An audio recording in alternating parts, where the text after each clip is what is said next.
Chapter 87. Michael and Gaia were flying at a low altitude after being separated from Noah and the girls, so low they almost touched the mountain peak while admiring the island's splendid scenery. The entire island's landscape caused them to feel extremely relaxed. The more they saw, the more they felt that this Julius was someone who truly knew how to enjoy life. "Do you know how this auction works?" While flying, Gaia asked him. "Nope, no idea," Michael replied with a smile. "Human, this auction fair is divided into 2 parts and it will last for 2 days. There is a huge square on the south side of the island, and it can hold over 10,000 men at any point in time. The first part of the auction fair is held within this square, and many humans will put treasures with hopes of selling them. Some will sell pills, potions, weapons, spell scrolls, and many other shits. If you were lucky, you could find something precious for an affordable price here. What about the second part?" "The second part is the auction that's held within Julius Manor. Many people who have precious treasures will entrust them to Julius and auction them off on the second day.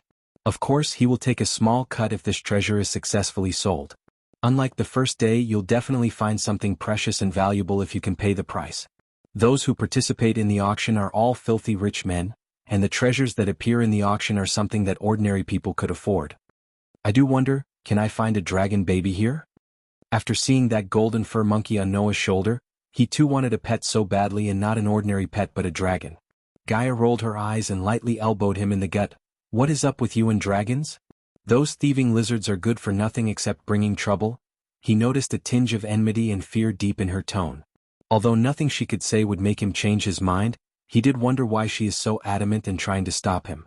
"Did you see Noah and his pet? If he can have a pet, why can't I? But I don't want a monkey, I want a dragon. If you want me to change my mind, name something that is more badass and awesome than a dragon. I can name one." "Do tell." "A naga," she proudly said as he put his hands on her shoulder. "So your kind is more badass and awesome than the dragons?" "Of course, we are superior to dragons in every way." Again, she couldn't help but show her pride on her face while talking. "Then will you be my pet?"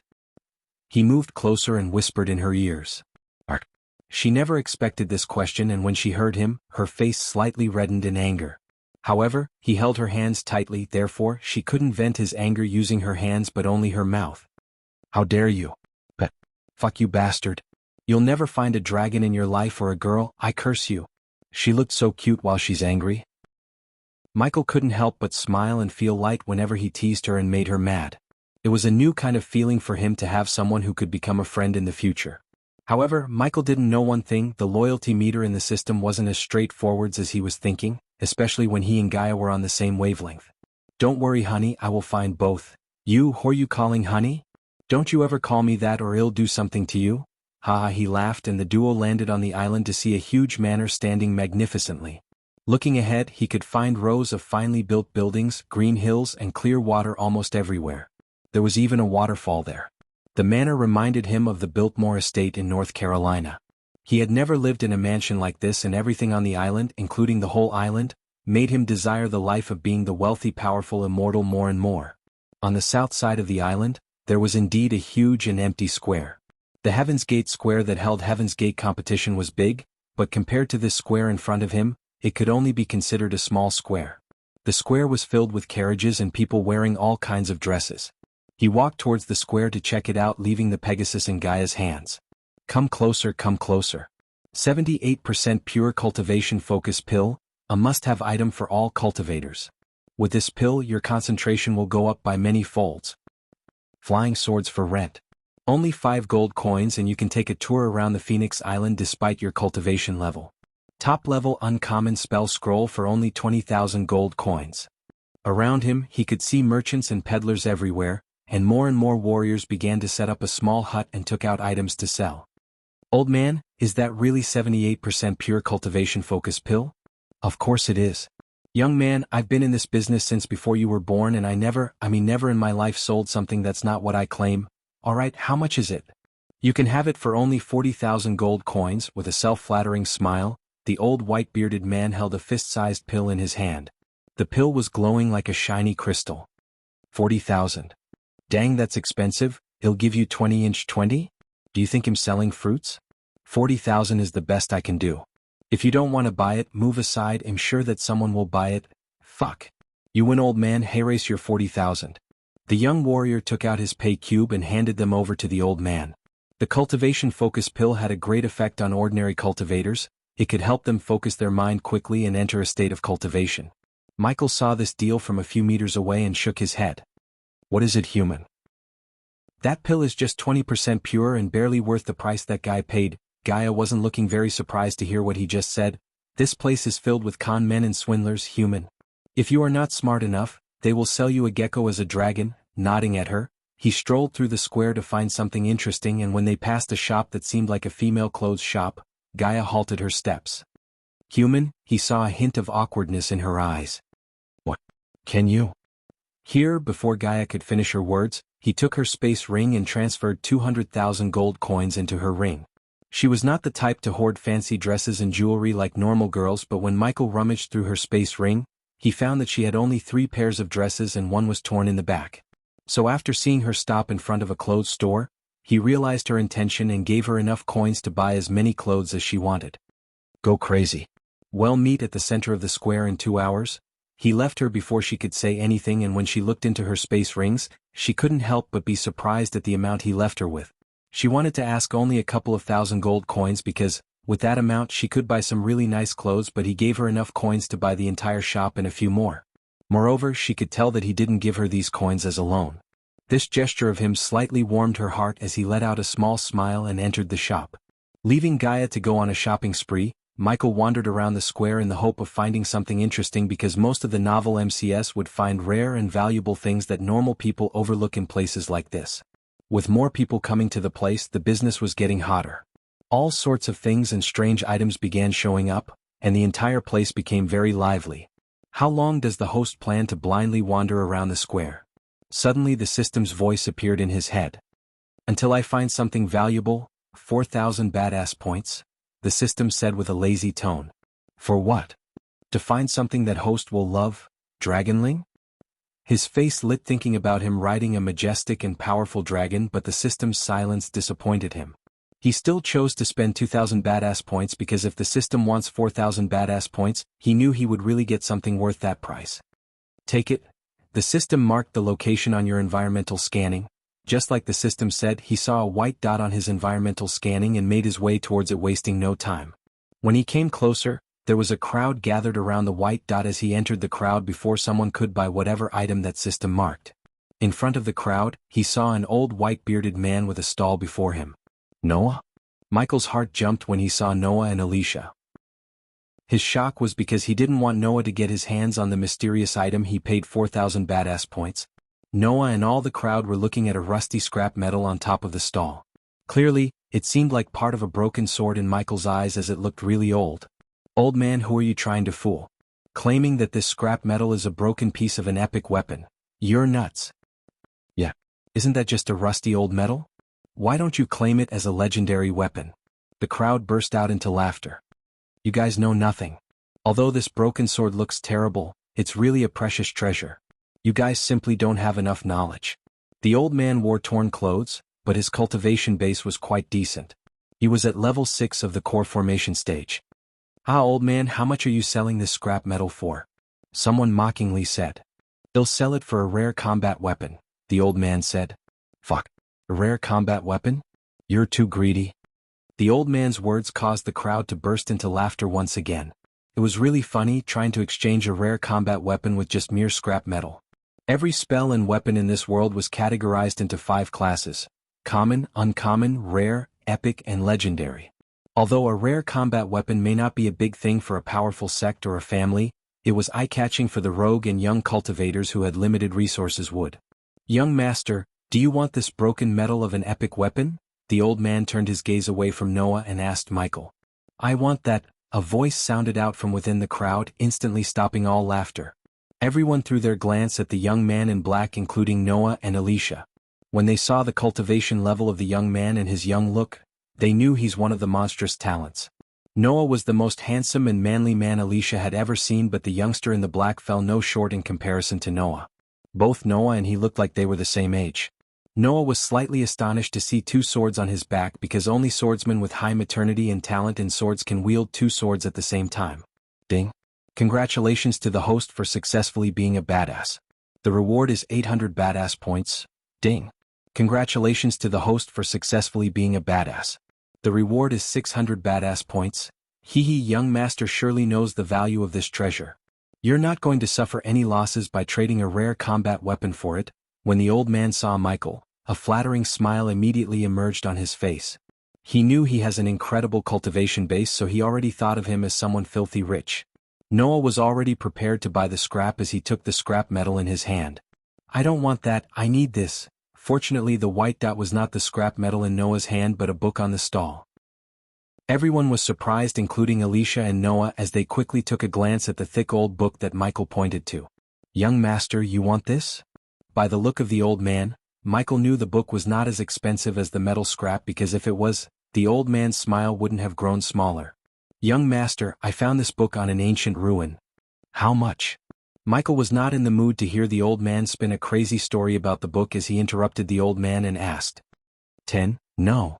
20,000 gold coins. Damn it, this old man has steel for balls. He's even trying to sell a fucking old book for 20,000 gold coins. Old man, sometimes wanting too much will leave you with nothing. He'll give you 5,000 gold coins for this book. Most people agreed with him with a nod after hearing Michael. When the old man stuttered to name a price, he knew that the old man had no idea about the book's value and he would be glad to sell this book for anything. Although he could have simply given the 20,000 gold coins and bought the book, the people around him would have thought of him as a fool instead of a badass. 5,000 it is then. Here you go, young master, as Michael said. The old man didn't want to lose the chance of earning 5,000. Michael waved his hand as stacks of gold coins appeared beside the old man. The old man didn't even count the coin as he respectfully handed the book to Michael, but he was laughing in his mind. Lucky me. I sold nothing but an old book for 5,000 coins, hee hee. Sigh. Although the young man didn't pay 20,000, he still paid 5,000 for a book. I don't know, the kid seemed to know what he's doing. People were puzzled by Michael's action, but they were afraid to ask for an explanation. Noah and Alicia cautiously stared at the black-clothed young man turning around to leave.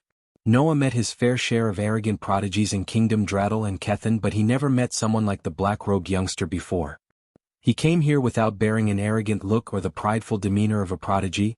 He was calm and didn't show off his wealth, even though Noah could tell he's rich by the clothes he wore.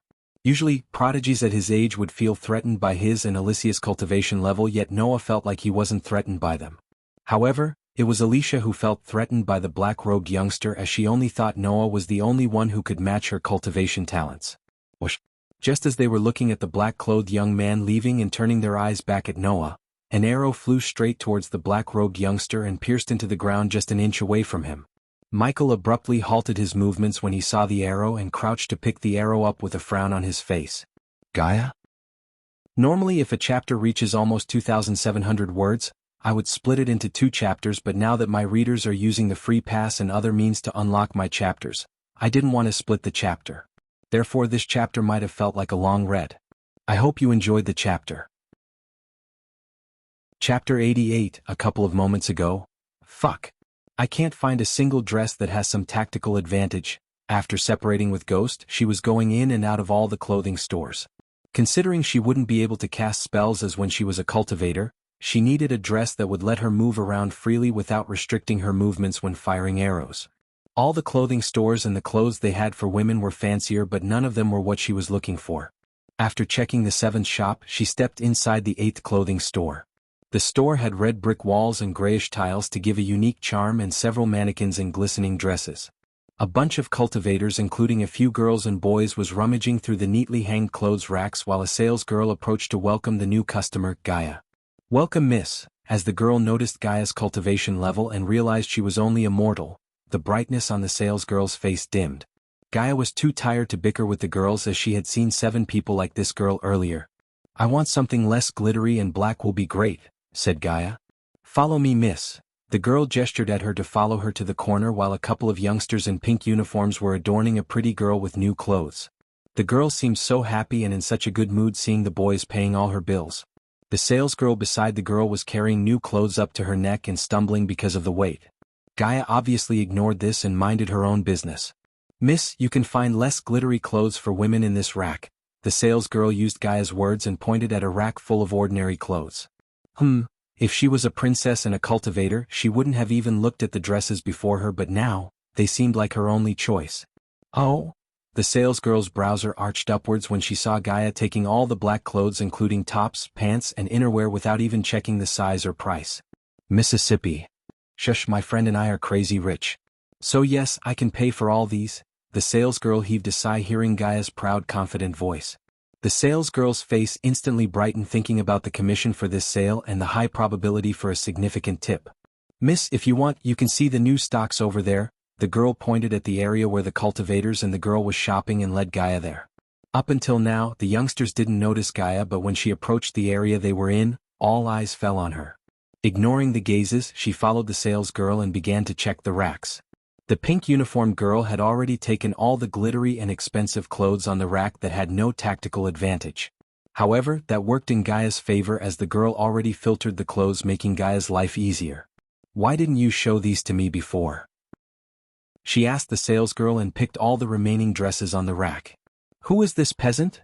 The pink uniformed youngsters were bewildered because these dresses were very costly and a peasant like her couldn't afford it, or at least that's what they thought. Of course, by default, they branded her as a peasant looking at her cultivation level. The arrogance and pride of being cultivators dulled their brains. Gaia heard the remark, but she remained quiet because she didn't want any trouble. Looking at this peasant buying all these clothes, I feel cheap. Who the hell is she? The pink uniformed girl thought to herself and kept staring at Gaia with the furrowed brows. Solomon, give me the juice bottle, the girl asked one of the boys as he quickly retrieved the mango juice bottle from his space ring and handed it over to the girl like a servant to impress her. The girl loved the attention and wanted to be the center of everything, therefore when the people in the store and some of her friends started to notice Gaia instead of her, she felt pissed. In simple words, the girl had a narcissistic personality disorder. The girl took one sip and then she walked towards Gaia to turn all the attention back at her. Plop. Oops. The girl pretended like she tripped and spilled the juice all over Gaia and the new clothes in her hand. The fuck bitch. Gaia lost her cool when she saw the devious look on the girl's face. However, the devious and wicked grin on the girl's face took a turn to the worse when she heard Gaia's words. Gaia was not like Michael, who spent years controlling his anger, as she shouted at the girl. What did you call me? I called you a bitch because you blind bitch spilled the fucking juice all over me. Although Michael was not with her, the no fight in the island rule gave her the guts to yell at the girl without holding back her anger. The girl's face turned red and almost puffs of smoke came out of her nostrils in anger and embarrassment. She picked the wrong chick to mess with. How dare you? The boys around the girl bared their teeth at Gaia like angered Rottweilers. The nerve! The girl furiously pointed her finger at Gaia and yelled, if you don't drop to your knees and apologize, I will cut your tongue out, peasant. Please calm down, my lords and my ladies. Fighting is prohibited on the island. Both the salesgirls beside Gaia and the bitchy girl quickly reminded them before the citation escalates. Even if it doesn't, my friend will skin all you sons of bitches alive if you touch a hair in my head, Gaia said and didn't bother to hide the arrogance in her voice. We'll be in trouble only if someone alerts Lord Julius. You're just a mortal. Even if we killed you and someone did alert Lord Julius, we'll only get a fine, and that's like a small slap on the wrist. The girl spoke as Solomon ran to the entrance to shut the door and the windows. Gaia's face turned dark and gloomy because she knew the girl was right. She clearly miscalculated the girl's character, but no matter what, she was not going to apologize to the girl. How could the princess of the Nagaland and a heavenly blessed prodigy drop to her knees and apologize to another girl? 5,000 gold coins for those who keep their mouth shut. The girl threw a pouch of coins to the middle of the store and made the people turn a blind eye to the situation. Obviously, Gaia had coins to counteroffer, but she knew it won't work because she's alone and the girl had 8 body refining stage cultivators and 1 level 4 body strengthening cultivator with her. Therefore, even if she offered them more coins, the people wouldn't help her, especially if they were weaker than the girl's group. Boys, grab her. The girl grinned evilly and ordered her minions. Fuck it. The bow of Legolas appeared in her hands as she fired an arrow at the girl's step at lightning speed. Woo! The girl jumped back and the youngsters were taken aback by surprise. They were cultivators, but even for them, her movements were too quick and caught them by surprise. If you take one more step, the next one will go right between your eyes, she warned the girl and carefully walked back towards the door while still aiming the arrow at the girl. You're fast for a mortal, but I'm faster. Just as Gaia was a few steps away from the door, the bitchy girl said and waved her hand. Plop. The next moment, the girl appeared beside Gaia and slapped her. The force of her slap threw Gaia up against the wall and made her spurt out blood. Poor girl, one of the men who were watching this mumbled. Cough, cough. Gaia's vision blurred for a moment because of the slap. Her head was spinning, and if the girl used a little more force, Gaia's neck would have broken. Whistle, chill. The glass window suddenly exploded into pieces following Gaia's whistle as the white Pegasus came to the rescue. The sudden entrance of the Pegasus stunned the girl and the youngsters for a moment. Gaia mustered all her strength and jumped on the Pegasus to escape the store. Poch. Ah. Just when Gaia was about to fly away, Solomon grabbed the arrow Gaia fired earlier and threw at her viciously. The arrow pierced Gaia's chest just a couple of inches away from her heart. Blood immediately rushed out of her mouth as she gave one last weak kick to fly away. Get her! The girl panicked and screamed. The girl knew if that mortal girl attracted too many eyes, they would get more than a slap on the wrist, because even if the girl was mortal, Julius would be forced to severely punish them to protect his reputation. Since the mortal girl jumped out of the store with her Pegasus, they had to capture and kill her before she could draw more attention. Hit the Pegasus. The girl quickly hatched a plan and screamed at Solomon. People outside didn't see what happened inside the store, therefore the girl planned to hit the Pegasus from inside the store and make Gaia fall to death.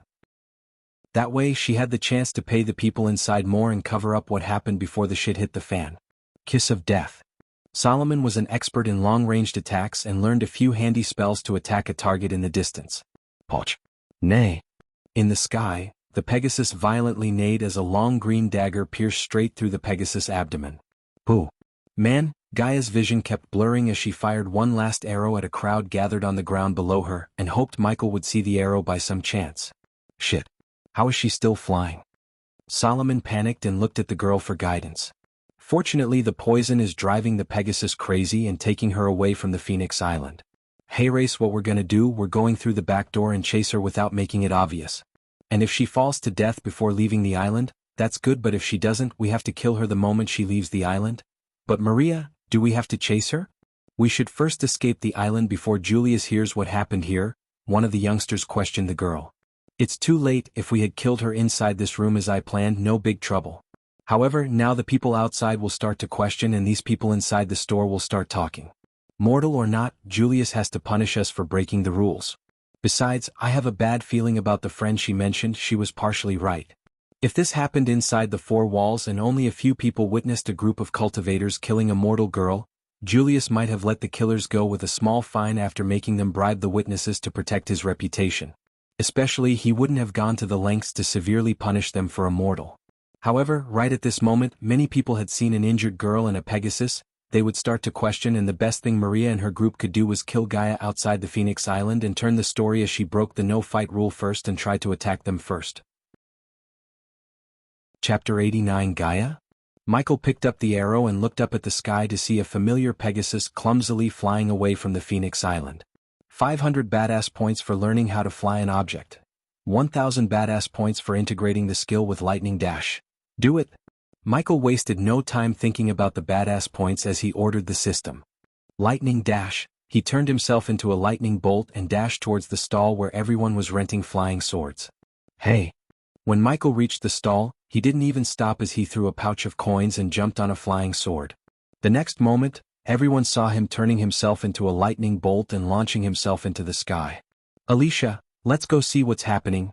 Noah was curious to see like everyone else and followed the black-robed youngster behind. Wow, they never expected the black-robed youngster could fly that fast, as they only saw a flash of lightning and then he disappeared from their view. Who is he? Even Alicia could barely track his speed and wondered about the origin of the youngster. In the sky, Michael saw a group of pink-robed youngsters circling around Gaia, and one guy was lifting Gaia by her neck. Zzzzz. Ding. Congratulations to the host for killing a body refining stage level 8 cultivator. The reward is 6,000 experience points and 800 badass points. Marky. Maria screamed out loud in shock a few seconds after her friend's body exploded into a red mist. Ding. Congratulations to the host for successfully being a badass. The reward is 300 badass points. Ding. Congratulations to the host for successfully being a badass. The reward is 200 badass points.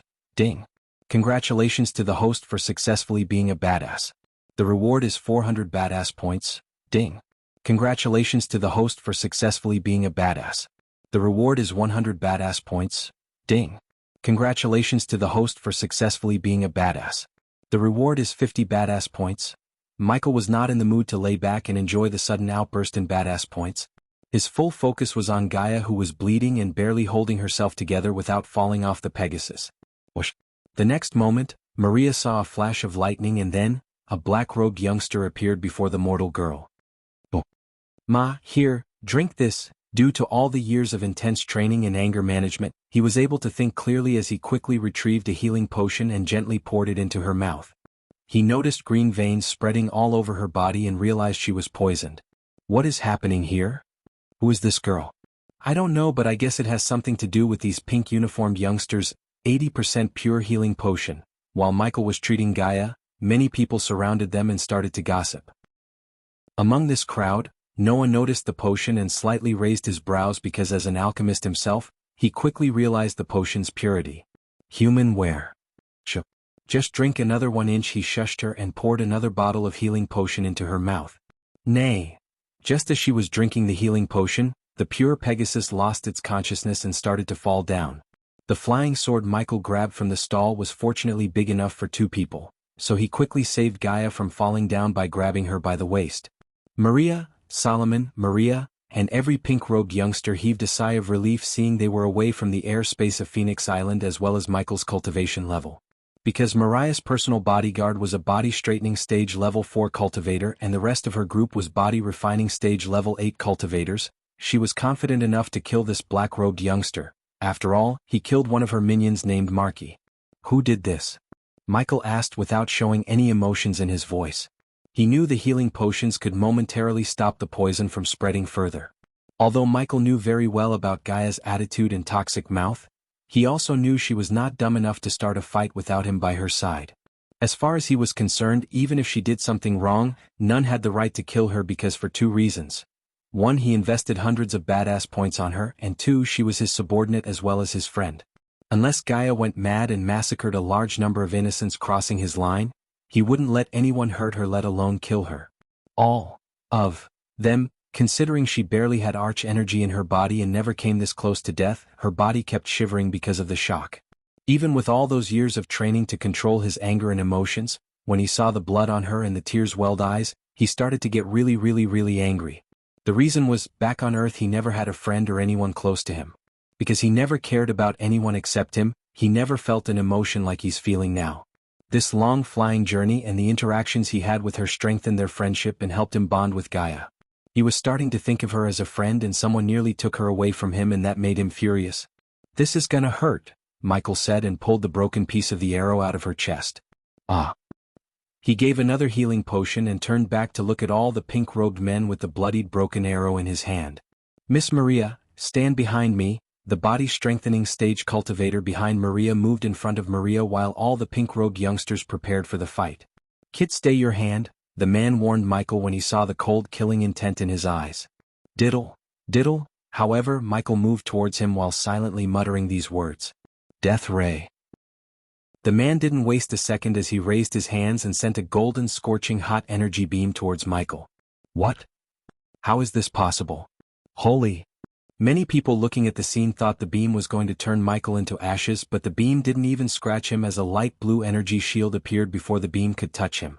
Ding. Congratulations to the host for successfully being a badass. The reward is 2,000 badass points. Ding. Congratulations to the host for successfully being a badass. The reward is 3,000 badass points. Ding. Congratulations to the host for successfully being a badass. The reward is 200 badass points. Ding. Congratulations to the host for successfully being a badass. The reward is 400 badass points. The system continuously ran inside his head. When Noah and Alicia saw the beam completely disappear after clashing with the light blue shield that appeared and vanished in a flash, they were amazed. Miss Maria, Gobi, we are so little, pulch. Before even the man could finish his warning and attack again, Michael suddenly dashed at him and began to stab him with the broken arrow. The blood of her bodyguards kept spattering on her face and in a few seconds her pink top turned red because of the blood. Many weak-hearted cultivators slightly turned away their gaze from Michael. Although Michael felt furious inside, he didn't show his emotions on the face. Ding. Congratulations to the host for killing a body-strengthening stage level 4 cultivator. The reward is 18,000 experience points and 1,000 badass points. Kill him. Run. Among the remaining pink-robed youngsters, one could hear two shouts. A few of them, including Solomon, wanted to fight Michael, while the rest of them wanted to flee the area rather than fighting Michael. Whoosh. However, Michael quickly targeted the three who were preparing to flee and dashed at them. Ignitia, zzzzz. Ding. Congratulations to the host for killing a body refining stage level 8 cultivator. The reward is 6,000 experience points and 800 badass points. With one hand, Michael sent a powerful bolt of lightning towards a youngster. The lightning bolt pierced straight through the heart of its target, leaving a large hole in his body. He had a quick death, but his two friends were not so lucky as him. Pulch pulch pulch pulch pulch pulch, ding. Congratulations to the host for killing a body refining stage level 8 cultivator. The reward is 6,000 experience points and 800 badass points. Ding. Congratulations to the host for killing a body refining stage level 8 cultivator. The reward is 6,000 experience points and 900 badass points. Ding. Congratulations to the host for successfully being a badass. The reward is 200 badass points. Ding. Congratulations to the host for successfully being a badass. The reward is 400 badass points. Michael disregarded the notifications as he was busy stabbing the two youngsters to death. The blood and pieces of organs continued to splatter out of their body, but he didn't stop stabbing them. The people were terrified looking at his ruthlessness. Thursday. After a few seconds, Michael spat some of the blood that splattered on his mouth and turned his murderous look at Solomon and the two men and the girl behind him, who couldn't help but shiver in fear. Including some of the senior experienced cultivators, many were stunned and terrified as they watched everything without uttering a word. He's too ruthless. He killed a body strengthening stage cultivator just like that. Where did he come from and who the heck is he? Those guys are so screwed. They are outside the airspace of the Phoenix Island, so the no-killing rules won't apply here. The people began to chatter.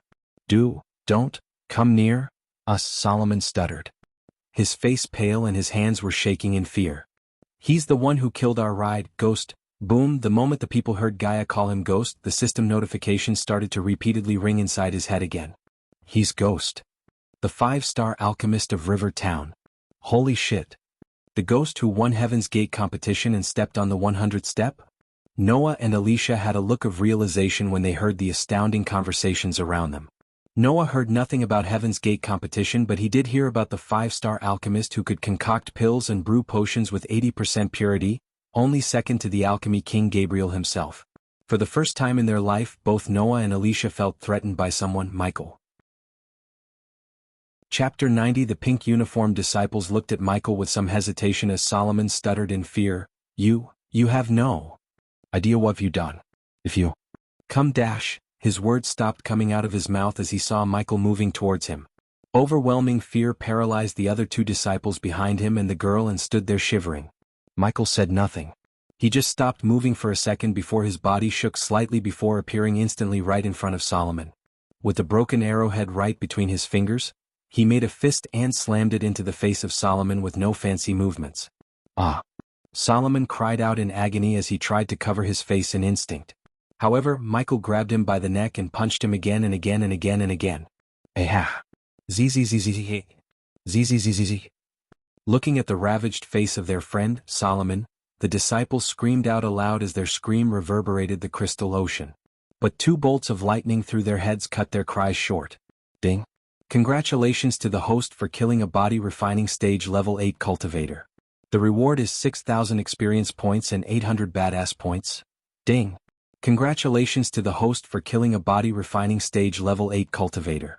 The reward is 6,000 experience points and 900 badass points. Ding! Congratulations to the host for killing a body refining stage level 8 cultivator. The reward is 6,000 experience points and 900 badass points. Immediately after ignoring the continued rings inside his head, his body disappeared and reappeared right in front of Maria. Kill her. Ghost. From behind, Michael heard Gaia's weak voice. Michael still didn't know what happened back there, but he had a gut feeling that everything started because of this girl before him. Don't kill. Her words barely escaped her mouth as Michael's hold around her neck tightened. Although he slaughtered the male disciples, when he grabbed the girl and raised his hand, the crowd looked flabbergasted. Stay your hand. At this critical moment, a loud shout echoed out from the inner area of Phoenix Island. The shout was so loud that it sounded like a thundering roar. It swept across Phoenix Island and stirred the ocean waves. After that, Everyone saw a man with a powerful aura and grandeur rushing over with great speed. In just the blink of an eye, he appeared a few meters away from Michael. This adult man was in his 40s. Behind him stood the girl who collected the entry fee before and a group of soldiers in armor. However, his armor was much shinier and mightier than that of those soldiers behind him. The entire armor was covered with countless symbols, giving it a touch of mysteriousness. His angular face carried a domineering expression, causing him to look mighty and vigorous. His aura was actually surpassing Porter and matched the aura of Victor. That's Lord Julius. Never thought he would come here. Lord Julius, what an incredible cultivation power. Core strengthening stage level 5-inch. Since Lord Julius is here, that young girl might be safe now. Lord Julius' arrival had attracted many eyes. He was one of the most influential men in the Elon continent and the greatest man of this auction fair. No one dared disrespect him even a bit. For those who had come here from afar, they felt their effort had just paid for itself just by getting to someone great with their own eyes. Michael also turned his gaze away from the girl and threw his glance at Lord Julius. The man had bulging muscles, a tall body and long brown hair. Michael was slightly shocked because even though Julius looked mostly human, he could sense an animalistic aura and see furry sideburns as well as a hairy neck. In Michael's mind, he slightly resembled the Beast in X-Men movies, except this man had fair skin instead of blue. Julius looked down and saw the blood on the ocean's surface. His face turned cold and unfriendly. What's happening here? System, if he tried to attack us, activate the teleportation scroll and get us to safety. He opened the system to give it an order and momentarily slow the time to plan his next moves. Yes. Lord Julius stared at Michael with an unfriendly expression. He had held the auction fair for a long time, and the rules set by him were final. No one ever dared break them. Breaking the rules set by him was equal to disturbing the peaceful order of the trade fair, and it also meant that the person didn't take his words seriously. The killings may have happened outside the airspace of the Phoenix Island, but once they paid the entry fee, they would become a guest of the Phoenix Manor, and he wouldn't let his guests kill each other because it was bad for business. What's your name? Ghost. Michael replied, and he had no fear on his face. Why did you kill them?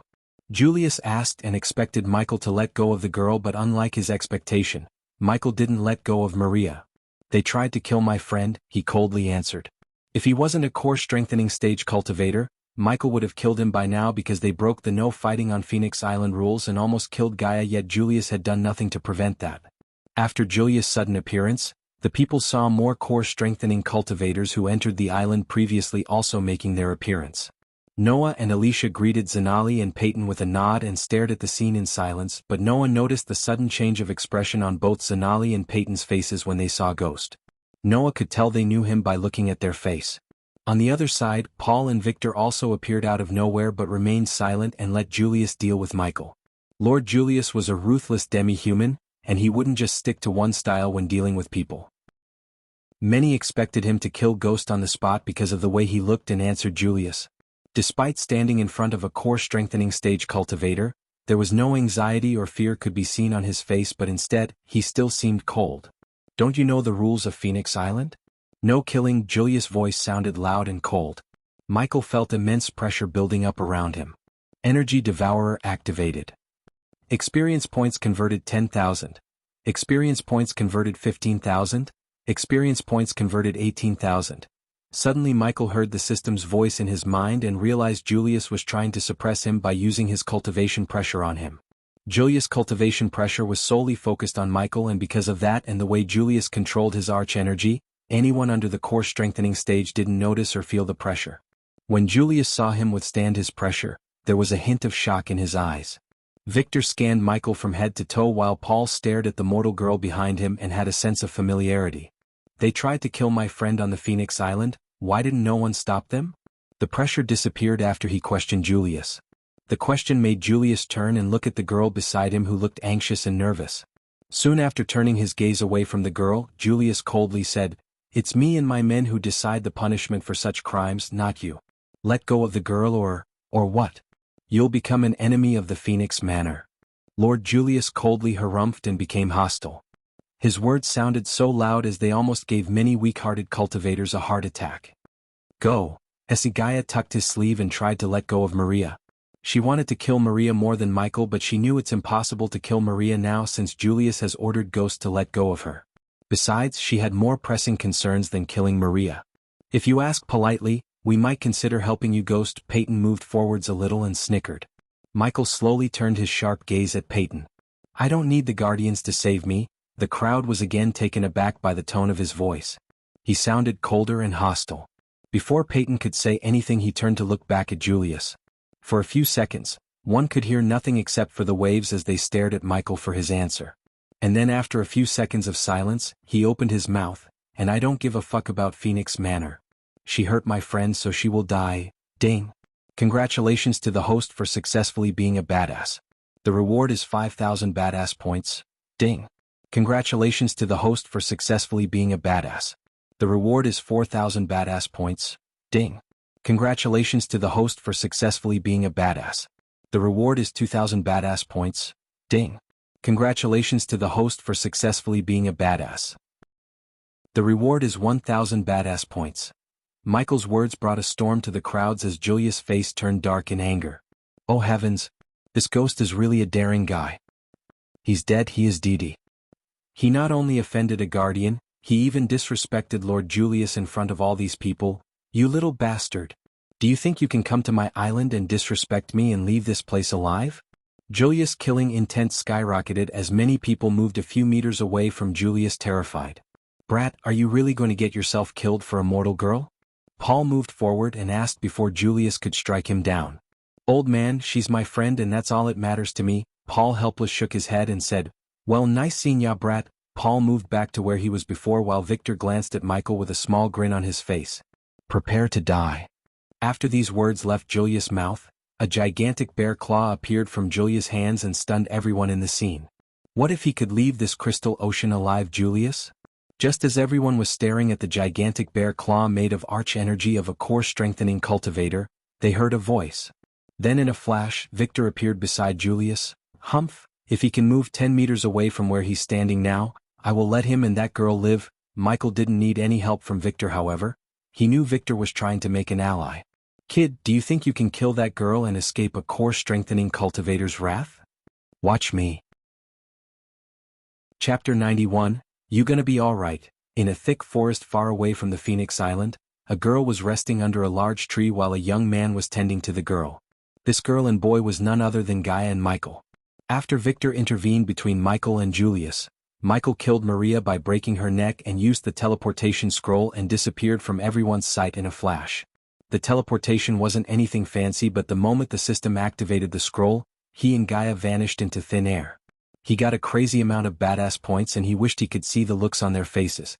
Also, before their disappearance, Michael paid the system a 100 badass points to leave a note inside Victor's coat. No. Not cough. Cough. Gaia's face was full of green veins as she coughed out more blood. The blood emitted a pungent smell and had a tinge of green shade to it. Keep drinking the healing potion. He poured another bottle of healing potion while scanning his surroundings. Fuck. I never thought I would be poisoned by my own poison. After drinking the healing potion, she was able to speak more clearly without vomiting blood. You coated the arrows with your own poison, huh? This poison, where did you get it? Michael was very interested in getting more of this poison because, from the first day he brewed fear toxin, he was trying to make an antidote as he didn't want to be accidentally affected by the fear toxin. To successfully finish the fear toxin antidote, he missed one vital ingredient. The ingredient needed to be extremely potent poison, high acidity level, thicker than the blood. With his knowledge in alchemy, he could find a few poisons matching these requirements except one. The ingredient had to be non-flammable even at an extremely high temperature. And now he finally found it. I always keep a bottle of my poison in my space ring. Here, take it. She removed the space ring and handed it over to Michael as tears started to roll out of her eyes. Human, I can't believe that I'm going to say this, but the past 30 days were the happiest days of my life. Michael gently smiled as she continued. I only wish you bastard had cured me, but it doesn't matter now, human. She reached her hand out and grabbed Michael's hand. Tell me the truth, do you really consider me as your friend? She squeezed his hand and weakly smiled. I wouldn't have offended Julius and his entire Phoenix Manor if you weren't my friend. Her loyalty had already passed the 70% and reached the 76%, therefore he really did consider her his friend now. However, he still had one more trick up his sleeve to massively increase her loyalty. Bury me, cough, in Nagaland, cough. Cough, beside my cough. Mother, human, the healing potion lost its effect and the poison in her body started to get worse. You're not going to die. Michael wiped her tears and opened the system. System, how long does it take me to heal her? Host, the subordinate has been poisoned by a very potent poison. Simply healing her meridians will not save her, you have to restore her cultivation level for her body to take control over the poison. I hope this is the last thing I do to manipulate her. Michael heaved a long sigh and took the blood-red pill he concocted before leaving the sect. Host, are you really going to take this pill? System, what is too easy to get is also too easy to forget, he said and put the pill into his mouth.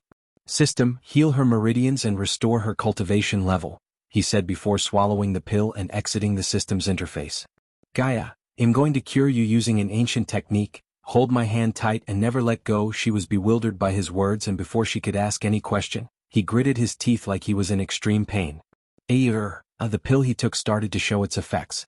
It was a pain inducer that would activate all his pain receptors and make him feel an extreme amount of pain for a short amount of time. He knew what he had done may be dumb or stupid, but he wanted to make sure Gaia's loyalty get as high as it could. In the future he has to trust her completely, and to get to that certain trust level he decided to go through this trail of pain in front of her.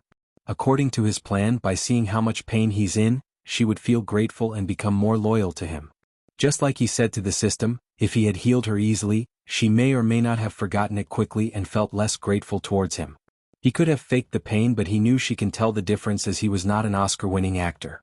Human, Gaia suddenly sensed a hot wave passing through her body and felt her meridians being healed quickly. Arga! Michael growled and fought against the pain. Each and every pain receptor in his body got activated by the pill. He was experiencing a pain 100 times more than being shot by a revolver. Healed? A few seconds after, she sensed her fully healed meridians and almost shouted in delight. Congratulations to the host.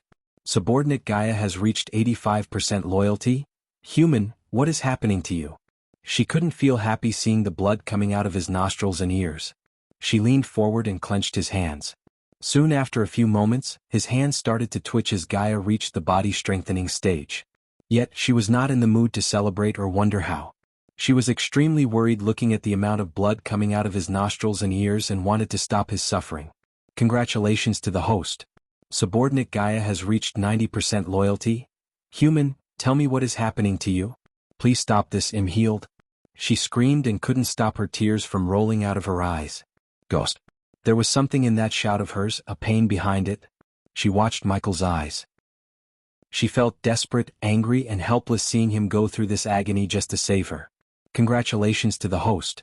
Subordinate Gaia has reached 95% loyalty? Congratulations to the host. Subordinate Gaia has been completely healed and reached the core formation stage level 7. 10 minutes after, the pain he was feeling disappeared, but he was exhausted. His body betrayed him as he fell backward, but instead of hitting the ground, Gaia's ample bosom cushioned his downfall. His face twitched when her tears landed on his face as he let out a gentle but weak smile. I told you not. Going to die, you bastard. Don't you dare die on me, Gaia cried and laughed at the same time. Right after that, the healing potion appeared in Michael's hand and she immediately grabbed the potion and poured it into his mouth. While the healing potion was tending to his aching organs and muscles, he opened up the system and checked his status. System version 2. 0 host. Michael cultivation level. Body refining stage level 10 experience points. 180,000/200,000 badass points. 78,000 skills and spells. Wind Blast LVL2 Responsive Shield LVL3 Environment Scanning LVL2 Ignitia, LVL1 Lightning Dash, LVL1 Energy Devour, LVL1 Death Range. LVL1 Techniques. Swords of Destiny 78% Mastery Occupation. Core Disciple of Sunrise Sect, the Guardian of Sunrise Sect status. Healthy Goals. Control the World Utility Function. Banker LVL2, Ratio 1000 Gold Coins. 5. Badass Points. Wealth. 685,000 Gold Special Trait. 5-star Alchemist Subordinates. Gaia Loyalty Level 95%, Base of Operation. Sunrise Sect. The number of experience points and the badass points eased his pain. The trip to the Phoenix Island is absolutely worth it. He exited the system with an elevated mood, disregarding the fact that he just made an enemy out of Julius and probably the pink-robed disciples' families or sect. After exiting the system, Gaia's smiling face welcomed him. She removed the mask and stood before him with her real face. She was extremely beautiful even when she was just a mortal, but now, she reached another level in terms of beauty and elegance. How are you feeling? How are you feeling? Both of them asked the same question at the same time. Let me. It happened again as the both of them chuckled a bit and waited a few seconds to let the other speak. However, instead of speaking, Gaia walked forward and hugged him tightly. Oh, never expected this, Michael smiled and embraced her back. Unlike before, now she was stronger and powerful than him and he could feel it by the strength of her hug. He knew that if she desired, she could easily crush him just with her physical strength. What the fuck did you expect? This is what best friends do. Michael had never been hugged before like this. There was something so warm, something that felt right, smelt right. On the other hand, Gaia felt her body press in, soft and warm. This was something Shed waited for, prayed for. She inwardly thanked her mother and hugged all the tighter. A friendship like this was to be cherished for life. Finally, both of them felt like they were home. Chapter 92, You Can Let Go of Me Now. Michael patted her on the back and said, Right. Finally, after embracing him for a long couple of minutes, she stepped back with a wide grin on her face. Considering she was healed and reached her peak cultivation level, there were no worries in her heart and that joy brightened her face. Moreover, she finally found a true friend who risked his life to save her twice. Can we go and slaughter that Maria bitch's family now? Because of that bitch, we had to leave the Phoenix Island without attending the auction. She seemed so fearless and dominant. It made her hotter than before. Geez, cool down. Yes, you're healed, but it doesn't mean you can go running around the kingdom killing people. Instead of using the flying sword, Michael felt like taking a walk through the forest as Gaia walked beside him. You're right, that Zanali bitch has wider reach now since she joined the Guardians. She gritted her teeth and said, What happened back on the island after I left you anyways? Sigh. With a long heave of sigh, Gaia began to narrate the events that happened with Maria and her group. He silently listened to her without asking a question. While hearing her story, he was mad at Julius, and his incompetence in enforcing the rules than Maria and her friends. Julius prevented not only Maria and her friends from attacking Gaia, but he also tried to stop him from killing Maria, who was the main reason for what happened to Gaia. Just a few moments before Michael started to kill Mariah's group, Julius was working on a new deal with a group of people from the Azer continent and failed to seal the deal. Julius was already frustrated by this, and how Michael acted in front of him made him even more furious. He tried to take that frustration on Michael, but he ultimately failed to do so. The fact we left Phoenix with empty hands is making me furious, Thop. She vented her anger on the old log on the ground by kicking it. The log of wood instantly broke into pieces and surprised Michael with her strength. Soon, a grin appeared on his face as he stopped walking. What's so funny? Seeing the grin on his face, she asked and saw an old book appear in his hand. Who said we left Phoenix with empty hands? She curiously grabbed the book and opened it to see worn-out yellow pages. The words made little sense as they were written in an ancient language. She continued to rummage through the book, but she couldn't find anything interesting about the book. Please tell me you didn't spend a fortune on this. She shut the book frustrated and stared at Michael. No, I did not, just 5,000 coins. What? Why? Although 5,000 coins weren't much, there was no way this old book in her hand worth that price. System, show me its secrets. Michael had zero worries about the book because he knew the book is worth more than mere 5,000 gold coins. 1,000 badass points to reveal the book's secret. Again? I already paid you 4,000 badass points. The system didn't even sound like asking, but instead it sounded more like demanding. When it comes to the system's tricks like this, he felt so helpless. The host can of course try to scour this world for clues while avoiding the deadly traps, decode the book and find its secret, or you can pay 1,000 badass points to know the secret now. This is better be worth it. Is that a yes? Yes. He gritted his teeth and said yes to the haughty system. Loading. The system entered into the loading screen as he patiently waited for the system to finish decoding the book. Surprisingly, it only took 15 seconds for the system to work its magic on the book. Bleed on the book to reveal its secrets. He sighed and exited the system. Why did you pay 5,000 gold coins for this book? Didn't I tell you that place is filled with swindlers? She yelled at him like his mother as he grabbed the book from her hand with a smirk. Then a small crack of lightning appeared from the tip of his finger and cut his palm. What are you doing? He didn't answer her but let his blood flow onto the book. Zzzzzzz. Suddenly the book let out an unearthly humming and began to vibrate while making their surroundings darker and darker. Ha! Michael's eyes opened wide when he saw a familiar symbol appear on the book's cover, L. Soon, a puff of smoke emerged from the book and transformed into a key and an old piece of paper. What is it? Gaia grabbed the piece of paper while Michael grabbed the key and put the book back into the system's storage. She then opened the piece of paper and stared at it. Human, it's a map of the dark forest. Her face became clouded when she mentioned the dark forest. He could see the gloominess in her eyes, and the words dark forest alone irked him differently as he couldn't describe the feeling. Is it pointing towards somewhere? Yes, to the middle of the dark forest. He took the paper from her hand and saw the symbol of L marked on the middle of the dark forest. The mark of L piqued his curiosity because it seemed like the exact L he left after killing the wanted criminals as Lucifer. He couldn't believe this is a coincidence and wanted to go to the place on the map. Let's go there now, human. No. Gaia quickly grabbed his hand and stopped him. Her tone was filled with unwillingness and terror. What? Are you afraid of the dark forest?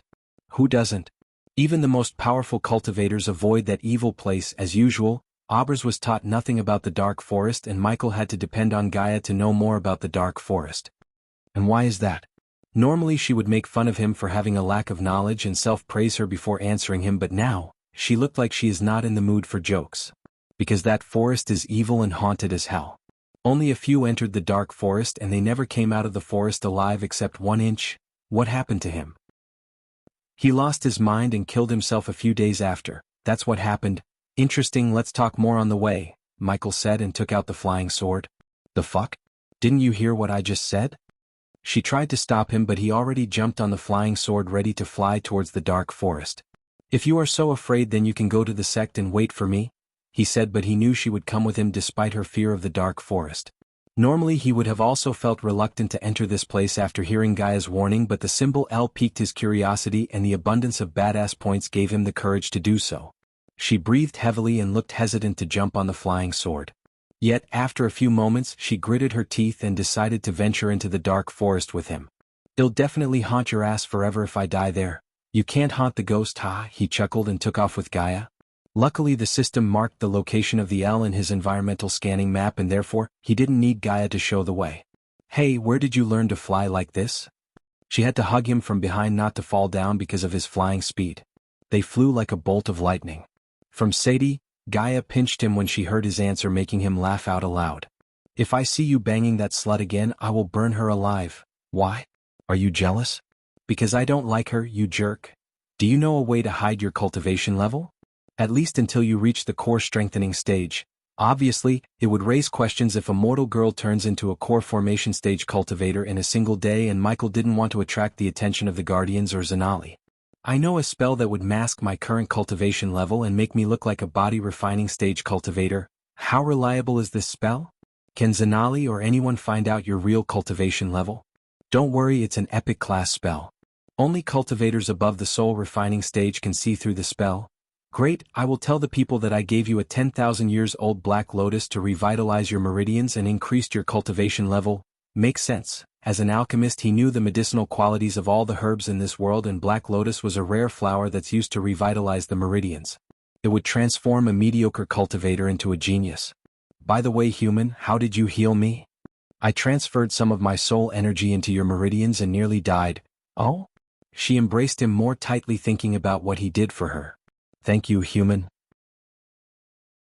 Chapter 93, There it is, the dark forest. After a few hours of flying away, the dark forest appeared in their eyes. Gaia stuttered in fear, and Michael didn't blame her because the sight freaked him out too. He halted flying and floated there without moving any further. When Gaia said dark forest, he didn't expect the forest to be literally dark. Back on Earth, the tallest tree was 150 meters tall, and in the dark forest, each tree seemed 100 to 150 meters tall. Each tree looked gigantic, and the mist around the dark forest gave out a dreary atmosphere. Above the dark forest, the stormy clouds and cracks of lightning added another layer of terror to the forest. There was nothing beautiful about this forest but terror. Human, do we really have to enter that evil place? Can't we just go back and call it a day? He had never seen her terrified like this before, as she was shivering, stuttering, and sweating continuously. He was familiar with Gaia's symptoms. If you are so afraid, hold me tight, he said, and slowly flew forward as clasps of thunder reverberated the area. Warning. The firewall is failing. What? Suddenly he heard Gaia scream and the warning sound from the system in his mind, and quickly stopped moving forward. He then turned back and saw her mouth stuttering like she was in an extremely cold place. I saw something. Saw what? What the? He too saw something flash across him and disappear. Warning. The firewall is failing. Recommend the host to leave the area as soon as possible. The system found high traces of fear toxin in the air. Shit. The moment he heard the word fear toxin, he turned back and bolted out of the white mist. Oh. Man, you're just seeing things. Stay calm. In front of him, he saw witches and old women on brooms flying around him. This was one of his fears buried deep in his mind. When he was 6 years old, he broke into the orphanage library and read Hansel and Gretel at midnight. Ever since then he was afraid of witches and freaky old women. His mentor locked him with 20 freakishly dressed up old women in a room for weeks to get him out of his fear. However now, the fear toxin brought one of his deepest fears and made him see old witches on brooms everywhere. Hey Mickey. You want some candy? Come to Grandma. He then soon began to hear screeching voices. I'm hallucinating. Go away. From behind him, Gaia started to scream and fired arrows into the air. System. Want some candy? Even after he opened the system, he still continued to hear the voices and saw the wrinkly old faces in front of him. Where is it? He was glad to see the failed fear toxin antidote and immediately grabbed it to add the one last ingredient to finish the antidote. Hey, go away. Plop. He slapped Gaia on the back of her head to momentarily get her attention towards him. Give me your poison. Her eyes were opened wide. He could tell that she's hallucinating and probably seeing something else instead of his real face. Now, because of the firewall, he was able to remain mostly sane. Fortunately, his shouts snapped out of her hallucination for a second and it was enough for her to retrieve and give him a tiny vial that contains her position. He didn't waste any time as he immediately poured the dark green poison into the antidote vial. The poison reacted with the rest of the antidote and let out a boiling sound. Just as she was about to completely lose her mind and aim her arrow at him, he poured the antidote into her mouth and forced her to swallow. Only then did he drink the antidote because he didn't want Gaia, a core formation level warrior, to go berserk on him in midair. Following the intake of the antidote, the old witches on brooms started to disappear from his sight one by one. Come out, you ugly fucking lizards, she screamed and continued to fire arrows at nothing but air. Stop, it's alright. Both of them stood on the flying swords for a couple of minutes before the effects of the fear toxin completely disappeared. Gaia slowly lowered her bow and started to see things clearly. What the fuck just happened?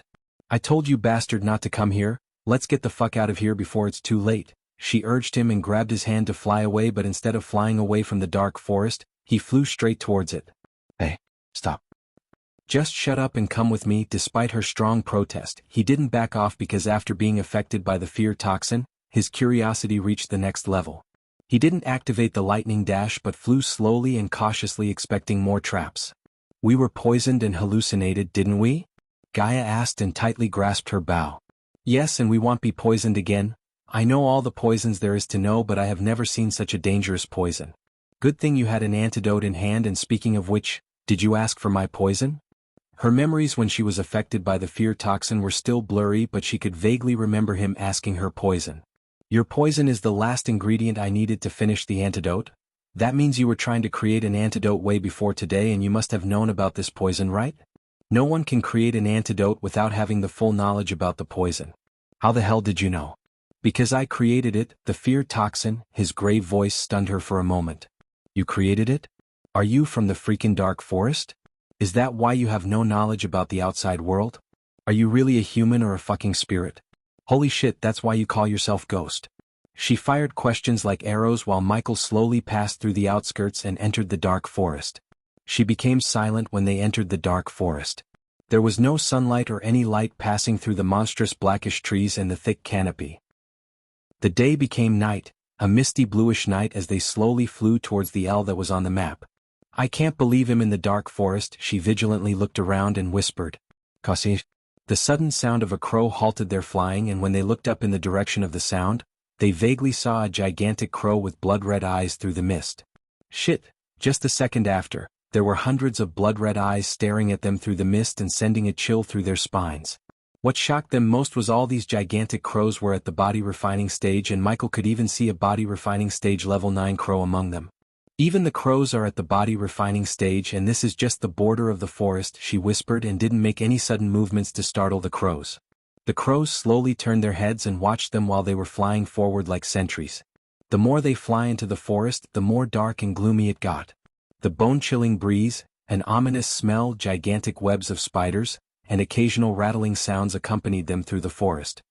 "Hey, look down, Bones." Through the darkness, Michael looked down to see Bones lying around the ground. "How far do we have to fly?" she questioned. "Not far, we are near." In the environmental map, he could see he's getting closer to the mark, but in front of him, there was nothing but giant trees. "We are at the mark." He didn't land as the ground was filled with thick interwoven roots and which seemed like a net of thorns. "But there's nothing here." She was having mixed emotions. On the one hand, she was glad that there's nothing here as she could get off this evil place, and on the other hand, she was disappointed as she expected something more dramatic to happen. The key. Michael remembered the key and retrieved it back from his system storage. Zzz. A few moments after he took out the key vibrated and let out a humming sound, but soon, the key stopped vibrating and remained still in his hand. "That was weird, human, take out that book." It was also Michael's thought as he took out the book. Boom. The moment the book came out of his storage, a loud booming sound echoed through the forest and made all the crows in the distance fly away. Soon, they noticed the roots above the ground and the mesh of thorns slowly moved away to reveal a black metal door with the mark L on it. "I think that's the place." Gaia pointed out the door as the door let out a creaking sound and slowly opened. Both Michael and Gaia didn't utter a word, but they descended and flew down through the door. After flying down for a couple of minutes, they finally saw the ground and landed on the cold floor. Chapter 94. After stepping down from the flying sword, he shifted his attention to his surroundings and began to look around. Creak. Right after a few seconds, the door above them let out a creaking noise and closed itself. "Fuck, now we are stuck," she cursed and menacingly looked at Michael like he was to blame for all this. "Spit it out, did you build this place too without telling me?" "What are you talking about?"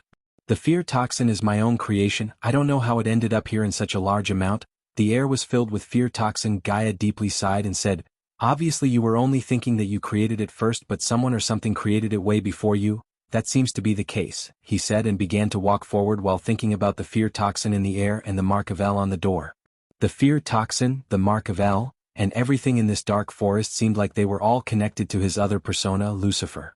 Gaia conjured a ball of green fire to light their way. While walking into what seemed to be like an underground shelter, they noticed the surrounding walls around them have dense cracks on them, and several stone columns already collapsed. It was clear that this place has already corroded by time.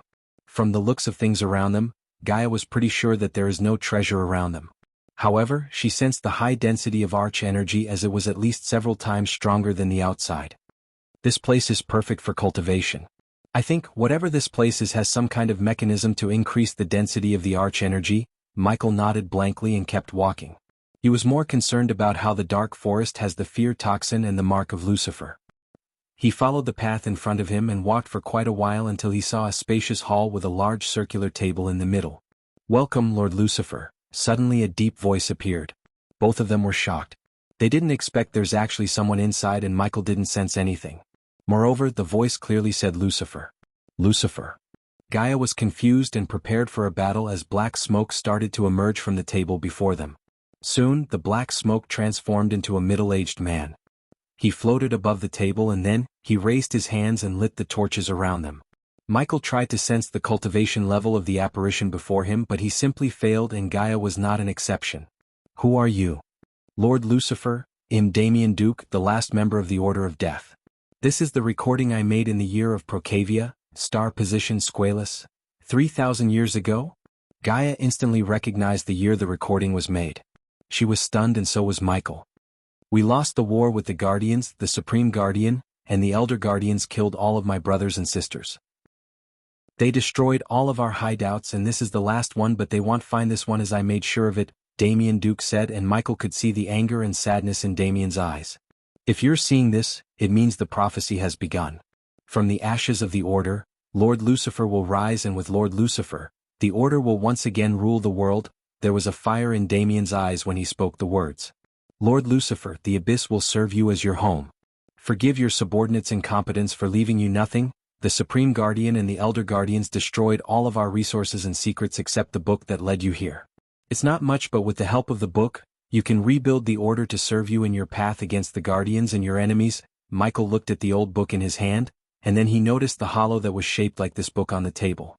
If you're lucky, you can still find some of the ruins of the Order and pillage what's left of it.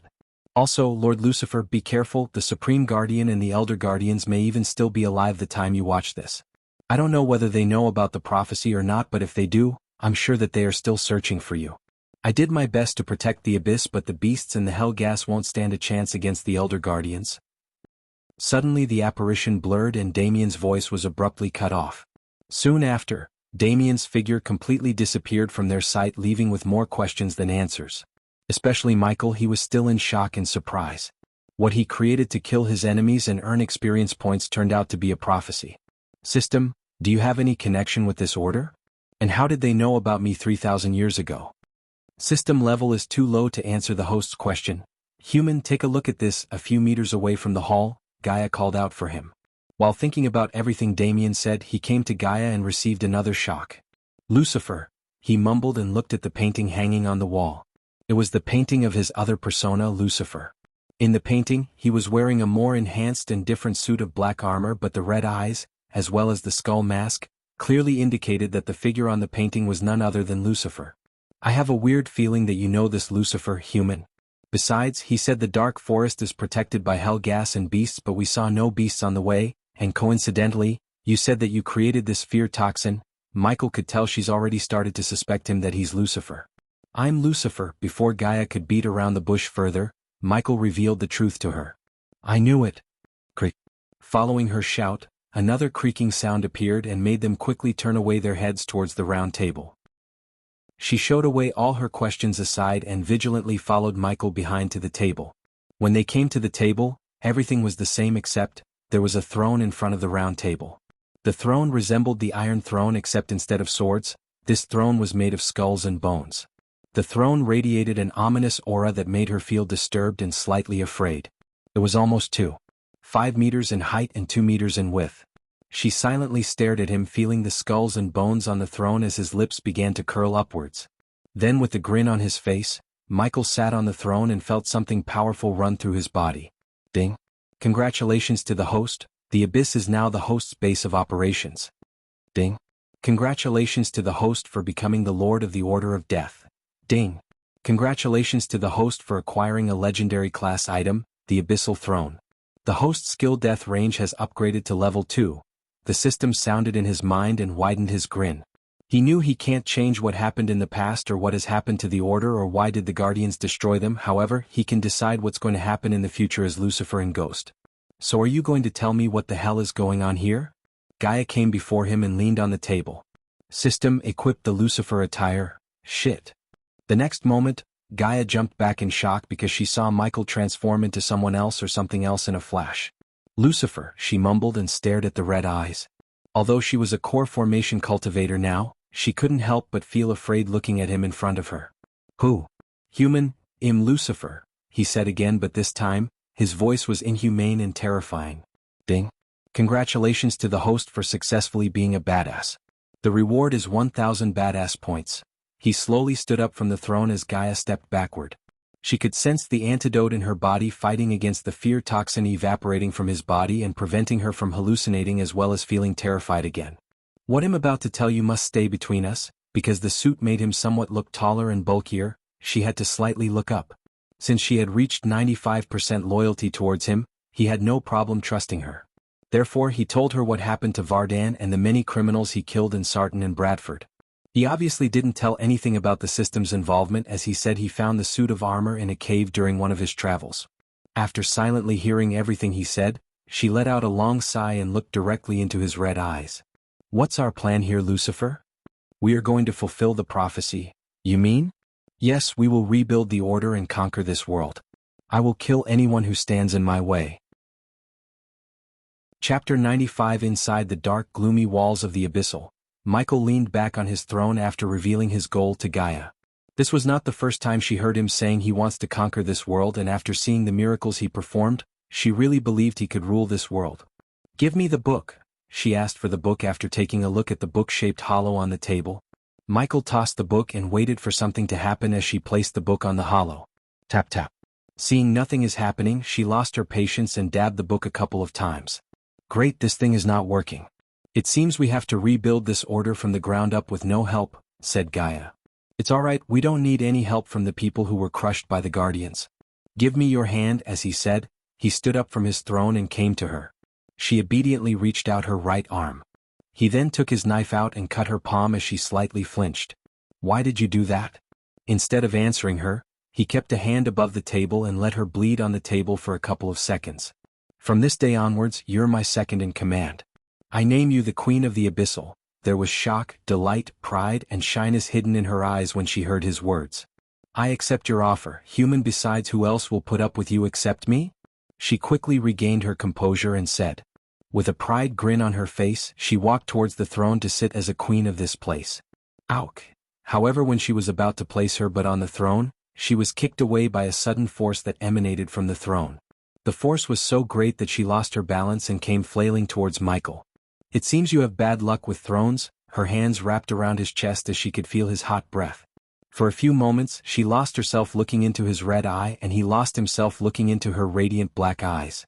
He had never been in love or shared his life with anyone else before, but something about this girl attracted him towards her like a magnet. She was beautiful, brave, witty, moreover she was loyal to him. Both of them remained still very closer to each other, letting their hearts rule their emotions rather than their brains. It's sure. Michael cleared his throat and stepped back as she quickly tried to hide the red blush on her. Go and check the place out. This was the first time he had seen her blush, and before he could fully digest this rare sight, she ran away from the hall. Back inside the Black Skull, Michael also gently smiled and went back to his throne. Look what I found. After staying out of his sight for almost half an hour, she came back fiddling with 2 identical silver rings. Why are you still on that creepy chair? Never mind, see this. Since she couldn't sit on the throne, it became just a creepy chair to her. She tossed one ring to him and kept the other. A space ring? Where did you find it? Not a space ring, human, an interlinked space ring. Anything you store in one ring can be accessed from the other. These space rings are extremely hard to forge, and these are not even marked, which means no one used them before. Considering she recovered her cultivation, it was time for him to give the resources she needs to cultivate as well as keep maintaining her lifestyle. Therefore he decided to put the gold coins in the space ring to share them with her. The interlinked space ring could only be accessed by no one except their owners, so he didn't need to worry about someone stealing it. Compared to gold coins, he valued badass points more, and no one in this entire world could steal them from the system. Also, both of them were not someone who would let someone steal the ring. Gaia, what's mine is yours, and what's yours is mine. He claimed ownership of this ring by marking the ring with his arch energy, and then he transferred all the gold coins into the space ring. I like that, Gaia said and put the ring on her finger with a smile. So what did you find other than these rings? Follow me. Michael followed her through the dark halls, passing a couple of empty rooms, and after a few minutes of walking, he came before a door that had the L mark etched on it. I couldn't open this door. I guess only you can. Michael wondered how Damien was able to design this place to recognize him 3,000 years after. For now, he was glad that they were able to do this because this place is way safer than the Sunrise sect. Moreover, he could plan his moves freely without worrying about someone spying on him. Simply, this was his Batcave. Ketchup. The moment he touched the door, it shook violently and slowly opened. He could smell the ancient air coming through the cracks. The air had an extremely high concentration of fear toxin, and if they didn't take the antidote before, they would have ended up dead in a matter of seconds. Damien obviously assumed that the fear toxin won't hurt Lucifer, and technically, he was right, as Michael was able to finish the antidote. Thinking about the antidote, he couldn't help but feel thankful towards Gaia. If he hadn't saved her from the snake men in the forest, he couldn't have finished the antidote. Although it was highly unlikely he would have ended up dead, he would have certainly lost a huge amount of badass points to the system buying the missing ingredients. He stepped into the dark room, and when Gaia conjured the flame to brighten the room, he was disappointed as the room seemed nothing but empty. The room was not as large as the throne hall, but it was not small either. While looking around the empty room, he frowned when he noticed another small door at the end of the room. What's up there? Probably another empty room, said Gaia and followed him behind to the door. Wow! His disappointment disappeared in a flash because he was startled by the sight after he opened the door. The sight was so stunning as his eyes and mouth opened wide. In front of him were a waterfall and a small lake. He looked up to see how there could be light coming, considering they were actually underground. Yet he could see the sky and the clouds. This is a pocket dimension. Since she was a core formation level cultivator, she could sense the runes around the place and be able to recognize its true nature. Is it safe to be here? What if the pocket dimension cut from the real world? This was the first question that appeared in his mind. He quickly stepped back. It's perfectly safe. Once a pocket dimension gets attached to a place, it stays there, not even an immortal could destroy it. This is definitely a work of a 5-star rune master and a talented one at that, he sighed in relief. Looking at the beautiful waterfall as well as the blood stink coming from his body, he wanted to undress and take a long relaxing dip on the small lake before him. In a flash, he entered the system's interface and unequipped all his armor except the black boxers he's wearing. Hey! Seeing him suddenly half naked, she screeched and turned around. You're fucking naked. Not completely. He laughed and dashed straight into the lake to relax. After all, he deserved a day off after all the killings and trouble he went through. How long are you gonna stand there and watch, you perverted snake? After a couple of minutes of swimming, he teased her to make her angry. I'm a pervert? Says the guy who undressed in front of a girl. She wanted to kick his ass for speaking so shamelessly, but she ultimately smiled and walked towards him. There you go, hop in, the water is at perfect temperature. Don't mind me if I do, cannonbolt. Unlike he was expecting, she didn't change her dress as she jumped straight into the water cannonbolt style. Don't you have a bathrobe or something? When she emerged from the water, he asked. I left all the clothes I picked at the Phoenix Island, and now I need to go shopping again. I hate that Maria bitch. Both of them soaked in the water and enjoyed the calmness of the place. After a few minutes, she saw a smile on his face. What? Do you know what we need to make this place even more awesome? No, don't say it, a dragon. This is one of my calm before the storm chapters, and from the action-packed ride will begin. Also, I'm getting so many questions and comments about the FL. Well, I will reveal the FL in the Chapter 96. In faraway land from Bredia, a group of 4 people was kneeling in front of a monument. Other than the tall silver monument, there was nothing in the room. The only light came through the hole directly above the monument and encircled the monument. All of a sudden, the monument vibrated and glowed as the entire room started to brighten up. Among the 4 people, 2 of them were male and the remaining 2 were women, and one of the women had a long pointy ear and glowing gold hair. They were all godlike existence in the world because they were at the fusion stage, only one stage behind reaching the half-immortal stage. However, despite their cultivation level, they were devotedly kneeling in front of the monument with their heads down. Soon a white smoke emerged from the monument and began to take the shape of a man, a white-haired old man. The 4 of them slowly looked up with eyes full of devotion and respect. Elder Guardian, the 4 of them said in harmony as the old man let out a weak smile. Behind his weak smile, there was a concern, despair, and a hint of dread in his eyes. Stand up, Guardians, you should only kneel before the Supreme One. His voice was soft, but at the same time, it sounded like an order. The 4 of them didn't disobey his order as they stood up to learn why they were summoned, because no one was summoned to this room in 1,000 years. Guardians, I know what you're wondering. The old man looked at the 4 of them quietly for a few seconds and continued, before I tell you why I summoned you all here, tell me what you know about the Dark Age. Each of the 4 had a different expression on their faces when they heard the Elder Guardian. And what do you know about the Dark Lord? The moment they heard the name Dark Lord, the expressions on the Guardians' faces changed dramatically. No one spoke a word for a few moments as they all blankly stared at the Elder Guardian like they didn't understand the meaning of his question. Soon, the woman with the pointy ears answered with a deep frown on her face, Elder Guardian, we all read the grimoire about the Dark Age and the Dark Lord, but... The pointy ears woman's voice trailed without finishing her inner thoughts. The 4 of them clearly didn't believe the stories about the Dark Lord, but they were afraid of telling the Elder Guardian, yet the Elder Guardian could see it on their faces. What you read about the Dark Age is real, very real. His voice was grave and the 4 of them couldn't help but recollect everything they read about the Dark Lord in the grimoire. For a few moments, no one uttered any words, but one of the men behind the pointy ears woman slightly shivered in fear. Then the Dark Lord. After a long silence, the woman next to the pointy ears woman asked the Elder Guardian as he took a long deep breath before answering them. The Guardian Guild Library was one of the most secure places in the entire world. The library was separated into 4 levels, but only a few knew that there's another level, a 5th level. Apart from the 4 Guardians in this room, there were only 5 powerful people who had access to the 5th level in the library. Unlike the other levels, the 5th level had no spell scrolls or skill books, but it had just one book, the grimoire. No one in the current generation of the Guardians knew who wrote the book, but it was mandatory to read the book after a Guardian reaches the Alpha level. The grimoire contained 2 chapters, one chapter about the Dark Age and the last chapter was about the Dark Lord. Although the book barely had more than 3,000 words, every sentence in the book described an age of darkness and horror. For an instance, the book stated that in the Dark Age, people would be stripped away of their free will and enslaved to one master, the Dark Lord. The Dark Lord is here somewhere in the world, Guardians. Until now, the four of them thought the book was just something to keep the Guardians in the line by making them afraid, but now looking at the Elder Guardian's face, they realized the truth and felt a chill running through their spine.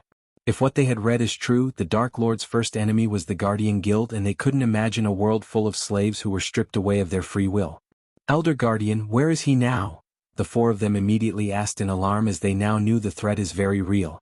I cannot sense his location. Something or someone is preventing me from sensing his location. However, I can sense his powers grow by each day, and he's already gained a powerful ally to aid him in his war with us. Elder Guardian, how can we help you? Just say the word. The entire Hunter Guardians are at your disposal. The pointy-ears woman put her hand on the chest and said. The Sorcerer Guardians are ready to serve justice. One of the men who stood behind the woman stepped forward and did the same as the pointy-ears woman. The Warrior Guardians are waiting for your command, Elder Guardian. The Beast Guardians are at your disposal, Elder Guardian. There was only a weak smile that could be seen on the Elder Guardian's face, as he knew that no one in this world can stop the Dark Lord except one person, the Supreme Guardian. However, the Supreme Guardian had sacrificed himself a long time ago to keep the Dark Lord away from this world 3,000 years ago. The Supreme Guardian was not the only one who sacrificed himself for this cause, as all the Elder Guardians also made the same sacrifice except the one before the Alpha Guardians. Everyone in the Guardian Guild believed the Supreme Guardian and the Elder Guardians were still alive, considering they had all reached the immortal level a long time ago. Yet, the truth was not what they believed till now. Elder Guardian, if what the grimoire is real, then Elder Guardians and the Supreme Guardian can stop the Dark Lord again, right? Hearing the Guardian leader of the Hunter Guardians, the pointy-ears woman, the Elder Guardian decided that this is the time he tells them the truth before he too passes away, because he was nearing the end of his life. You are confusing the Order of Death with the Dark Lord, Alpha Guardian. 3,000 years ago we stopped the Order of Death, a cult with the purpose of serving the Dark Lord in his way to world domination. It's time you know the secrets we kept from the Guardian Guild all these years. Until 3,000 years ago the world was controlled by a dark cult. They called themselves the Order of Death. They had people everywhere, even in the Guardian Guild. The four of them were momentarily stunned by the words of the Elder Guardian, because the Guardian Guild was the hardest guild to get into, as they had numerous ways to test one's intention and purpose before making someone a guardian. Therefore, when they heard the Guardian Guild was infiltrated by the Order of Death 3,000 years ago, they realized the true power and the reach of this cult. It took us almost 100 years to find out all the members of the cult before waging war on them. We lost many Elder Guardians in the war, but eventually, because of the Supreme Guardian, we killed all the cultists and destroyed everything they had. However, after we dismantled the cult, we eventually discovered that the cult believed, in the future, someone with godly powers will appear and begin the Age of Darkness. The Supreme Guardian called that someone the Dark Lord. For many years after the war, the Supreme Guardian went such lengths to confirm the information about the Dark Lord. There was a small pause in the Elder Guardian's voice as his mind recalled that day the Supreme Guardian shared what he found. That was the day the Elder Guardians had seen the Supreme Guardian frightened for the first time in their life. Even when he fought the leader of the Order, Valerian, the Supreme Guardian wasn't afraid, but that day they saw the fear of God in his eyes. The grimoire you read is not just a book, it's the last words of the Supreme Guardian himself. The words that came out of the Elder Guardian stunned the rest of them, because they didn't expect the grimoire was written by their leader, the Supreme Guardian. And what shocked them most was the last part of what he said. Elder Guardian.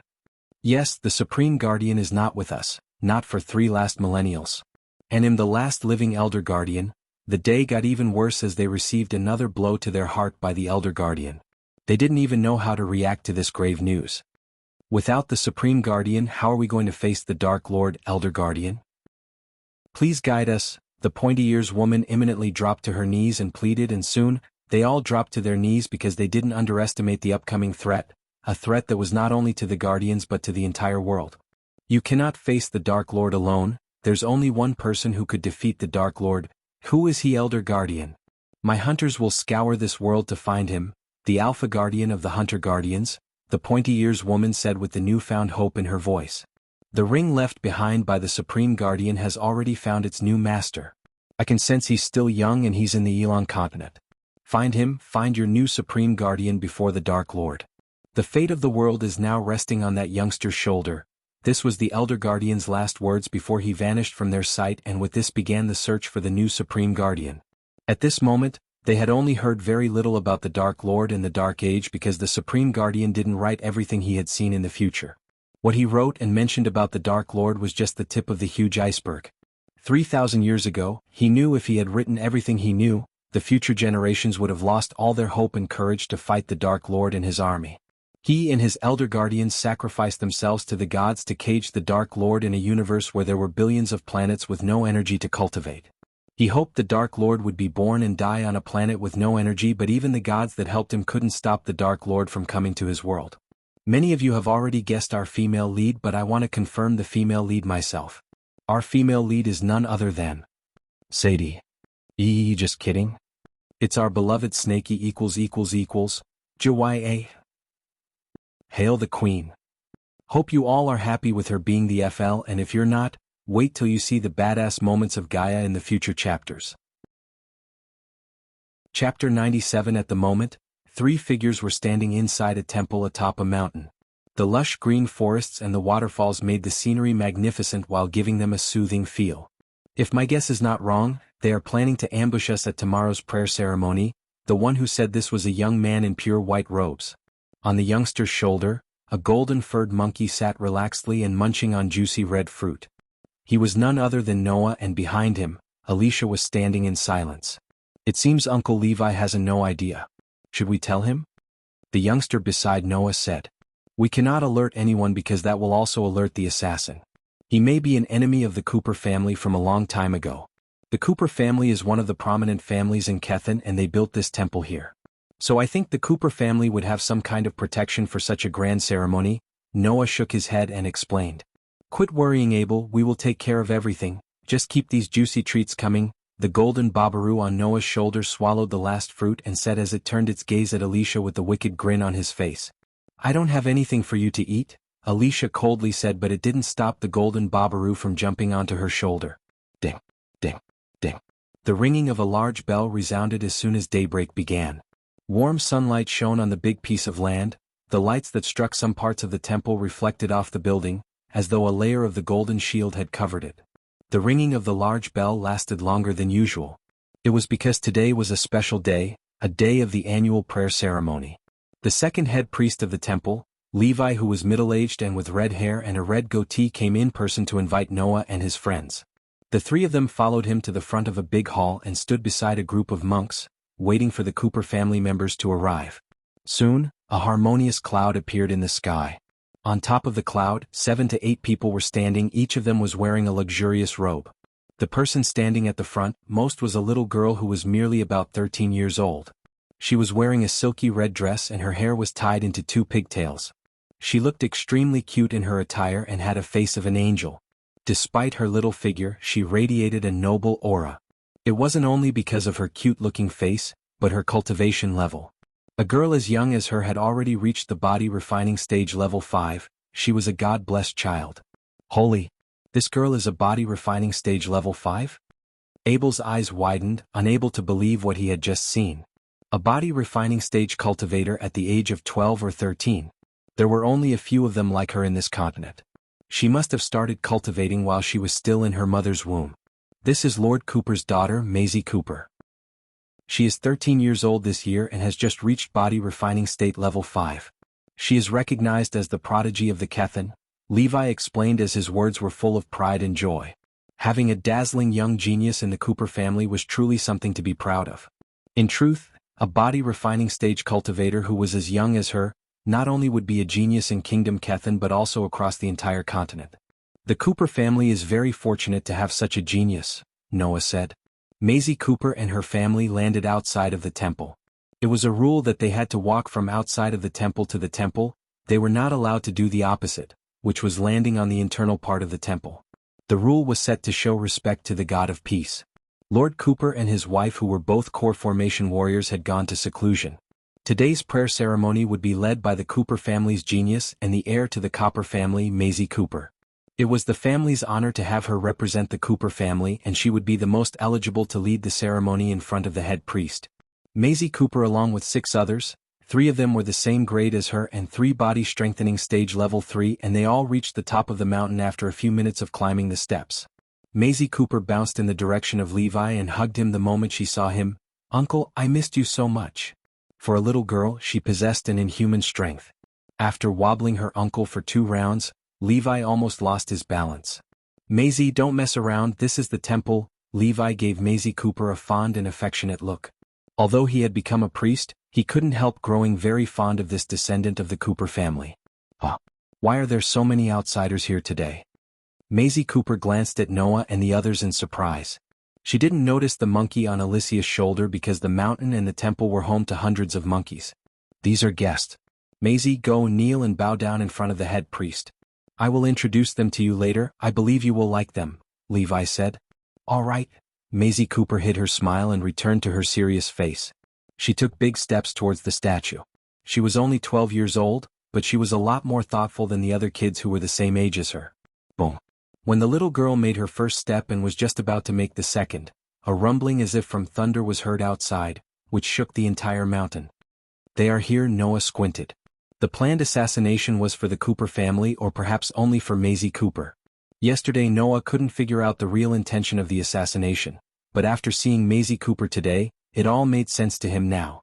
An exceptional talent like her should be eliminated to clear off any obstacles in the future. "Who is it?" The smile on Levi's face disappeared as his face turned serious. Whoosh, whoosh, whoosh. As soon as Levi's voice faded, silhouettes of different people flew out from multiple directions towards the temple. There were about 20 of them. Many of them were at the body strengthening stage and the rest of them were all body refining stage level 10 except the leading man who was a core formation level stage 1 warrior. "Haha. It seems today will be the last time of Cooper family's annual Thanksgiving ceremony." A person laughed. He seemed to be in his 40s or 50s, he had a sturdy body behind his blue clothes. "Stefan, what is the meaning of all this?" An elder of the Cooper family gritted his teeth and said as hatred filled his face. "What is the meaning? You stupid old man, we are here to end your pathetic lives. The surrounding areas are all sealed, so don't even think about getting help from the Coopers outside," Stefan announced without trying to hide his true intentions and the killing intent in his eyes. There were 2 major powers in the city of Oxfell and Kethen, the Cooper family and the Lane family. As the saying goes, a forest cannot be ruled by 2 lions. These 2 families had been in a power struggle for so long, but the Lane family had never intended to raid the Temple of Peaceful Valley before. This was the reason that the Cooper family permitted Maisie Cooper to lead the prayer ceremony and did not send powerful warriors as her protection. They hadn't expected that the Lane family would launch a surprise attack on the temple as this place was always considered a neutral area. "Humph, you gathered all these men just to attack a little girl? Lane family really has no shame." Maisie Cooper, the little genius of the Cooper family. "You have grown fast and I have to admit your existence is a threat to the Lane family. Also, the Guardians are recruiting disciples. They have only 1 slot remaining, thus only 1 can join the Guardians Guild. If you're alive, they will definitely choose you and the Coopers will be untouchable, but if you're dead before joining the Guardians, the Lane family will have 1 less problem in the future." Stefan smiled maliciously. Apparently, the Lane family had been preparing for this very day to come. They were informed that Lord Cooper and Lady Cooper had left for seclusion, leaving Maisie to attend the Thanksgiving, therefore they would be able to get rid of Maisie Cooper in the temple while she was vulnerable to attack. Noah's eyes glittered when he heard of the recruitment to join the Guardians. He and Alicia were told not to reveal their identities as the Guardians trainees while they were in Kethen because Peyton already had enough mess to clean and didn't want Noah to make more. Therefore, if Noah wanted to save the little girl from getting killed, he had to do it without using the Guardians as his shield. Despicable. Levi's eyes were full of rage. "You people of the Lane family are really despicable to come to the Peaceful Valley with such ill intentions. Fuck you and your god. After I'm done with this place there will be nothing but ashes." Then while the Coopers were searching for their lovely daughter, "Well, make our move and finish the Coopers. Once and for all." Stefan was extremely cocky today. He wouldn't let anyone from the temple escape their deaths. "Go. Kill everyone," Stefan shouted. The warriors of the Lane family unleashed their auras. One of the Lane family's body refining stage warriors broke the parts and decorations of the big hall and stepped on the head of the statue of the God of Peace. "Ha! You all worship this useless god, this is ridiculous." He mocked and landed on the statue of a man, the God of Peace. Boom. A powerful aura suddenly rushed out from Abel's body and shot out in all directions. Both of his eyes turned red and stared at one of the Lane family members who was stepping on his god's head. He had crossed Abel's line. It was totally unacceptable. "Get down this instant." Abel's voice sounded like a clap of thunder and his words carried a horrifying murderous aura. No one had expected that a calm and insignificant youngster would suddenly step out to fight. All the attention was shifted to him, including Maisie's, Stefan's, and especially the one who was stepping on the statue's head. Chapter 98. Those of the Lane family who were placing their attention on their arch-rivals, the Cooper family, and also on Levi, never once had they thought that a young man would get mad. As far as they were concerned, the ones that were provoked the most should be the Cooper family and Levi. They had zero clues why a nobody like him would get so furious about it, and the fiery aura unleashed by him shocked them. He was also at the body refining stage as the rest of the youngsters beside the little girl. Who is this fool? It seems the Cooper girl brought some friends of her own, but too bad, all of you have to die today. Stefan smiled coldly. Abel didn't look at him. Now he was full of rage and glared at the bastard who stepped on his god's head. He swore in his heart that he wouldn't let this person live. Haha, kid, why are you so angry? Do you want to see me breaking this statue with my feet? The body-strengthening stage warrior ridiculed Abel's pointless anger. His leg began to step harder, creating a creaking sound as tiny cracks started to appear on the statue's surface. Noah and Alicia shook their heads helplessly. They felt pity for the body-refining stage. He was finished, no one on earth or heaven could save him anymore. Come and die. Abel roared. His whole body turned into light and raced to his target. An illusion of a golden chakra struck the man who was standing atop the statue. The speed and power of Abel's attack made the man's expression change dramatically as he didn't have time to react. The impact of the ferocious attack sent the man flinging from the statue. In the mid-air, Abel gripped the man by his neck and slammed onto the ground below the statue. Abel had become like a ferocious beast. You dare step on our god statue? Die now. Abel exerted all of his strength, and moments later, a sound of cracking noise emerged. The scene became quite gory. They were seeing a body-strengthening stage level 8 warrior struggling and screaming in pain under Abel's hold. Before anyone from the Lane family could make a move to save him, his entire body was torn in half as blood was pouring out from his body. Hiss. Everyone gasped in horror, especially the men from the Cooper family, their eyes widened in shock. Everyone had underestimated the youngsters because of their cultivation level, but in reality for the next hour, Noah, Alicia, and Abel could easily kill anyone under body-strengthening stage level 9. It was because of 3 reasons. First, the 3 of them were not normal cultivators, they were freaks of nature. Secondly, they had an epic class spell in their arsenal which boosted their power by multiple folds. The last reason was before they came to the temple, Noah and Alicia were chased by the hunters of Aragoth, and this made Noah concoct a rare pill that enhanced their power to battle anyone under body-strengthening stage level 9. The pill's effect would only last for 2 hours, and after 2 hours, they would be weak as foundation stage level 10 cultivators for 3 hours. However, after killing the Lane family members, they would be perfectly safe until they recover their strength in the temple. Abel's power was beyond the Lane family members' expectations. He was just at the body refining stage level 6. The gap between him and the man he just killed was huge. The Cooper family members' mouths opened wide out of surprise. They didn't imagine a heaven-defying youngster like him had come to the temple.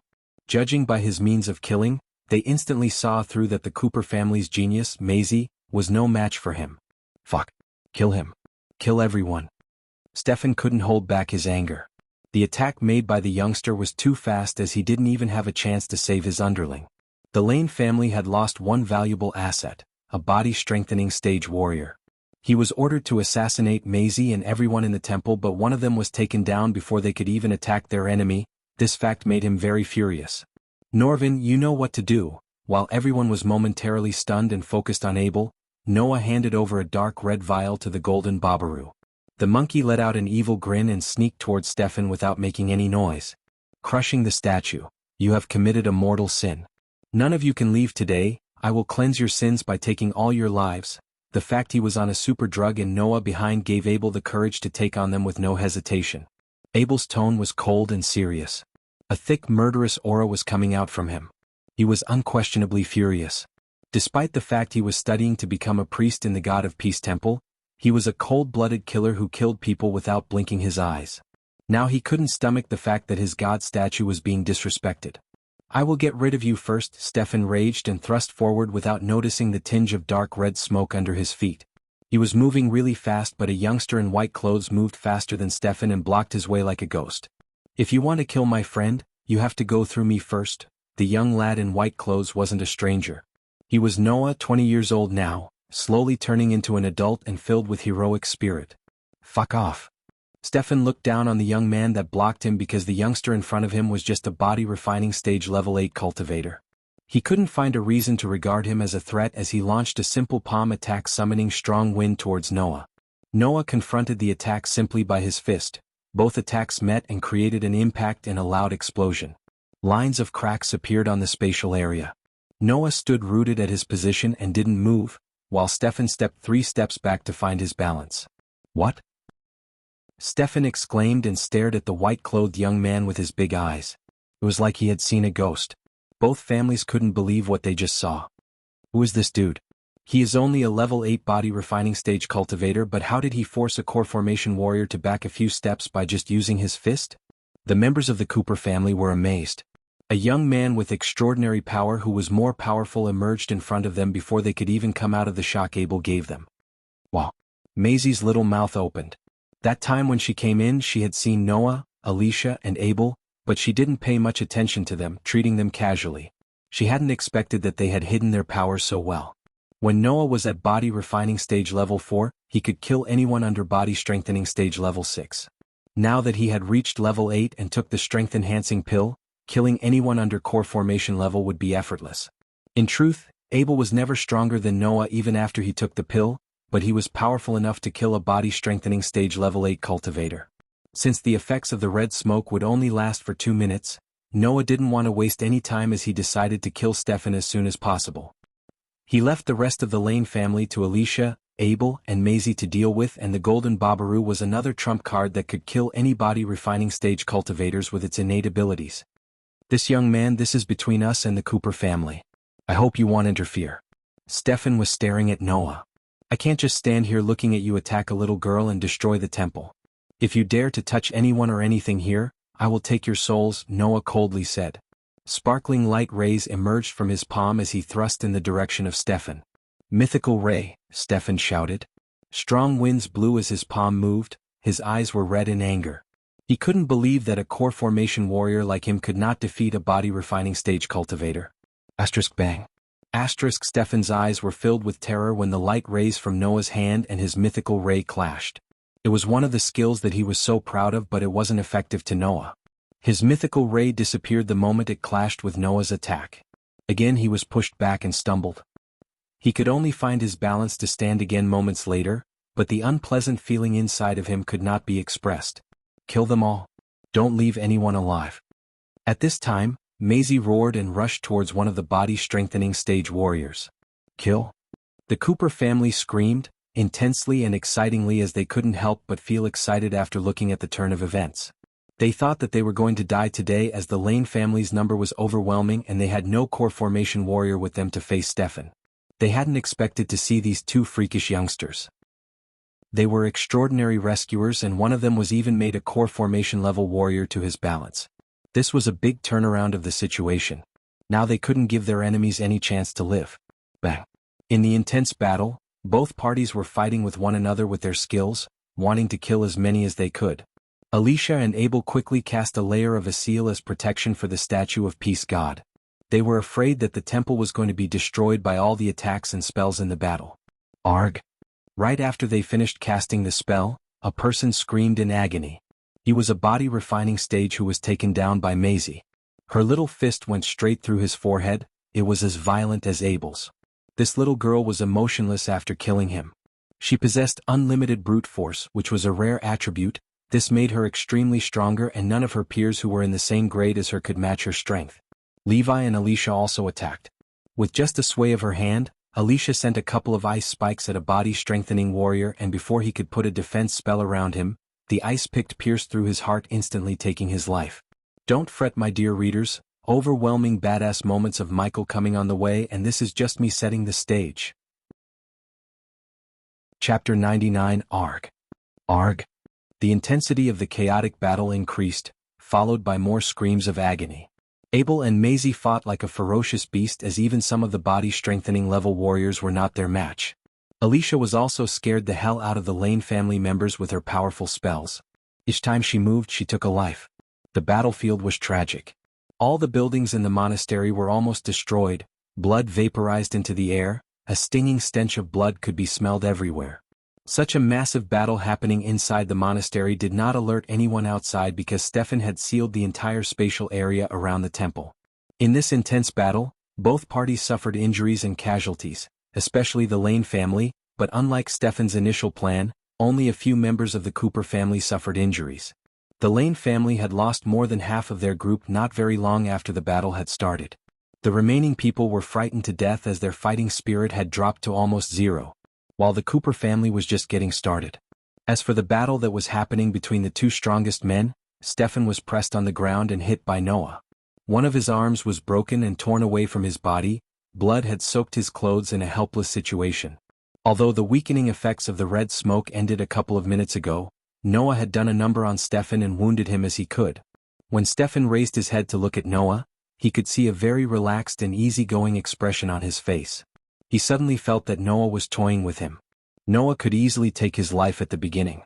How did this happen? Stefan spurted blood. Even until now, Stefan had no clues that he inhaled a cloud of smoke that weakened his cultivation level temporarily. He coughed up more blood because of the injuries he suffered both physically and mentally. As for the mental part, he felt extremely miserable to be defeated by body refining stage level 8 cultivator. Master Lane, unlock the seal now, we can't fight anymore.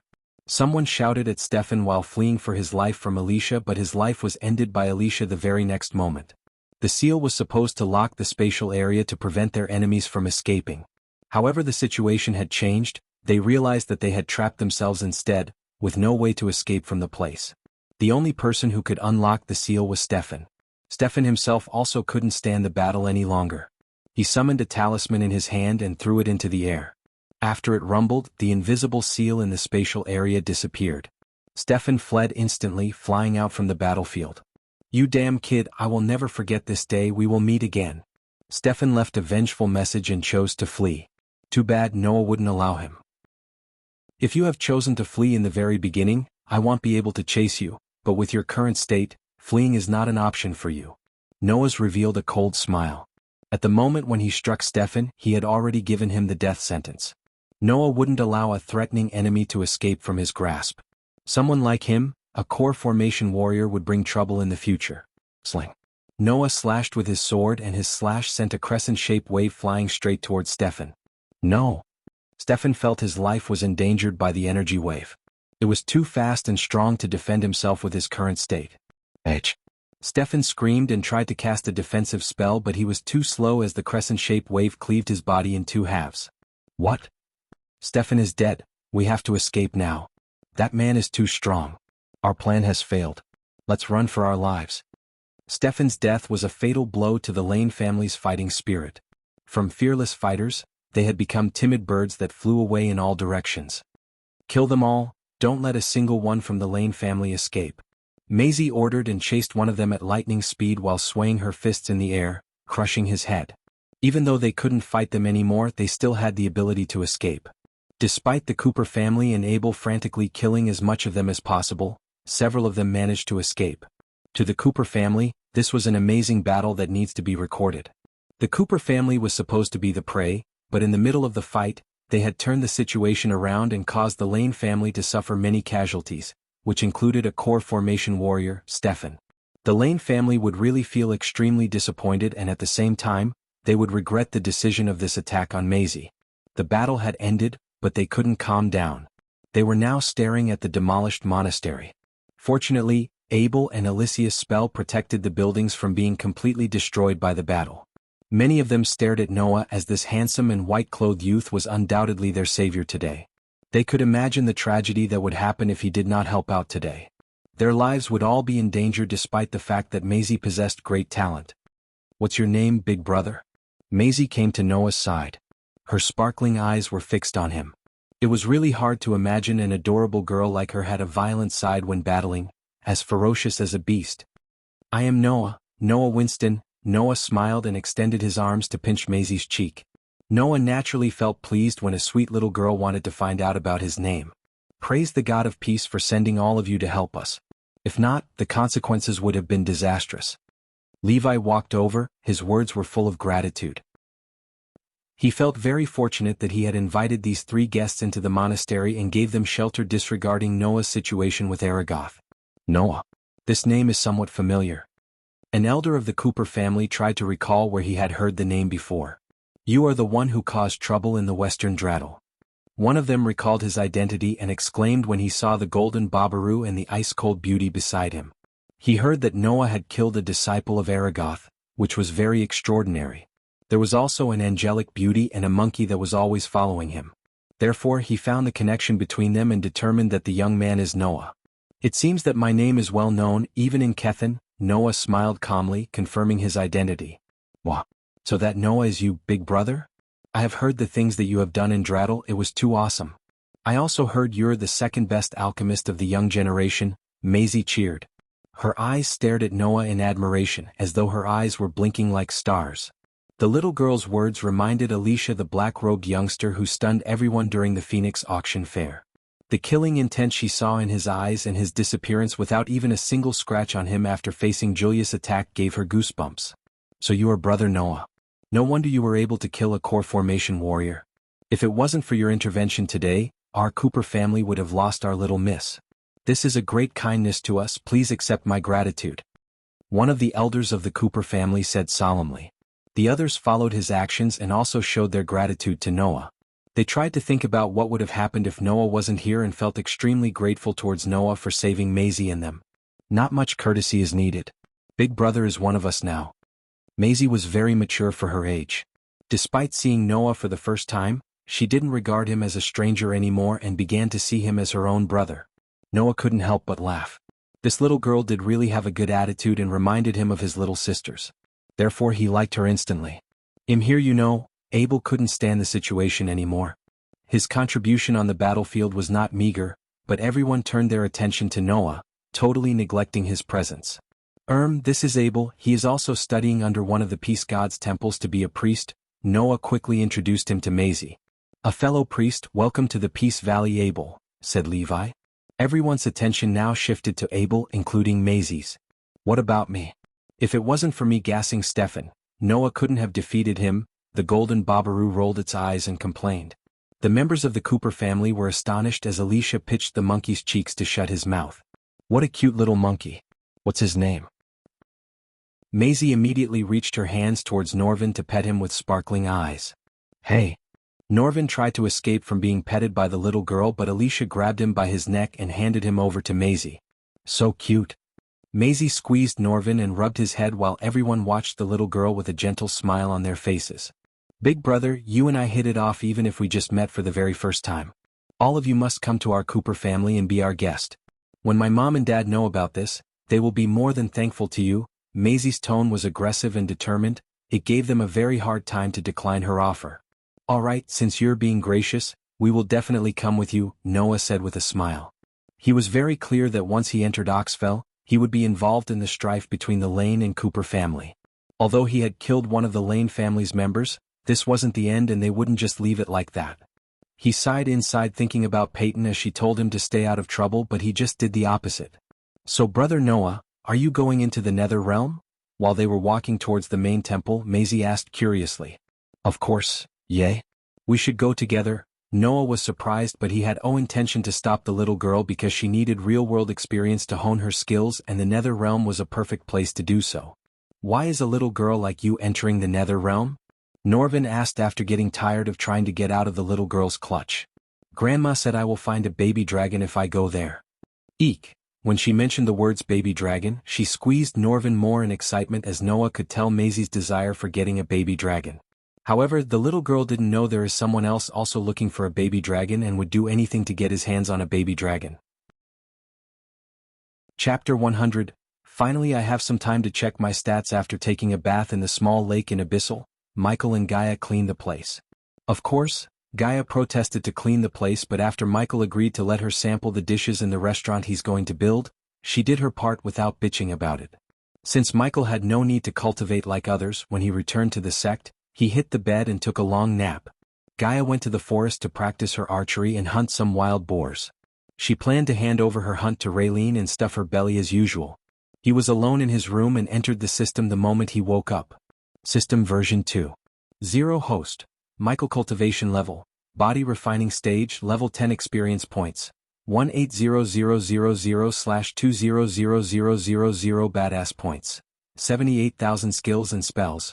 Wind Blast LVL2 Responsive Shield LVL3 Environment Scanning LVL2 Ignitia, LVL1 Lightning Dash, LVL1 Energy Devour, LVL1 Death Range. LVL2 Techniques. Swords of Destiny 80% Mastery Occupation.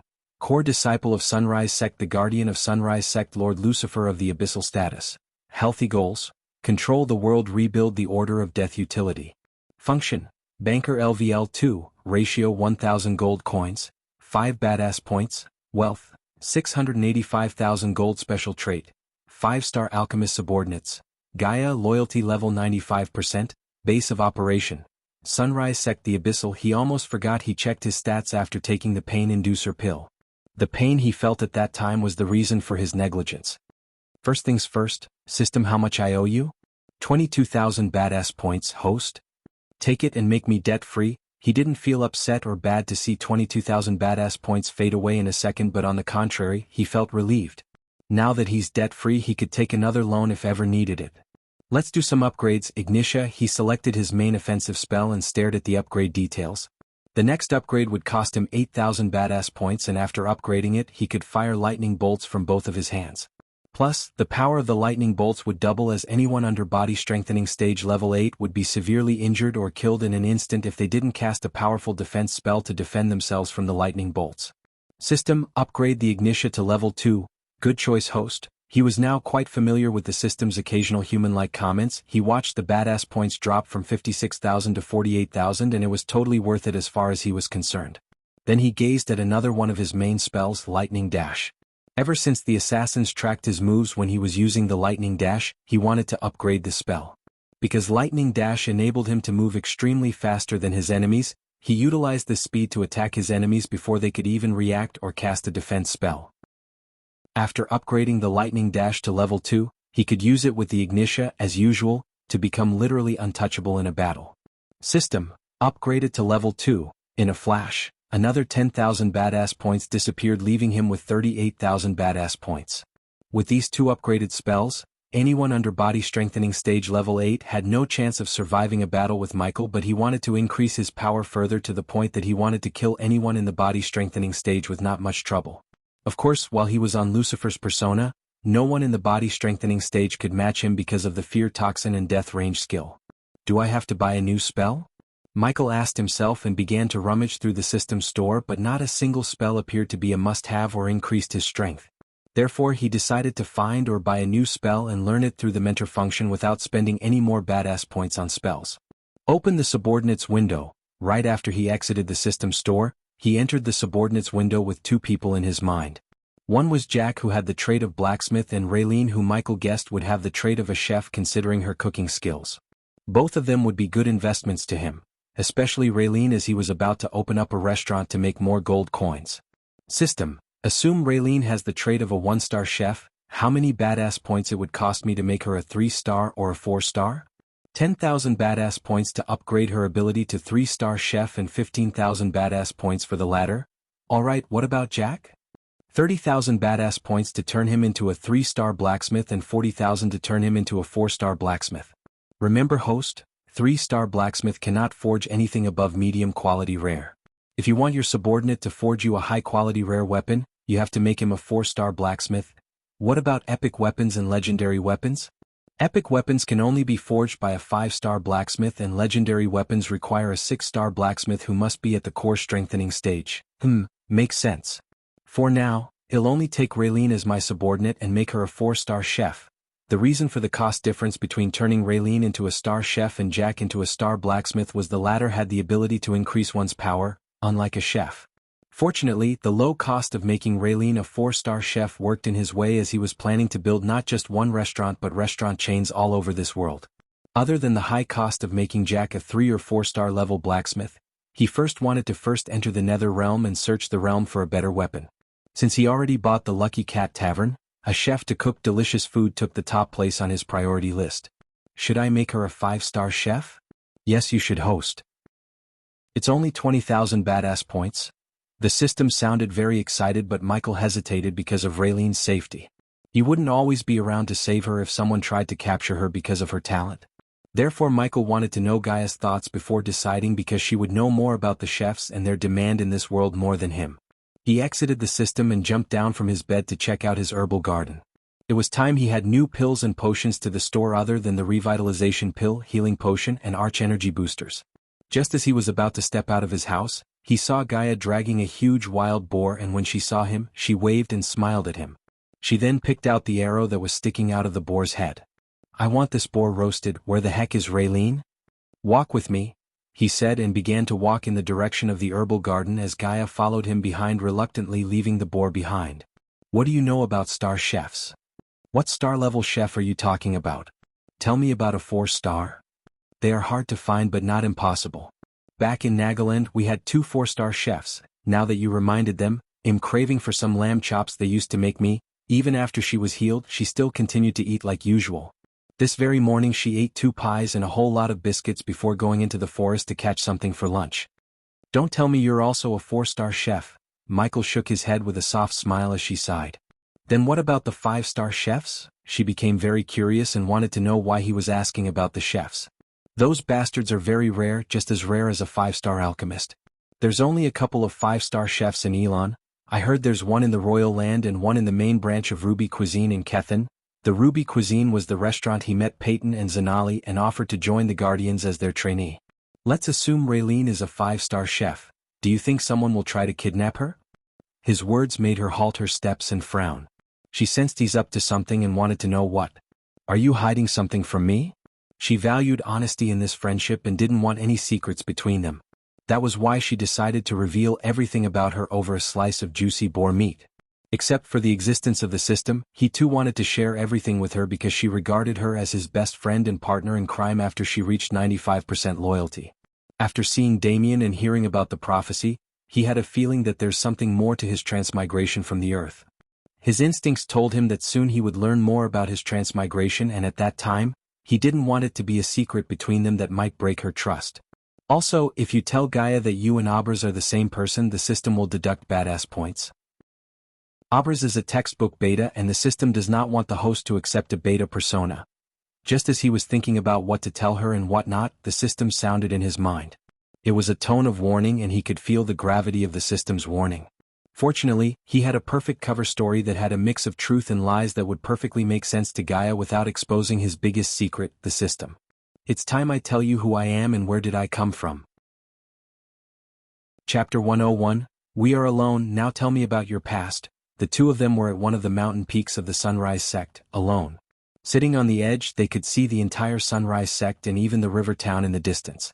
Michael used the time he spent getting to the mountain peak to piece all the lies and truths together so she wouldn't doubt him. Looking at her face, he took a long deep breath. "What I'm going to tell must stay between us. You can trust me, human, I'm your friend." It wasn't a surprise to Michael seeing the sincerity in her eyes. After all, she reached 95% loyalty. Besides, Michael regarded Gaia as his only friend nowadays. "I'm not from this world, Gaia, I came from another world." "What? You're kidding me, haha, hilarious." She began to laugh and it was obvious that she didn't believe his words, but her laughter faded away when she stared at his serious face. "You're serious?" she asked with a shaky voice as Michael nodded.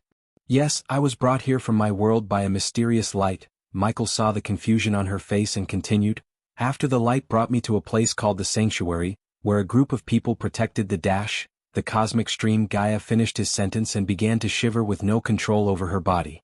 For the moment Michael ignored her shock and went on, "When the light brought me there, the sanctuary was burnt to the ground by the soldiers of Thusia. One of the men they killed looked just like me. His name was Abras. Before he died, with the help of that mysterious light, he merged his soul fragment with me, leaving all his memories and knowledge to me, except for the part about the mysterious light and the truth about his original body." What Michael said was true. Gaia stared at him blankly for a few moments in silence and analyzed everything she just heard in her mind. First of all, he didn't look like he was lying, and the more she thought about this, what he said made sense. Most people in the world had no clue about the sanctuary and the cosmic stream, and only a few people had heard about the two, but they considered it as a myth. However, the ancestors of the Nagas believed in the existence of the cosmic stream and the sanctuary. Some of the ancestors were somehow able to leave clues about their existence and the treasure they were protecting. The Nagas also believed the sanctuary was home to countless secret long-lost knowledge, and only the protectors were able to grasp this wisdom. By taking all the memories of Abras, Gaia believed that Michael was able to get hold of this ancient knowledge, hence, he was able to heal her crippled cultivation and perform many unbelievable feats. System, do me a favor. Gaia saw him close his eyes for a moment and then open after a few seconds. Close your eyes. Gaia felt his warm hand on his shoulder as she closed her eyes. The very next moment, she felt a hot surge in her brain as she started to experience Abras' betrayal and pain. With the help of the system, Michael made Gaia feel what he feels. Ah! Soon, Gaia's body twitched violently as she roared in anger and pain. Michael was able to control his anger and pain because of the many years of training and meditating, but she had no training. Therefore, when Michael made her feel Abras' pain, she lost her mind for a few moments because of the immense grief and anger. Following her mad roar, she started to bleed through her ears and nostrils. Michael withdrew his hand and waited for her to break out of this misery. Is this how you feel? He saw her teary eyes and heard her stutter. Yes, Abras and I may be two different people, but when the light merged his soul fragment with mine, I have not only his knowledge and memoirs but also his pain, grief, anger, and all of his feelings. Before he left this world, I promised him I'd avenge him and his people, no matter what. How are you still here and not on Thusia? Since Gaia felt Abras' feelings, she wanted to burn the entire Thusia to the ground and rip Layla into pieces. 'Cause I'm not stupid. Thusia seized the cosmic stream, which means they have a powerful source of energy in their hands. The only way to get my revenge is to become stronger than King Thusia, and then, I will take everything from him. We will take everything from him. Human, she squeezed his hand and decided to avenge Abras together after experiencing his emotions. But the longer we wait, the stronger they grow. Human, we should act sooner rather than later. She feared that with the use of the cosmic stream, the king of Thusia and all his men would grow exponentially stronger and become impossible to kill. The cosmic stream is a source of pure energy, much more powerful than the arch energy, but although he has the cosmic stream, he can't absorb its energy continuously, unless he wants to explode into million tiny pieces. Still, his cultivation speed would be insane. Yes, but don't forget I have a war god body, courtesy of the mysterious light. Let him have his fun with the cosmic stream for now. They fist bumped and grinned devilishly. Did you see the mysterious light you were talking about again? Since she believed he told her everything, she felt happy. She could tell that he trusts her as she trusts him. No, after Abras' soul fragment merged with my soul, I woke up days after near the forest of the river town. You know what happened next? You saved me. She grabbed his hand and held it against her chest tightly. Even to this second, she could close her eyes and recall the first time she saw him vividly in her mind. At that time, she didn't know he would be her savior and best friend. Both of them came a long way since then, and now they were like a nail and flesh. Will it hurt you to turn Raylene into a star chef? The last time you used your knowledge to heal me, you almost died. He could sense the concern in her voice, and it warmed his heart because no one ever worried about him before. He wanted to treasure this feeling in her friendship. The arrogant, haughty snake is his best friend now, and he would do everything to protect her, and he knew she would do the same for him. Don't worry, it won't, but you have to keep an eye on her when I'm in the nether realm. We don't want to lose our head chef, do we? He'll take care of our business while you're away. Human, and speaking of human, is Ghost your real name? I will tell my name when you do something nice for me. Until then, you have to call me Ghost. You ruined a perfect moment, bastard. Rolling her eyes, she punched him on the shoulder, seeing she failed to know his name. Also, while I'm in the nether realm, you have to kill these people, Lucifer style. Michael retrieved a list of criminals in his list and their whereabouts and handed it over to Gaia. He wanted to spread the legend of Lucifer around the kingdom more so people would come to believe him as a vigilante who kills the criminals and cleanse the kingdom of the sinners. Kill 8 random criminals and 2 enemies of our own, and people would think that 2 is the victims of Lucifer rather than the enemies of Ghost. Nice plan. Do you want me to dress as Lucifer too? I have something for you. Michael closed his eyes and entered the system to get her something awesome like his suits of armor. I put the armor you should wear in our space ring. A few seconds after, Michael opened his eyes and said, the suit of armor he chose for her was none other than a female version of his Lucifer armor. It cost him 5,000 badass coins to buy the new suit of armor for her, and now he had 33,000 badass points remaining. Cool. I also put a few bottles of fear toxin inside. Remember to apply the fear toxin on the suit and leave no evidence behind except the mark of Lucifer. Finally, some action. Excitement filled her eyes, and she couldn't wait to hunt some criminals at night like her friend. We should go now. Since he told her everything she has to do while he's in the nether realm, he could enter the nether realm with no worries. For now, the only things he had to do was turn Raylene into a 5-star chef and start his first high-end restaurant, as well as making new products for the Majestic. As for the interior and the design for the restaurant, he had Ristorante La Sponda in Italy in his mind. He dined in this fine restaurant when he was on a job in Italy and liked the elegant atmosphere. Plus, the Lucky Cat Tavern was a perfectly suitable place for this makeover.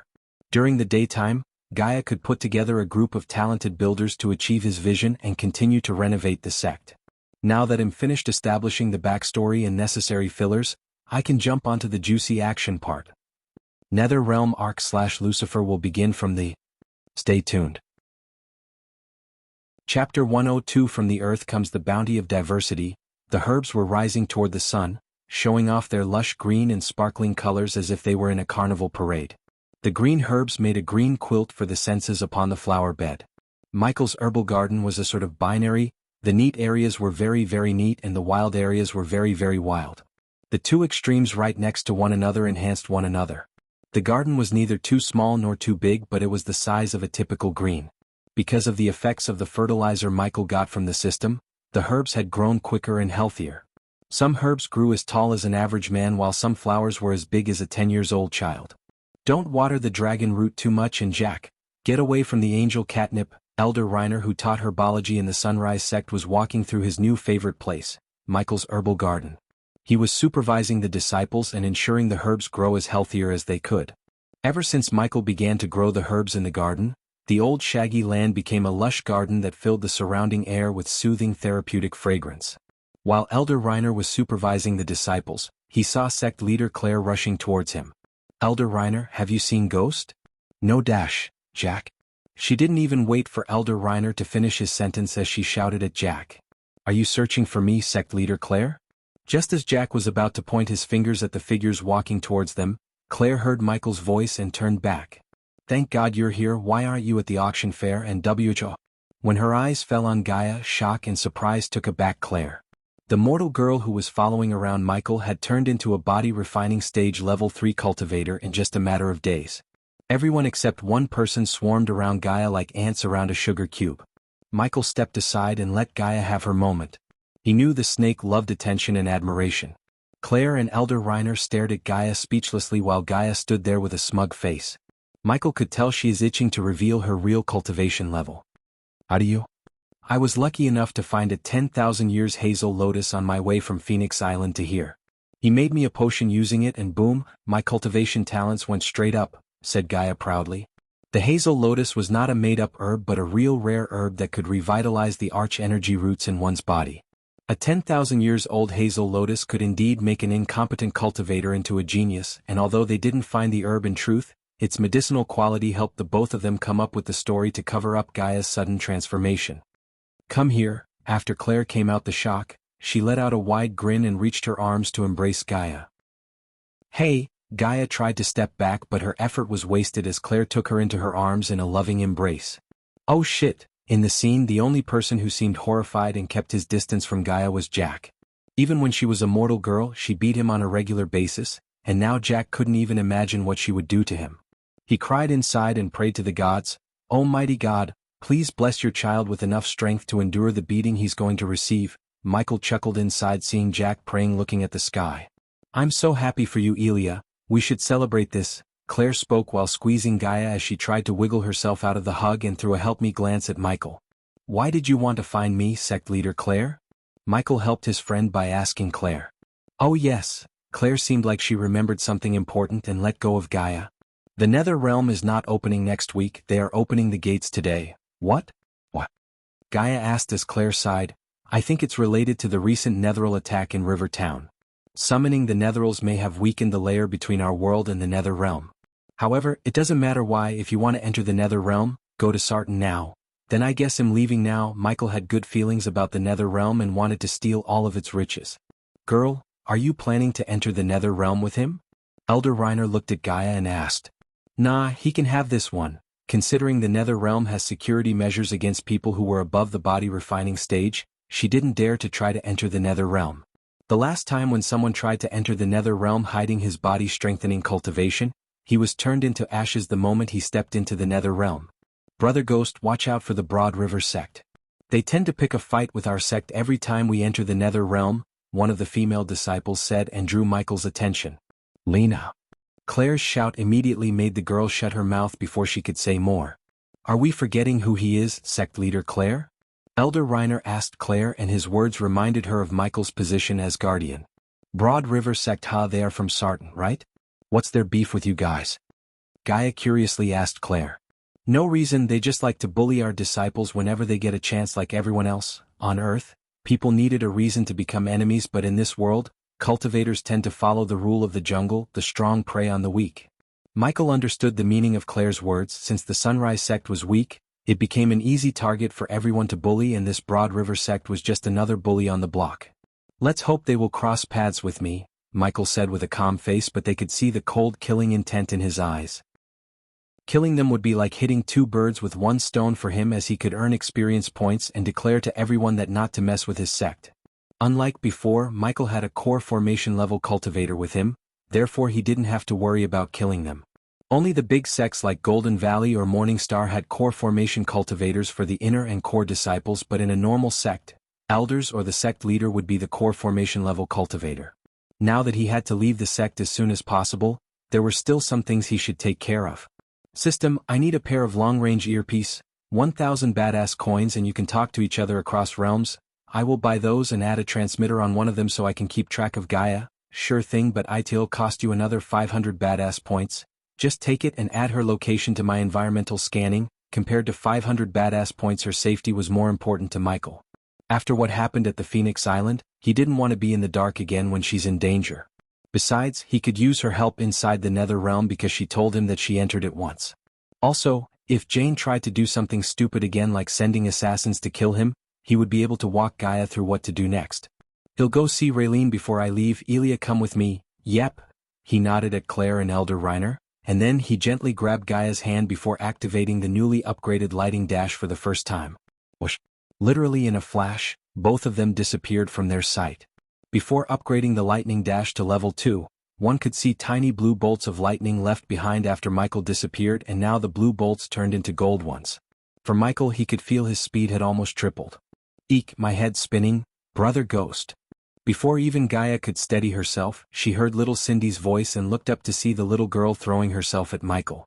Gaia couldn't understand why this little girl became so excited and happy every time she saw Michael, and he too seemed delighted to see her. There you are. Michael pecked on Cindy's soft cheeks and lifted her up.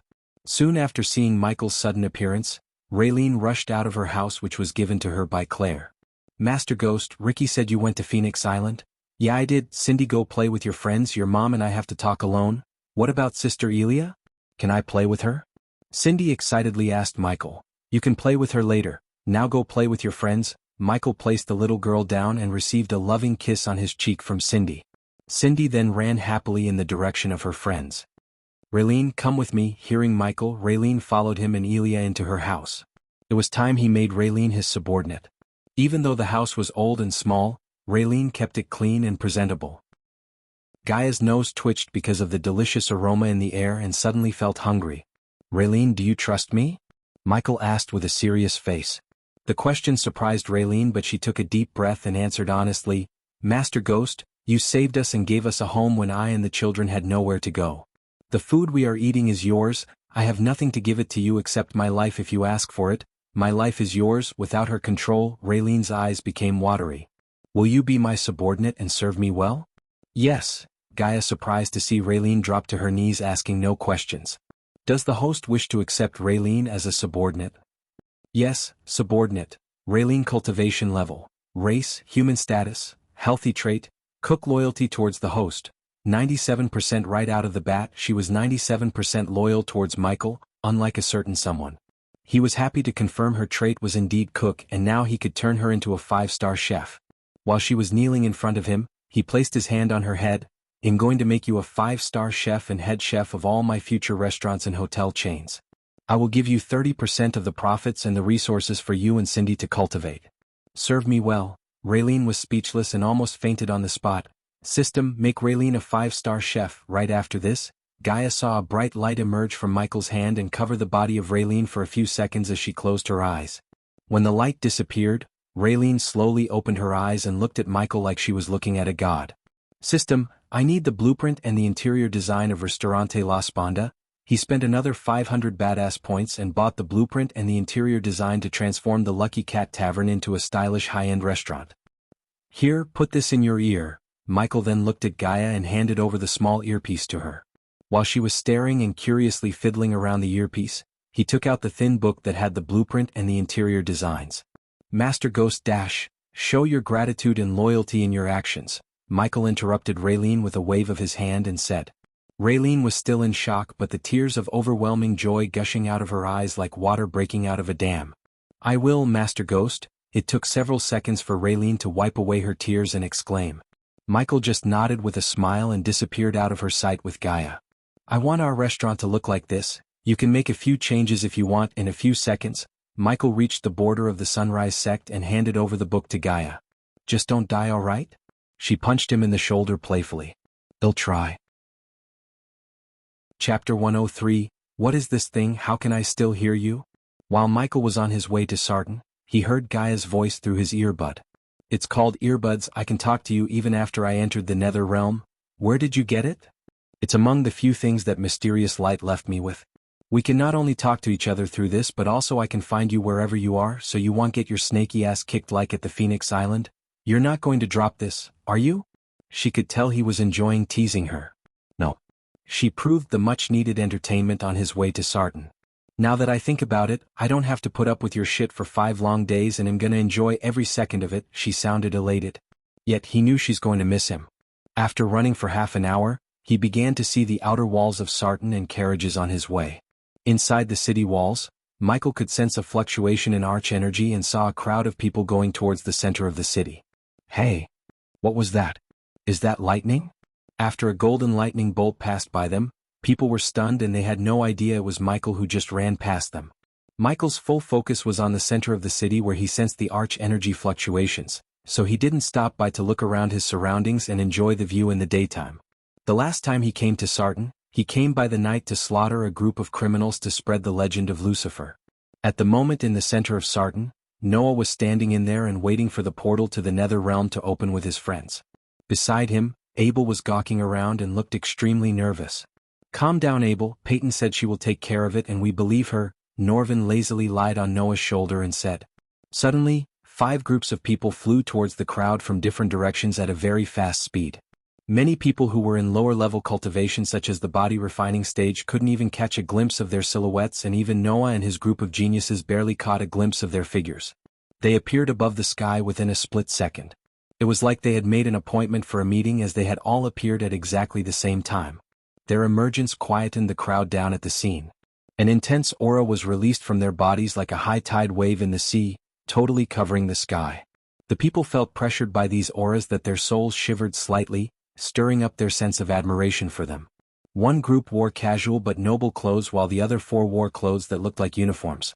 The silhouettes were Gerard Atkins of the Guardians Guild, Royce Camden of the Morning Star, Hazel Belmont of the Silver Moon, Edgar Godfrey of Aragoth, and Dean Byrne of the Golden Valley. If Michael was here he would recognize his one-night stand, Sadie Kaplan, who was standing behind Hazel Belmont, her teacher. Besides Sadie, there were also familiar faces of Evan, Victoria, and Selena among the people in the sky. Sigh. Abel sighed when he noticed Peyton and Zanali behind Gerard Atkins, who was a dark-haired man with a sturdy body. Everyone's gaze fell upon them with burning eyes, especially those rogue cultivators and some disciples of minor powers. They were all excited to be able to see the legendary figures of Breedia and Elon in person. It wasn't something that they had even dreamt of, especially seeing the famous legendary guardian Gerard Atkins. This matter was enough for them to boast in front of those who didn't have the chance to come when they returned.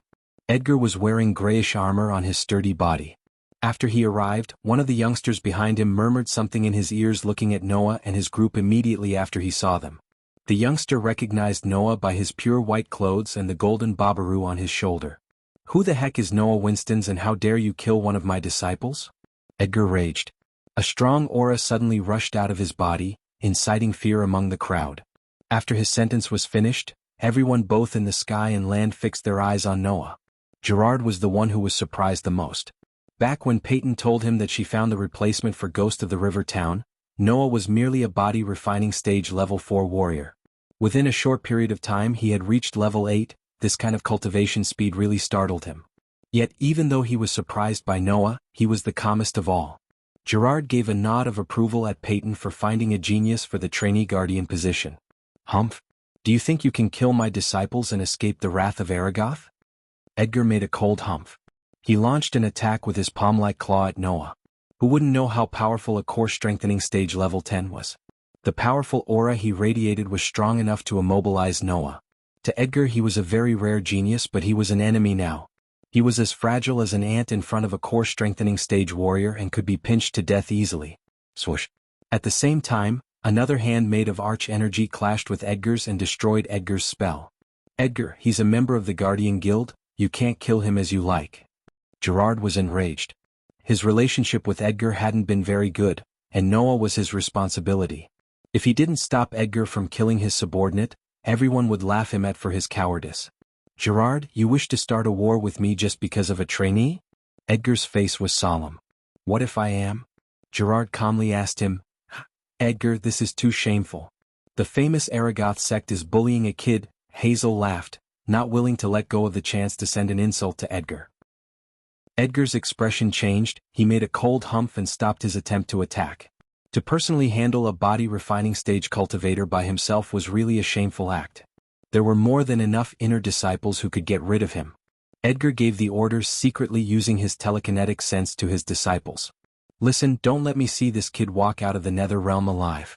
One youngster behind him nodded and bowed at Edgar after receiving the order. Meanwhile, Hazel flicked her wrist as numerous space rings appeared in the air and each of the rings floated towards a person. You can't use any space rings inside the nether realm except the one in front of you. Utility space carefully by taking what you really want. Avoid fighting with each other and concentrate on getting the treasures for your cultivation. After Hazel, Royce Camden of Morning Star gave a piece of advice to all the youngsters. All right. No more delays. We should open the rift with no delays, Dean said after everyone grabbed the space rings. Right after that, the 5 masters came together and formed a portal on the ground connecting this world to the nether realm. We are finally going to enter the nether realm for an expedition. I have been expecting this for a long time. I must get something good when I enter. Many had started to feel nervous. This was the day that they had been waiting for. They have all been preparing for this big event to happen and would rush into it as soon as it was opened. Let's go, we're going in. Some had flown up wildly and rushed into the portal like there's no tomorrow. The entrance of the portal was enormous, big enough for them to enter in a large group like a swarm of wasps. The geniuses of the 3 big sects and disciples of Aragoth were also entering the portal excitedly. Meanwhile, Zanali and Peyton descended from the sky and landed near Noah and his group. Big brother, let's go in together. Maisie stood beside Noah. Who's this little girl? Peyton asked with a smile on her face. She could tell that there's a special relationship between the two. This is Maisie, my good foster sister. This is my friend, Abel. Noah introduced them to one another as Peyton seemed like she just realized something. She's the one you recommended us to recruit. Not bad at all. Peyton was slightly shocked to learn a 13-year-old little girl had reached the body refining stage level 5. She was a genius who could be compared to Noah or even Zanala's stepsister. Peyton, Zanali, this is Abel. He is also one of my good friends. We have faced life and death trials before. Noah patted Abel's shoulder while introducing him. Miss Peyton, Miss Zanali. Peyton put one palm on his chest and said with respect. Nice to meet you, Abel. Peyton and Zanali responded with a friendly smile. You should go. The others have already entered. You can't be left behind, Peyton said as Noah and Alicia nodded. Let's go. Right after that, he and his group rushed into the portal, but just as they were about to step into the portal, they halted their steps when they saw a flash of gold lighting bolt into the portal. Wow, what was that? Maisie and Abel did see nothing while Noah and Alicia barely caught a glimpse of a man in the flash of lightning. That was the guy who rejected our offer of joining the Guardian Guild in the first place, Ghost. Noah and his group were stunned for a moment. They wanted to probe into this matter, but Gerard's sudden appearance pulled their attention more. Guardian Captain Peyton and Zanali immediately lowered their heads and bowed with the utmost respect towards Gerard while the others awkwardly lowered their heads. I have an important task for all of you in the Nether Realm. Chapter 104. After staying for 1.5 hours in the portal, Michael finally saw a light at the end of the tunnel. I think I'm here. Seeing this, Michael's spirit rose. Remember to take shelter in the abandoned buildings at night? He heard Gaia's serious voice through the earpiece and agreed in his mind. According to Gaia, Powerful netherals such as core formation and even core strengthening stage netherals would come out of their hiding place at night. Therefore, roaming outside at night in the nether realm with their body refining stage cultivation level was nothing but suicide. "I'll take shelter at night," he said and reassured her. After a few seconds, the light at the end of the portal became brighter, and soon after he finally arrived at the end of the tunnel. Swoosh! Michael felt a tremendous gust of force from behind, and in a flash he was falling from the sky. Fortunately, he didn't fall from too high as he landed on the ground comfortably, breaking none of his bones. After leaving the portal, he heard the excited cries of people. He was standing on a vast grassland and the sight slightly surprised him. When he first mentioned the nether realm, he imagined it to be a desolate place with ashes in the air and streams of lava on the ground. Yet the place before him seemed like a perfect place for a picnic with friends. "Let's go towards the ends of this plain field, I'm sure we'll find some treasures there." At the moment, someone said and ran past Michael.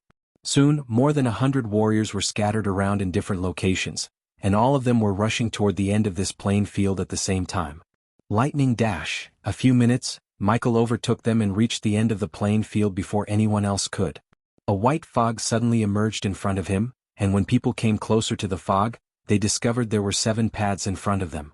Each path had appeared out of nowhere, and they looked illusionary, and none of them seemed to be real.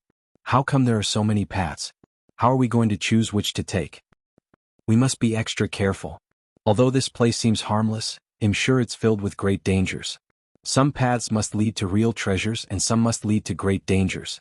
"Precisely. Let's wait and see. It's best not to be too impulsive. If we enter some dangerous situation, our lives would be thrown away in vain." The crowds immediately stopped moving. Everyone stared at the fork in the road, the 7 paths in front of them. They did not know which path they should choose. When there was a great opportunity, the great danger would usually lurk nearby. No one wanted to risk their lives for nothing. Therefore, they had to be really careful when picking which path they should take. White fog hovered around all 7 paths and made it even more difficult to choose the right path. Everything seemed quiet and calm, but the crowds felt an eerie feeling as they looked at the 7 paths and the white fog. "Hey, there are 7 paths in front of me, which one should I choose?" he asked Gaia, and he also directed the question to the system. "Choose one randomly and go." That's what I did. The system level is too low to scan the paths. Unfortunately, both Gaia and the system were unable to help Michael choose a better path, so he decided to choose a path randomly. While the others were hesitating to step forward, Michael chose the 3rd path from his right and began to walk the path. Tap, tap. The path he chose was really quiet and silence filled his journey. The only sound he could hear was the sound of his footsteps. He walked the path with a solemn expression, trying to be as careful as possible. He was glad that he bought the environmental scanning that's helping him be aware of the surroundings. "What's happening?" Guy asked him. "There are cracks everywhere on this path, and it's emanating an ancient aura. I wonder how many years it has existed. It's really giving me a spooky feeling." He furrowed his brows. "Just be careful and ready for a fight. You don't know when a netheril would jump out of the fog and drink your blood." She tried to scare him with her spooky voice, but it only made him chuckle. Yet his instincts told him that this path wouldn't be as peaceful as it seemed. He walked forwards for nearly an hour at a consistent speed. Suddenly, he heard a miserable shriek sound out not far in front of them, and his environmental scanning alerted him that there were hostile enemies in front of him a few meters away from him. The shriek sounded really spooky, as if it came from an inhuman creature. He sped up, and shortly after, he saw a man motionlessly lying in a pool of blood about 20 meters in front of them. It was a shocking scene. The man's throat had completely ripped off and blood flowed out from the neck. "It seems he entered this path before me," he said, and weirdly, instead of worrying, a grin appeared on his face and his eyes lit up. "Finally some action and XP," Michael suddenly shouted out. With extremely fast speed, he unsheathed his sword and swung the sword around. A loud shrill was heard. Michael's sword had cut something. Ding. Congrats to the host for killing a body strengthening stage level 8 netheril. The reward is 7,000 experience points as well as 200 badass points. After he heard the system, he found a dark goo splatter and soon found a netheril human lying on the ground in his own pool of dark goo. "What is it?" Gaia asked curiously. "Just a body strengthening stage netheril." After reaching level 10 of the body refining stage, killing this netheril felt like stepping on an ant. The netheril was too weak and didn't even have time to dodge Michael's sword slash. "There are more of them here." An evil grin surfaced on his face before golden bolts of lightning cracks began to dance around his fingers. Zzz. Zzz. Zzz. Zzz. ZZZZ. ZZZZ. ZZZZ. ZZZZ. ZZZZ. Ding. Congrats to the host for killing a body strengthening stage level 8 netheril. The reward is 7,000 experience points as well as 200 badass points. Ding. Congrats to the host for killing a body strengthening stage level 7 netheril. The reward is 7,000 experience points as well as 200 badass points. Ding. Congrats to the host for killing a body strengthening stage level 8 netheril. The reward is 7,000 experience points as well as 200 badass points. Ding. Congrats to the host for killing a body strengthening stage level 6 netheril. The reward is 7,000 experience points as well as 200 badass points. Ding. Congrats to the host for killing a body strengthening stage level 7 netheril. The reward is 7,000 experience points as well as 200 badass points. Michael just kept walking the path while sending bots of lightning into the fog in all directions. With the help of his environmental scanning, every lightning bolt he fired killed a netheril or two. The people who were walking the same path as Michael saw golden flashes of light through the white fog and heard loud shrills. They are so weak. Why are you being so proud? If I was there, I could have killed them with a flick of my wrist. The proud and arrogant voice of Gaia sounded in his head. You better finish all your tasks when I return, Gaia, or I'll take away your breakfast, second breakfast and night snacks. Are you blackmailing this princess, you damn bastard? Yes, I am. During the next 2 hours he continued walking this path, and it was as if there was no end to it.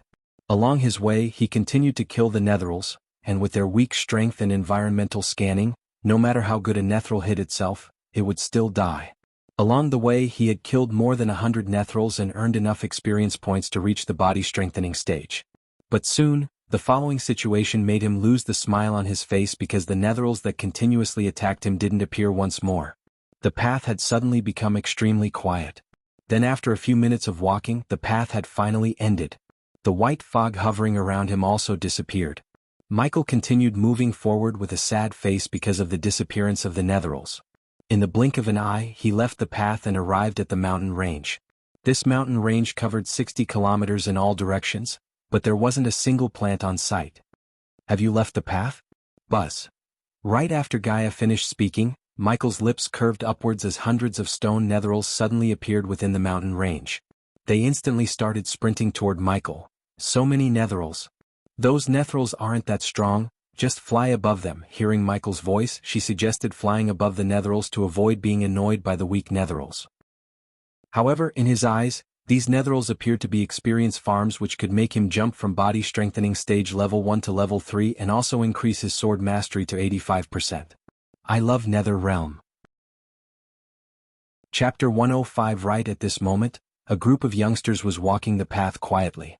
Although their journey was uneventful, their eyes were filled with terror because their path was painted with dark goo, netheril limbs and body parts. Who did this? A girl in the group asked while tightly clenching her sword. The boy who was leading the group shushed the girl as they began to hear loud shrieks in the air. Oh my God, netherils! The boys in the group swallowed their saliva and the girls moved closer to each other in fear. Guys, I think the netherils are fighting. The group walked this path before us. The boy who was leading the group said and prepared himself for an intense fight with the netherils. Come on guys, we have to help them. Dennis, wait. The group behind him however didn't want to fight the netherils and tried to stop him from moving forward. Guys, don't be stupid, we cannot turn back after coming all this way. The fight is inevitable. Let's join the fight with that group and fight together. Despite their fear of fighting the flesh-eating netherils, they could see the point of joining another group and fight the netherils together rather than facing them alone. There's strength in numbers guys, come on, Dennis urged them and advanced to join the fight. His group soon followed him behind through the mist and after a few minutes, the white mist around them disappeared. They continued to move forward in the battle's direction sound. The sounds of the shrieks sounded louder as the group halted their steps for a moment and took deep breaths. Are you guys ready? Dennis could see the battle is happening just around the corner and wanted to make sure his group is ready to face the netherils. Yes, they knew it's too late to turn back and wanted to face the netherils with courage and valor.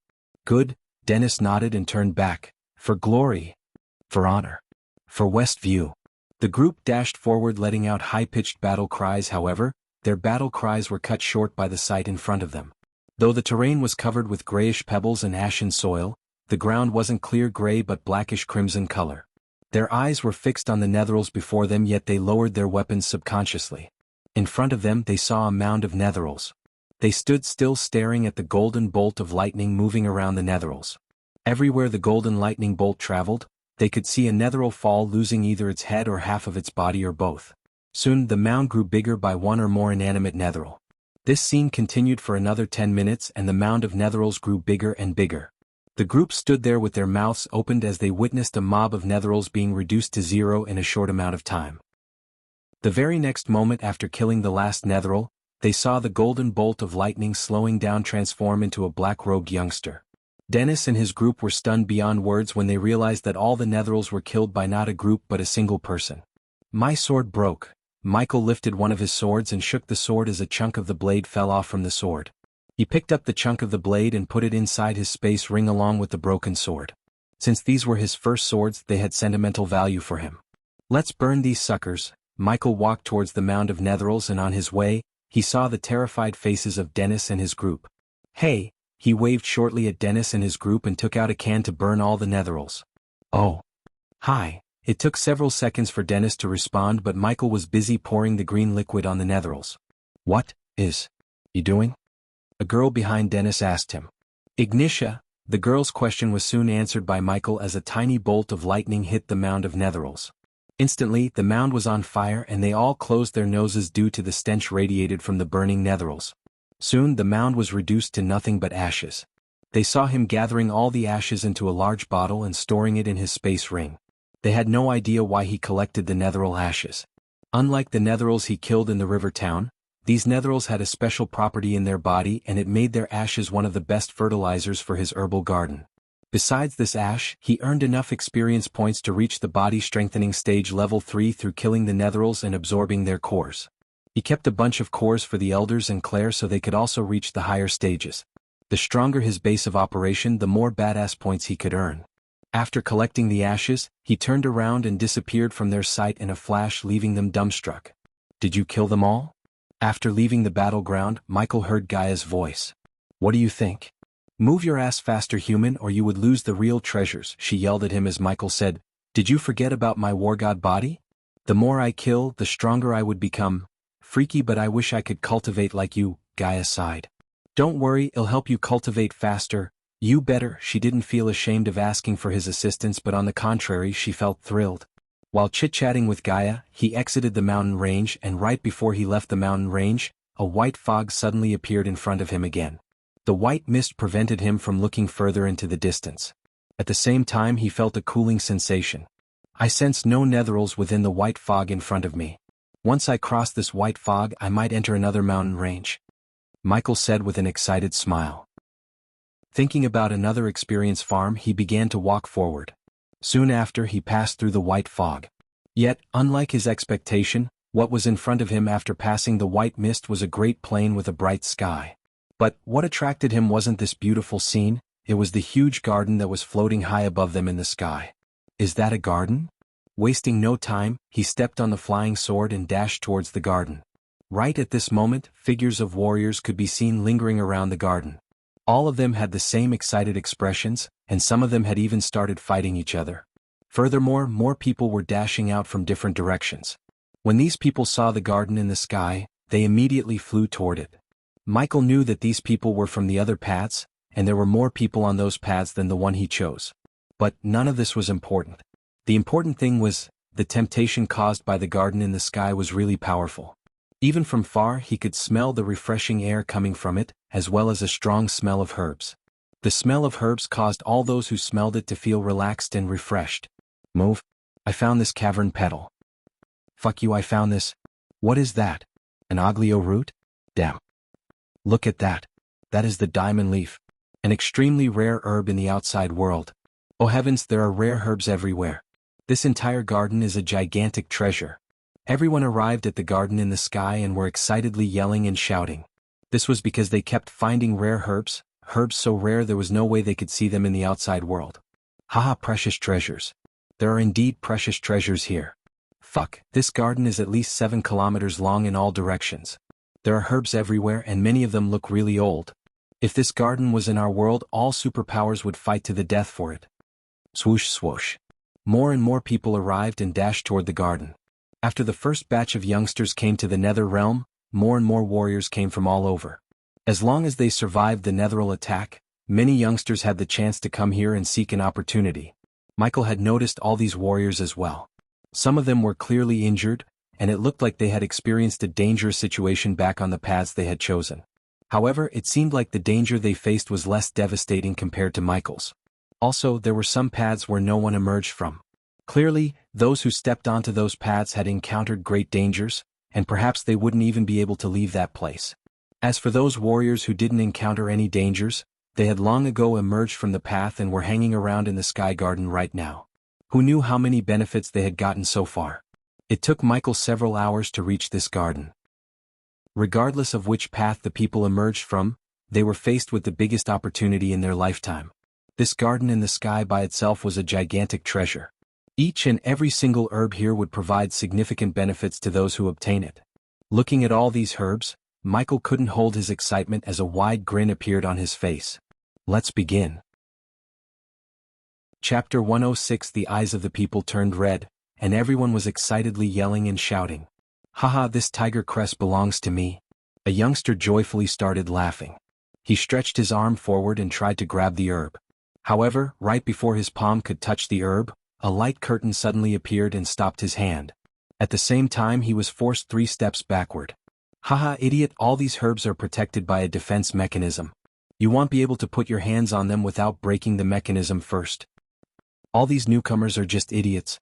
Some people started laughing. Those who had arrived here first had discovered how it works. This is strange, why are all these herbs protected by defense mechanisms? One of the youngsters near Michael glared at the herbs and wondered. Without it, do you think there would still be so many herbs here? Not to mention this is only a garden with a 7 kilometers circumference. Even a 70 kilometers circumference garden would be emptied in an instant if there were no defense mechanism. Every single herb here is protected by a defense mechanism, meaning we have to break the mechanism before we can get the herb. Also, according to the rarity of the herb, how many years it has grown, and its value, the strength of the defense mechanism will be different as well.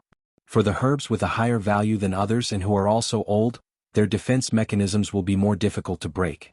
Michael heard someone explain how the mechanism works to the youngster who raised the previous question.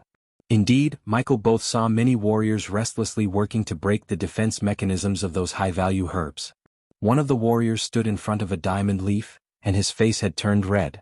No matter how much strength he used, he just couldn't break its defense mechanism.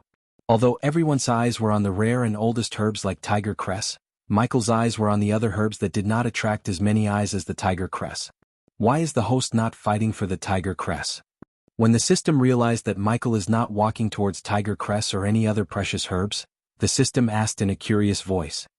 Because I didn't want to lose the chance of getting all these herbs fighting for one thing, as he said, he came before a herb called wolf pepper and reached out to grab the herb. 100 badass points to break the defense mechanism. A golden dome appeared around the herb and at the same time, he heard the system's voice in his head. 100 for wolf pepper? Sigh, he sighed and paid 100 badass points to break the shield to acquire the herb. Right after he paid the system, the golden dome dimmed and disappeared. Michael grabbed the herb while everyone was focused on tiger cress and moved to the next one. The herbal garden had hundreds of rare herbs, but only a few of them had extremely tough defense mechanisms and attracted the most eyes. Also, the people in the garden had already begun fighting for these rare herbs, ignoring the herbs that were less rare than herbs like tiger cress. Michael exploited this situation and grabbed all the herbs he could without attracting the eyes of the cultivators. The other reason Michael decided to go after these herbs was the rare herbs had people from powerful sects and families fighting for. The host should really hunt for more rare and precious herbs, and start a fight with most of the major powers in the continent? No thanks. Besides, I know what I'm doing. As a 5-star level alchemist, he knew everything there is to know about the surrounding herbs. For a normal cultivator, the tiger cress would help him, her breakthrough from the body refining stage to the body strengthening stage in one go after consuming the pill concocted using the tiger cress as the main ingredient. However, for Michael, who uses experience points and badass points, herbs like tiger cress didn't matter too much. Also, these herbs would only have desirable medicinal quality if they matured for more than 1,000 years, and if not, their medicinal quality and worth would be subpar at best. Although Michael had the system, he still couldn't fast forward the time and grow a bunch of 1,000-years-old tiger cresses. Michael's sole intention was to get as many as the herbs he could and grow them in his herbal garden to make more varieties of pills and potions without making too many powerful enemies in the process. The herbs he was collecting could be easily grown in his herbal garden and didn't need to mature for 1,000 years to get the most out of them. Nachia baka, satar, yadath, coniaspi, yugon, autumn licorice, swamp leaf, star cumin, moon oregano, mountain vanilla. While recalling the herbs he collected, he continued to collect more and more herbs. Because of the size of the garden and Michael's quick work on the defense mechanisms, many did not even notice him as they were busy trying to break the defense mechanisms on their own. The system urged Michael to steal precious herbs like tiger cress, hoping to make him piss off many powerful people so it could reap the badass points from him by helping him in battle. He did the opposite of the system's intention and didn't fight with anyone. Yet, it was not true for others, as he could see intense battles all over the garden for rare herbs like tiger cress or diamond leaf. Is that who I think it is? Yes, it's that ghost who won Heaven's Gate competition. And he's also a 5-star alchemist. Fuck. He looks younger than me. Why isn't he fighting for those rarest herbs? Many people who were from Bradford and Rivertown instantly recognized Michael and started chit-chatting. They all wondered why he was not fighting for the rarest herbs but picking the ordinary herbs. Because of the rarest herbs, these people had forgotten that the herbs Michael was picking only became ordinary when they were compared to the rarest herbs. In the search for the rarest herbs, they were losing the chance of obtaining these ordinary herbs. My herbal garden is going to be awesome. The more herbs he picked, the more he felt excited. He continued to avoid battles and collect herbs. Although the garden was massive, with the help of Lightning Dash, he covered a lot of ground and obtained hundreds of herbs. While he was obtaining these herbs, he also avoided many groups who were fighting for some herbs because the garden was so big and had thousands of herbs. There was no need for fighting. Michael's goal inside the Nether Realm was to collect as many treasures as he can without making too many enemies. He liked to grow stronger in shadows and only show his power when necessary until he became stronger than everyone else in this world. Now it's time for some money making. Oh, sounds fun. He grinned hearing Gaia's excited voice and walked towards the tiger cress where a large group of people was fighting over it. Tiger cress belongs to Morning Star, we found it first. I don't see you or your sect's name on the tiger cress. The tiger cress belongs to whoever breaks this defense mechanism. Yes, that's fair. All the major powers like Aragoth, the 3 big sects, and many prominent families in Elon continent were arguing over the tiger cress. I can break this defense mechanism. Suddenly the atmosphere became silent after Michael's voice reverberated the area. Everyone in the place turned their head and saw a black-robed youngster walking towards them with a small grin on his face. Who do you think you are? What makes you think you can break this defense mechanism? He's just an attention seeker. None of them thought Michael could break the defense mechanism and return to bitch about how to get their hands on the herb. You can stand here all day trying to break the spell or let me do it for you. Michael spoke again, but this time, his voice was louder and serious. Humph, do you really think you can break this mechanism? A disciple from Aragoth asked arrogantly. Let's assume you can break this mechanism. Aren't you going to claim ownership of the herb? What if you can't break the mechanism as you said? They fired question after question at Michael as he just stood there with a smile. I know I can break the mechanism, and as for the ownership, I will sell the herb to the highest bidder. I will say this again, you can stand here all day trying to break the spell or let me do it for you. Whoever has the most gold coins will get the herb. Everyone stared at the tiger cress and Michael for a few moments before the arrogant youngster from Aragoth spoke. All right, if you can do what you have said, you'll be richer when we return to the outside world. Michael knew this youngster was making a threat, but he didn't mind his tone because he's going to break this defense mechanism with the help of the system. Step aside, people. It's time to crack this baby open. Chapter 107. Many people, including the ones who were trying to break the defense mechanism, dropped what they were doing and quickly gathered around Michael and the tiger cress. Some of them wanted to see whether or not Michael could break the mechanism. Some of them wanted to witness the entertainment of Michael getting his ass kicked in case he couldn't break the mechanism. Michael noticed all the various expressions, and thinking about the badass points he's going to get, he turned his focus on the tiger claw-shaped fruit before him. System, break this baby open. You have to pay the system 500 badass points. Michael's expression was neutral, but inside, he was cursing the system for its arrogant tone. Take it and break it, he said to the system inside. Following his command, he closed his eyes and pretended to be drawing shapes above the herb. What is he doing? He better breaks this defense mechanism.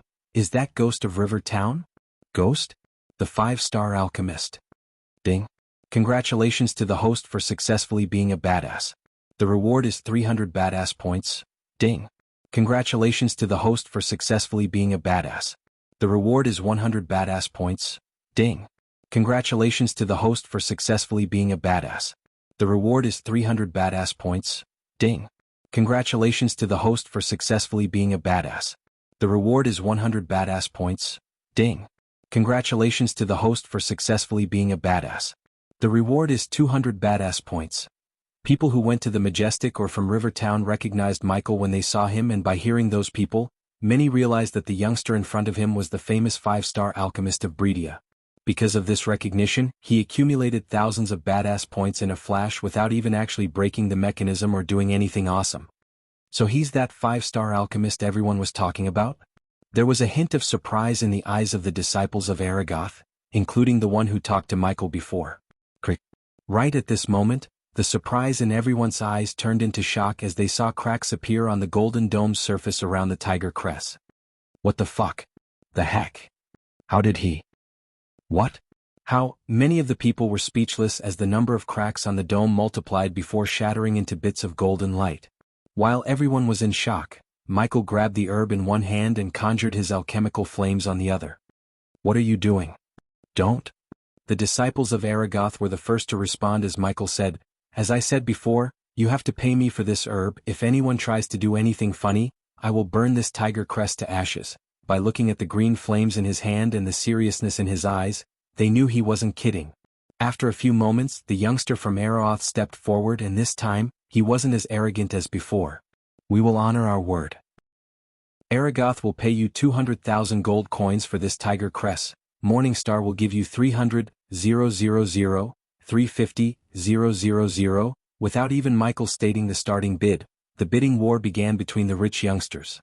Golden Valley 450,000, 550,000 gold coins, 600,000, 700,000 gold coins, plus we will hire you as our alchemist and pay you handsomely. Finally, the youngster from Aragoth raised his voice and placed his bid, and also he sweetened the pot by making another offer. Morn Dash sold. Before even the disciples of Morningstar could place the next bet, Michael sold the tiger crest to Aragoth. The Morningstar sect, and he didn't have a smooth relationship because of his enmity between him and Selena. Moreover, he would prefer to be on the good side of Aragoth's rather than on Morningstar's. After knowing the history between the Order of Death and the Guardians, Michael realized that he would need powerful people with him to fight a giant power like the Guardian Guild. Unlike Noah, who antagonized many powers in Breedia, Michael preferred to work in shadows while making fewer enemies as possible. Then, with the help of the system and his planning, he would become stronger and build a faction strong enough to subdue all the sects and the major powers. In his path of world domination, he planned to make Aragoth his first ally through working with this youngster. "Here you go." Michael tossed the herb at the youngster and then he reached out his hand. "Ghost, happy to help Aragoth. Nathan Bradley of House Bradley." The youngster shook Michael's hand after giving a thought. "Human, what the fuck is going on there? You sold what?" Ignoring Gaia's frustrated shoutings in his ears, he smiled back at Nathan and shook his hand before turning his gaze towards the diamond leaf, which was another precious and rare herb in the garden. "Why don't you give me one? 8 million gold coins for diamond leaf, oglio root and cavern petal?" Michael asked Nathan with a wide grin while others looked at him with vexed faces. 1 million and the alchemy product supply contract for the outer disciple section of Aragoth is yours, if you can handle it. That is, deal. Compared to the 800,000 gold coins, what Nathan promised was valuable and helpful to Michael because by supplying potions and pills to Aragoth, he could earn 800,000 gold coins or more in a few months. Therefore, Michael agreed to this deal immediately and bore a wide grin on his face. "Hey, I thought you're going to auction the herbs, not sell them to only Aragoth. These are not your herbs to sell. This is not fair." Because of Michael's sudden change of mind and his actions, many were riled up and began to express their objection. "Life is not fair." The smile on Michael's face disappeared and a serious look replaced his previous smile as everyone who tried to badmouth him instantly shut their traps. "Now that we made the deal, let's go get you all the herbs I promised." Michael gestured to the disciples of Aragoth to follow him to the diamond leaf. Since many have tried to break the defense mechanism and ultimately failed to do so, they could only follow and watch Aragoth get their hands on every precious herb through Michael. "Where did you learn to break defense spells?" While they were approaching the diamond leaf, Nathan curiously asked Michael. "I traveled a lot and picked up a few tricks along the way." Fortunately, Nathan didn't ask him to reveal or teach them the tricks. Just like its name, each leaf of diamond leaf herb glistened like a diamond. After consuming a pill or potion made using a diamond leaf, one can experience a sudden boost in their cultivation speed for an entire month or more depending on the alchemist's skill without polluting their body. Beat it! Noticing the few youngsters struggling with the defense mechanism, Nathan chased them away with a wave of his hand. Because of the sword symbol on Nathan's chest, they didn't dare to disobey his words as they sighed and ran away before glancing at the diamond leaf for one last time. You're a 5-star alchemist and you also seem to possess a talent for runes, so why did you join a sect like Sunrise? Nathan didn't even try to hide the disdain as he asked Michael. It's simple, if I'm a disciple of Aragoth, I'm just another talented disciple. But in Sunrise, I'm the only one and I can do whatever I like whenever I like, Michael answered with a smile and continued, I value my freedom above anything, that's why I turned down the Guardian Guild when they asked me to join as their trainee or whatever again. Nathan was taken aback by surprise and shock as he stared at Michael speechlessly for a few seconds. You did what? The others behind Nathan also felt a chill running through their spines because being a guardian was the highest honor in this world, yet he turned down that honor and merit. I said that I'm not interested to Peyton. Why? Until now, Nathan bore a proud and arrogant look on his face, but after hearing what he just said, his face showed only one expression, confusion. As I said, I value my freedom above anything. I don't enjoy following orders and being a good soldier. I heard someone from Aragoth tried to join the Guardians? Michael changed the topic to something else before Nathan asked too many questions about his actions. Like Michael wanted, when he asked this question, Nathan's expression changed drastically. Yes, his name is Loden Otkelson. He was brutally killed by that Noah and his lackey in the Red Summit. Aragoth will avenge Loden by killing both of them. Good luck with that. Michael snickered inside because he had a feeling that Noah is not only being protected by guardians but also something or someone else. However, the more enemies Noah makes, the more allies Michael could have in the fight against him and the Guardian Guild in the future. For now, Michael focused his efforts on becoming stronger and rebuilding the Order of Death and Silence rather than provoking all the major powers like Noah. As they were speaking, the system broke the defense mechanism around the diamond leaf, leaving everyone to think that Michael broke the mechanism. Here you go. Michael handed over the herb to Nathan and turned his gaze towards another herb. After taking the diamond leaf, Michael fastened his work before the nightfall approaches. He was able to see the people leaving the garden hastily. Looking at their actions, he realized that nightfall in the Nether Realm is not a joke and left the garden after setting the meeting place with Nathan to get the coins. This trip to the garden alone was worthy of his time as he gathered hundreds of herbs and earned a contract to supply pills and potions to one of the best sects in the continent, Aragoth. He couldn't wait to tell Gaia about all of this and surprise her. Chapter 108, Just as Michael was dashing towards a small cave, a bunch of Netherals was feasting on a group of youngsters in the distance. Their shriek sent a chill running through many spines who saw this scene. Michael ignored this and dashed straight into the cave, wasting no time. However, before he completely dashes into the cave, he saw a familiar ice spike penetrating through the Netherals, saving some of the youngsters from being the appetizer for the Netherals. The cave was small and had just enough room for him. Yet this small cave was a sanctuary and a calm place to stay safe. Michael sat on the ground, and because of his full black clothes, he merged with the cave's darkness and one could not see him in the cave. This is mine. When he was just about to open the system storage and count the herbs he collected, he saw a rogue cultivator rushing towards the cave. Leave, Michael calmly said as the cultivator halted his steps suddenly and looked closely into the cave. Yet, instead of turning his back and leaving the cave, the cultivator decided to step in and chase the previous occupant, Michael. Wind blast whoosh. The moment he took another step towards Michael, a gust of wind sent the cultivator flung back like a kite without an anchor. Who the fuck dared to attack me? The cultivator who was attacked forgot about the approaching nightfall in anger and rushed towards the cave after picking himself up. Ghost. However, this time when the cultivator heard the voice from the cave, he felt a cold chill running through his spine. He then immediately lowered his sword and stood there shivering in fear. Ding. Congratulations to the host for successfully being a badass. The reward is 100 badass points. Ding. Congratulations to the host for successfully being a badass. The reward is 200 badass points. Ding. Congratulations to the host for successfully being a badass. The reward is 300 badass points. Ding. Congratulations to the host for successfully being a badass. The reward is 400 badass points. Forgive me, Master Ghost, I didn't. No, it was you. Don't kill me. Michael was surprised to see the cultivator dropping to his knees and starting to beg. He didn't expect a rogue cultivator like him to know his name. He just told his name so someone from the river town or someone who knows him would recognize the name and stay out of the cave as well as want the others. However, this rogue cultivator recognized his name and even went to the lengths to beg, made Michael pleased because finally, his legend has started to spread across the land. Leave, he hid his joy and said with a serious voice. Thank you, Master Ghost. The rogue cultivator groveled and ran as fast as he could from Michael's sight. It feels so great to be feared at, he thought to himself, and deep down he craved for this feeling. Ever since he was little, he didn't root for heroes but rooted for the villains. This did not change even after he grew up. For example, his favorite characters were Sauron and Voldemort. His love for villains influenced him more than he realizes. Does the host fear Aragoth? Suddenly the system asked and surprised him. Why do you ask? He switched off the earpiece and asked the system. Because you could have taken all the herbs for yourself and showed that you're the boss, but instead you gave all the precious herbs to Nathan and lost the chance of earning badass points? And also few powerful enemies. I'm not that guy, Noah. System. I know what you're trying to do. You want me to make more enemies and buy things from you to survive them. I don't know what you are and what your end game is, but you should have known this by now. I'm not suicidal and you cannot make me do anything unless I want to, he calmly explained. The system stayed silent because it knew Michael isn't easy to manipulate as it first thought. Now that the system stayed silent, he was able to count the herbs and plan his next movements.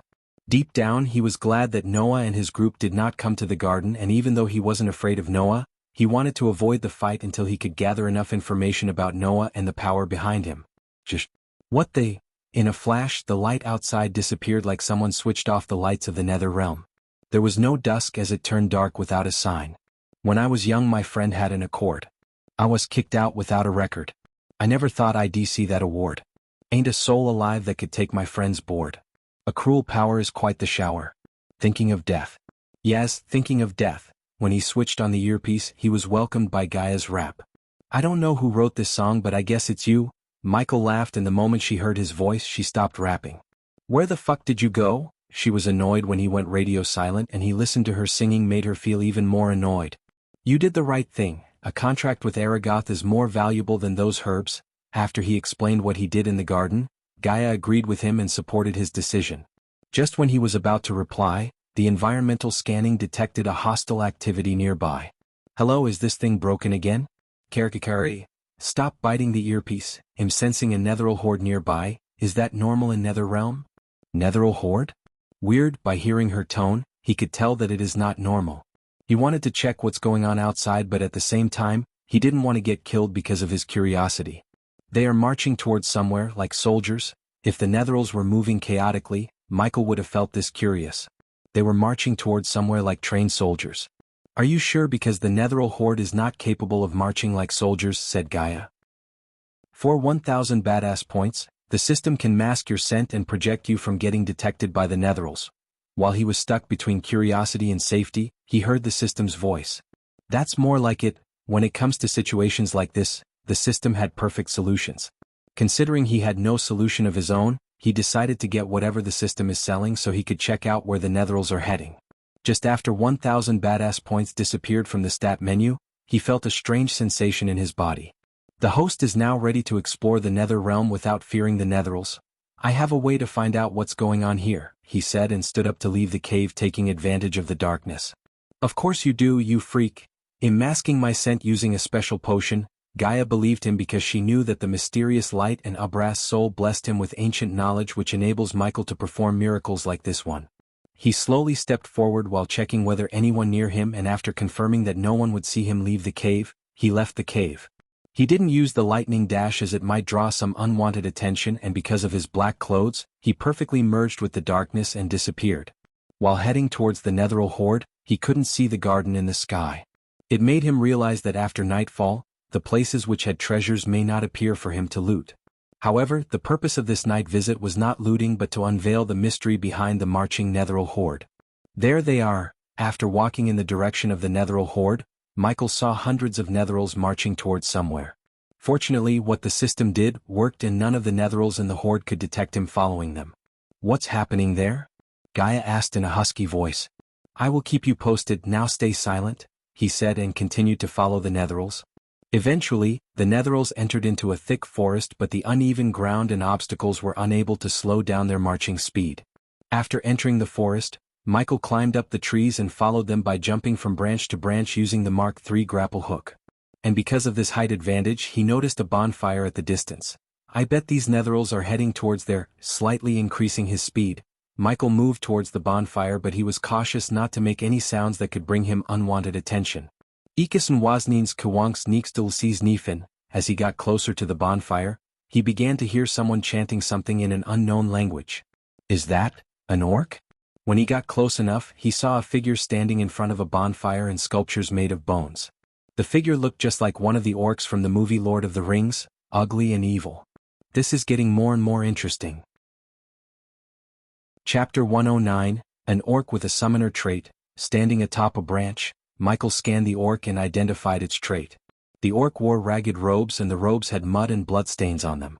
While the Netheral horde was walking towards the orc, Michael kept looking around the place to see if there's anything or anyone stronger than him nearby. The orc was only at the body refining stage level 9, and the strongest Netherals were only at the level body strengthening stage level 5. If he fought as Lucifer, no one in the body strengthening stage could survive the battle with him, and if he fought without using fear toxin or death range, only body strengthening stage level 9 and 10 could fight him head to head. However, now that he had enough experience points to reach the body strengthening stage level 3, no one in the body strengthening stage could win a fight against him after he reaches the body strengthening stage level 3. As he was watching the orc from above, he saw a small journal in the orc's hands and realized the orc is chanting the lines in the journal. Come my children, kneel before me. The orc's voice was rough and animalistic, just like in the movies. To Michael's surprise, the entire horde of Netherals kneeled down. I did it.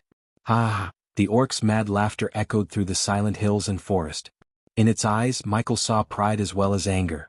Father, brother, I'll avenge you. Soon, I'll plague the world with undead and kill every single one in the Guardian Guild.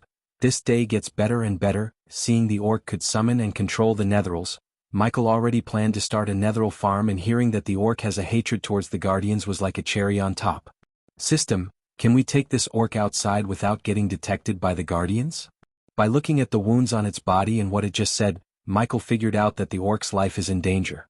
He didn't give a damn about the orc's well-being, but if he could save the orc from the Guardians, he could use the orc to level up rapidly. Therefore, he wanted to stop the orc from doing anything stupid like going to war with the Guardians and take orc to the Abyssal, where the orc could stay safe and summon Netherals for him to kill. Plus, the Abyssal may be the safest place to summon Netherals without getting detected by the Guardians. Of course, Michael would make sure they won't find out anything about his little secret activity in the dark forest with the help of the system.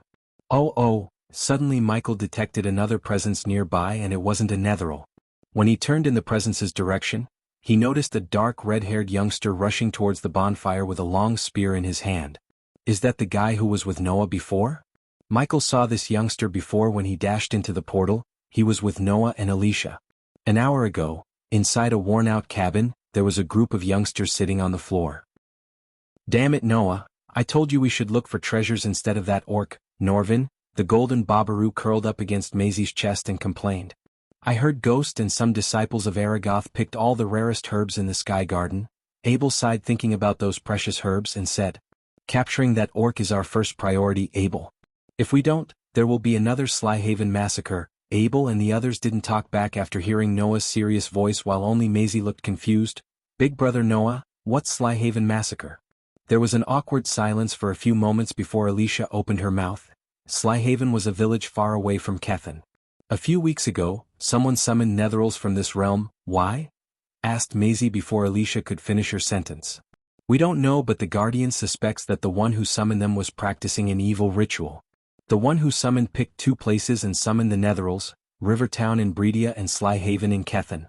Apparently Rivertown was just a distraction to keep the Guardians away from Slyhaven, Abel said, gritting his teeth. The Netherals attacked the village and massacred every single one of them. When the Guardians and the Baron's men came, it was already too late. Just by hearing the story, Maisie felt sad for the villagers, and then her little face reddened in anger towards the culprit who summoned the Netherals. Did you get the vile creature who was responsible for their death? The ones who summoned the Netherals were 3 orcs. Peyton and Zanali killed the 2 of them, but the last one escaped. We must capture the last orc and investigate it to know more about their plans and how did they manage to summon the Netherals from this realm to the outside world in the first place, Noah said, and before Maisie asked another question he continued, Guardian Captain Gerard believes the third orc somehow entered the Nether Realm, and since only body refining cultivators can enter here, we have to search and capture the orc before there's another massacre. Oh, that's what you were talking with him, Maisie said as Noah nodded. Big brother, you should have said this earlier. I will help you scour through this entire Nether Realm with you to find that orc. Maisie stood up as she put her hand on the chest and said. Noah smiled at the little girl. I know you will, Maisie. Big brother, what happened in River Town?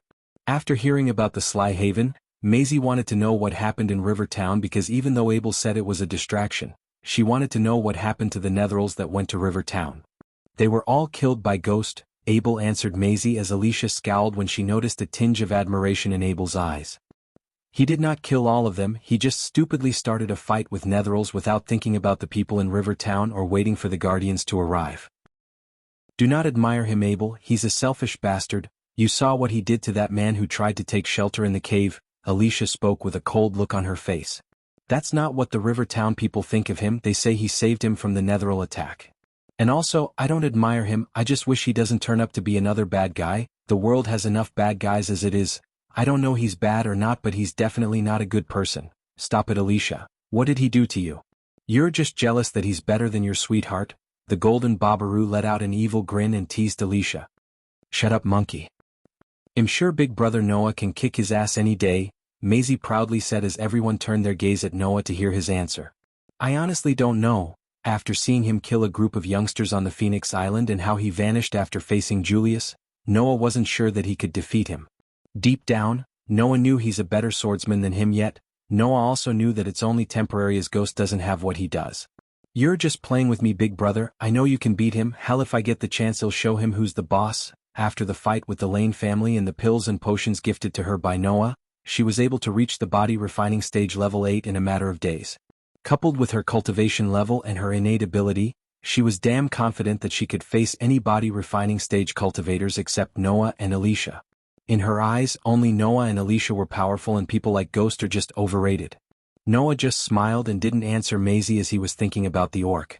His train of thoughts was stopped when he saw Abel stand up to leave the cabin. What are you up to? Asked the golden Babaru. Did you forget what I said to you before? He said and showed his wrist to the monkey. On his forearm there was a star-shaped mark and in the darkness, it glistened. This is the mark of God. No Netheral or any evil forces can sense my presence, but dash. Let him go, Alicia, this is the reason I brought Abel here. Only he can go search all the caves and shelters for that orc, Noah interrupted Alicia. At first they worried about Abel's safety, but after Noah explained the effects of the mark, they agreed to let Abel go outside. If you face any trouble that you can handle, use this. Noah tossed Abel a circle talisman. A long-range teleporter talisman, where did you get this? Looking at the glistening talisman in his hand, Abel asked in surprise. Zanali, now go find the orc so we can focus on finding treasures. Noah waved him off as Abel left the cabin to search for the orc. At this moment, Abel did not know that the orc is not the only one he's going to find. Chapter 110. Abel was roaming around and searching the shelters when he saw a horde of Netherals marching into the forest. Because of the mark on his forearm, he was fearless of the Netherals and followed them behind to see where they were going. The orc's laughter didn't help it but revealed its location to Abel. Standing on top of a branch and hiding within the darkness, Michael noticed Abel approaching the orc with his spear raised. The distance between the orc and Abel rapidly decreased, but the orc had no idea of the upcoming danger. What's on his forearm? Michael frowned, looking at light radiating from Abel's forearm. In a few moments, Abel leaped out of the darkness and landed near the bonfire, startling the orc. Who? The orc stumbled back in shock, and before it could order the Netherals to attack the intruder, Abel's spear tip glowed and let out golden rays of light. Holy blast! The rays of light transformed into a small orb and dashed at the orc, who was still trying to stand on its feet. Boom! However, just as the orc was struggling to stand up, the light orb Abel sent blasted the orc and nailed it onto the tree behind. You will pay for all the lives you took, you filthy miscreant. Abel's eyes were filled with rage. He was doing his best to control his anger and killing the orc on the spot. The golden light soon wrapped around the orc's mouth as well as its body, leaving the orc with no room to wiggle or even move its finger. He'll take care of these later, but for now you're coming with me. Although the orc was at body refining stage level 9 and Abel was at only level 8, the wounded the orc suffered weakened it to great extent. Coupled with Abel's attack speed and surprise entrance, he was able to capture the orc without much trouble. Abel looked at the orc struggling to move, but it could only move its eyes. Those eyes were filled with shock and fury. If looks could kill, Abel would have died 1,000 times. Ironically, even with the army of Netherils in its control, the orc couldn't save itself from getting captured. It desperately tried to open its mouth and gave an order to the Netherils in front of it, as without its order, the Netherils literally wouldn't do anything. Suddenly Abel noticed the change in the orc's eyes. Previously they were radiation anger and shock, but now, they were wide and filled with immense terror. He saw the orc wildly wiggling its body to escape, as Abel could tell the orc's gaze is not on him but on something behind him. Just as Abel was about to turn back, the bonfire doused out as the surrounding turned pitch black. What? In the darkness, Abel saw a pair of red eyes looking at him. With no control over his body, he began to shiver and feel overwhelming fear. Leave, the orc is mine. Abel's heart skipped a beat when he heard the unearthly voice and stumbled back. His meditation to keep himself calm despite the situation started to fail him, as he couldn't stop being afraid of the red eyes before him. Nonetheless, Abel mustered all of his courage to fight his fear and screamed. Soon, the tip of the spear glowed again, and in the light, he vaguely saw the red eye's face. The orc shook its body and fought to escape the light shackles. The skinless face, red eyes, and ghostly voice freaked out the orc and wanted to escape before the red eyes changed their focus towards it. Thud, thud, thud. Because of Abel's lack of concentration on the shackles around the orc, they became slightly weaker and gave enough room for the orc to smash its head against the tree. Michael, who was in his Lucifer form, was surprised to see Abel fighting the fear toxin's effects. Michael gave Abel the chance to escape, but if Abel decided to fight, he had no problem killing Abel. The orc is dash whoosh. Michael's words were abruptly stopped by Abel's spear throw. Abel was fast, but Michael was faster. When the spear was just an inch away from him, he caught the spear. So you've chosen death. Abel's eyes went wide in shock, looking at the spear helplessly vibrate in Michael's hand. He tried to summon the spear back to him with all his remaining courage, but the spear couldn't escape the clutches of Lucifer. Who are you? Abel asked while trying to crawl back in fear. He tried to see the red eye's cultivation level, but shockingly he was unable to. Death range. Michael knew people like Abel would have something up their sleeve, so he instantly activated the death range, which would make him 35% stronger and faster inside the range. Right after he activated the skill, Michael overpowered the spear completely as the spear stopped trembling. Looking at his weapon surrender itself, Abel knew he couldn't fight the being in front of him. While fighting against the overwhelming fear in his heart with his last bit of courage, he tried to take out the teleportation talisman that Noah gave him. No, you don't. Michael was glad he activated the death range when he saw Abel take out something. Thanks to the death range and the speed boost, he was quick enough to prevent Abel from using the item by throwing the spear at Abel. Poch! The spear soared through the darkness and struck Abel on his shoulder. The teleportation scroll slipped away from Abel's fingers as Michael dashed at Abel to finish the job before he could use something else or Noah and his group arrive. Noah, Will, come, FO-Pulch. Before Abel could finish what he was about to say, Michael took out the spear from Abel's shoulder and stabbed him through the chest. Asterisk cough. Abel coughed out blood as Michael stabbed him again. Ding. Congratulations to the host for killing a body refining stage level 8 cultivator. The reward is 6,000 experience points and 8,000 badass points. Ding. Congratulations to the host for killing the ally of a powerful foe. The reward is an epic mystery box. Thud. After Abel died, the light shackles that wrapped around the orc disappeared, making the orc fall down to the ground. Michael gave no time for the orc to act as he dashed at the orc and lifted the orc by its neck. Order them to devour his body. With the help of Arch Energy, Michael controlled the amount of fear toxin radiating from his suit of armor and let the orc inhale just as much as he wanted it to without killing the orc. The orc could barely breathe as it slowly nodded with difficulty. Eat him. The very next moment the orc uttered these two words, the Netherils came back to life again and swarmed around Abel's body like a pack of hungry vultures around a lump of juicy meat. In mere seconds they chewed through Abel's body and even ate most of his bones. Looking at the few reading bones of Abel, Michael didn't regret his decision to kill Abel a bit because he gave Abel the chance to escape, but it was he who chose to fight and ultimately die.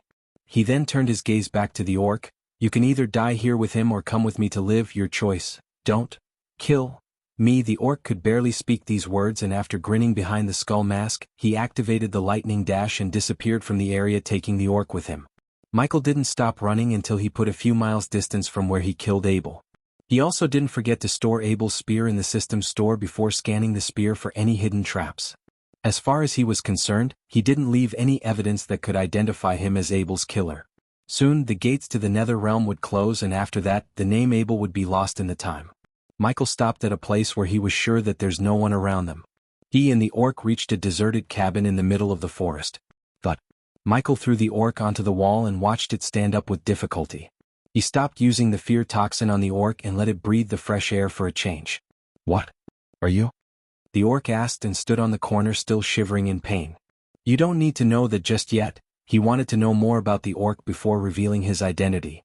Of course, he wouldn't reveal his identity as Ghost. You summoned those netherals to attack River Town. By connecting the dots of controlling the netherals, the orc summoner trait, and the wounds on its body, he guessed the orc might be the sorcerer who was chased by Selena and Alex. "You lie, you die," Michael warned the orc before it could spin a web of lies. The orc stood on the corner swallowing the saliva in terror as it even avoided looking directly into his red eyes. "I just helped my father and brother." The orc surprised Michael with this answer, and by looking into its eyes, he could tell that the orc wasn't lying. "Tell me everything." Chapter 111. For the last couple of minutes, the orc told everything Michael needed to know. According to the orc, he was named Dalar and he belonged to a long line of summoners, a faction called Death Wakers. The orc said his father and brothers were the ones who summoned the netherals, but he also said they did that as an experiment and not to attack anyone.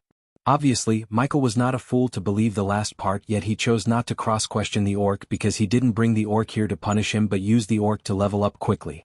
As for the enmity between the orc and the Guardians, the matter was simple. The Guardians chased and killed Dalar's father and brother as well as all their family including little orcs. Dalar said he was learning summoning from his father and brother to build a kingdom unifying all the orc villages that were scattered throughout the continent. He somewhat believed Dalar because he did see Dalar let out mad laughter after summoning the netherals, showing Michael that it was Dalar's first time summoning netherals. Besides, if Dalar was an expert in summoning netherals, he would have summoned stronger netherals. In his path to world domination, he knew the Guardians would stand against him.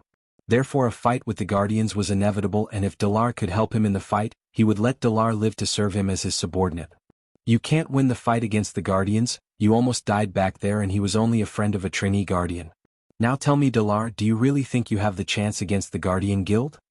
Despite their look, Orc was generally an intelligent race, so Dalar could understand the power gap between him and the Guardians. Now that the entire Guardian Guild was searching for him, Dalar realized that he needed someone powerful enough to protect him, and the being in front of him looked more terrifying than any Guardian he had met. "Serve me well and you'll not only get to see the Guardians destroyed but also get a kingdom for your race." There was a glint of surprise hidden within Dalar's eyes but also doubt and suspicion. "Will you serve me as my subordinate?" asked Michael. Considering he couldn't threaten the orc to be his subordinate, he had to offer Dalar something and make him agree to be his subordinate willingly. Warning. Warning. Warning. Warning. Warning. System. Error. Omega. Threat. However, the next moment, Michael's vision completely turned red and the system was screaming inside his mind. He instantly opened the system and saw the multiple warnings in the interface. "System, what's happening?" His heart was beating rapidly because without the system his plans and path to domination would take a huge hit. Need 1,000 points to system, reboot. Take it. He didn't think the system was faking it, but it sounded like screaming in pain. Soon after he gave permission to the system, his vision turned blank and the system's interface faded away from his sight. System back online. A few seconds after, the familiar system interface appeared before him and only then he heaved a sigh of relief. What the heck was that? System level is too low to answer the host's question. System recommends the host not to make Dalar his subordinate. Why? System level is too low to answer the host's question. Weird, the system's behavior puzzled him. Dalar was indeed a powerful ally, but he wasn't worth the trouble if making him a subordinate would mess up the system. Although Michael wouldn't be able to see Dalar's loyalty if he didn't make him Dalar his subordinate through the system, he didn't require Dalar's utmost loyalty to use Dalar's summoning ability. However, unlike Gaia, he had to keep Dalar under his sight all day to make sure the orc doesn't plan anything on his own to rebel or betray him. For that, Michael decided to keep him locked up in the abyssal and keep him under surveillance. "I will, my lord." When Michael closed the system, he saw Dalar stepping forward and kneeling down in front of him. Very good, as he said, Michael bought a syringe and stabbed Dalar in his neck. Ah. What dash? You said you opened up a secret portal to come here. Open up the portal again and go to the dark forest border. You'll meet my second in command and she will give you the antidote or you'll die in 6 hours. Dalar stumbled back again and felt a cold chill running through his spine. Do you have a problem? Michael released a small amount of fear toxin to subjugate Dalar and as he planned, Dalar shook his head up and down rapidly after inhaling the fear toxin. No. No problem. My lord, Michael very well knew that if Dalar's loyalty is due to fear, it's not loyalty but fear disguised as loyalty. Yet for now Dalar's fear of him would work in his favor. Now leave, he ordered Dalar when he noticed the cultivation masking function had only a few minutes left before it stopped working and revealed his cultivation level. Therefore Michael urged Dalar to leave his sight because he didn't want to reveal his cultivation level to Dalar. Yes, my lord, because Orc had natural healing ability, the wounds he suffered almost disappeared and Michael did not need to give him a healing potion. Dalar picked himself up and quickly ran away from the cabin to open up the portal and reach the dark forest before he dies. After he saw Dalar disappear from his environmental scanning, Michael also left the cabin and dashed towards the cave. On his way to the cave he transformed from Lucifer to Ghost. The night was still dark and silent when he reached his cave. Inside the cave, Michael instantly opened the system and bought another set of suit of armor for Gaia. The armor was exactly like his Lucifer armor except he asked the system to change the armor to fit her body. He also bought another black mask for her to hide her face. Due to the changes to the armor, he paid extra 1,000 badass points but it was worth the points and he couldn't wait to see Gaia in her new suit of armor. After he told Gaia what happened to Abel and everything about the orc, he opened up the system to see his current stats as well as to see what the mystery box contained which he received after killing Abel. System version 2. 0 host. Michael cultivation level. Body refining stage level 10 experience points. 180000/200000, 960,000 experience points remaining to be consumed, badass points. 26,000 skills and spells. Wind Blast LVL2 Responsive Shield LVL3 Environment Scanning LVL2 Ignitia, LVL2 Lightning Dash LVL2 Energy Devour, LVL1 Death Range LVL2 Techniques. Swords of Destiny 86% Mastery Occupation. Core Disciple of Sunrise Sect The Guardian of Sunrise Sect Lord Lucifer of the Abyssal Status. Healthy Goals. Control the World Rebuild the Order of Death Utility Function. Banker LVL2, Ratio 1000 Gold Coins. 5 Badass Points. Wealth. 685,000 Gold Special Trait. 5-star Alchemist Subordinates. Gaia Loyalty Level 95%. Base of Operation. Sunrise Sect The Abyssal System, open that mystery box. He was excited because the system's gift box would have something extremely valuable or useful to him. This time he wanted a legendary weapon or a new spell. Soon, a grayish box appeared in front of him and trembled before it exploded into millions of tiny pieces leaving Michael stunned. Huh? Where are my rewards? However soon he saw a white spot on his environmental scanning map, just like the time when the system marked the Book of Abyssal during the Phoenix Manor auction fair. Surprisingly, the location was not out there in the outside world but the Nether Realm. A point of interest. I wonder what I would find there. Oh, speaking of locations, the system, can you scan the Nether Realm and reveal me the treasures in here? System level is too low to scan the Nether Realm. But the system can tell you that treasures wouldn't appear during the night time. Bad luck, I was planning to steal all the treasures overnight. Michael sighed thinking that his plan won't work but still, his unlimited system storage space gave him the absolute advantage over everyone. System, after I killed that guy in the forest you said I killed an ally of a powerful foe. By a powerful foe, did you mean Noah? System level is too low to answer the host's question. Oh come on. Can you at least tell me yes or no? The system went radio silent hearing the question and Michael could only sigh and hope to receive an answer after he upgrades the system to the next level. For now he decided to let the matter rest as he wanted to go check out the location that the system gave him as a gift. Meanwhile somewhere else, Noah and his friends were waiting for Abel to return but they did not know that Abel had just left this world. By killing Abel, Michael started the Age of Darkness as the Dark Lord.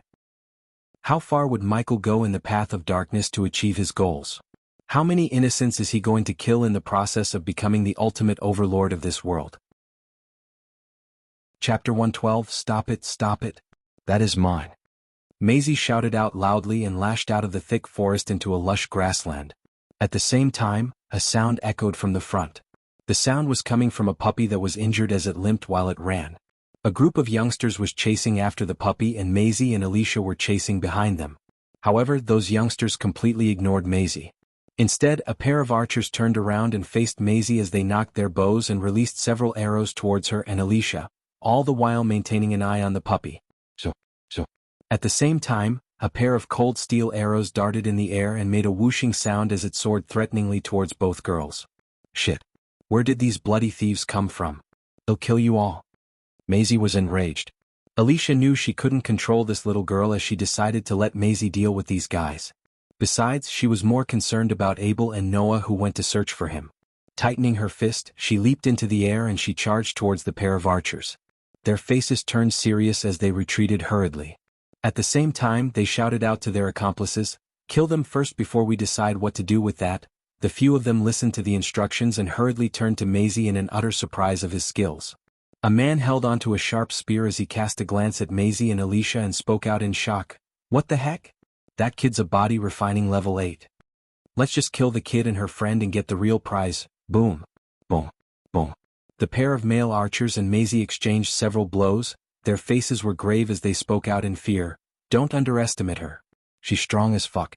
Luckily we managed to dodge her blows just by an inch. If not, we would have been fucked." "Oh?" The three of them listened to his words and cast their gaze at Maisie. Looking at all their gazes turned towards Maisie, Alicia frowned because, among the group who were chasing after the puppy, 5 of them were body refining stage level 9. The pair of archers were in the 8th level of the body refining stage. The rest of them were level 8 body refining stage cultivators. Their combined number was 20 in Maisie and she had no chance of surviving the battle without Noah with them. Initially, only Maisie and she were chasing the puppy, but because of the disciples from the Broad River sect who couldn't keep their mouth shut, many rogue cultivators joined the fight for the puppy. "You go after our prize and well deal with them." After giving the order, the rest of the group blocked Maisie and Alicia's path.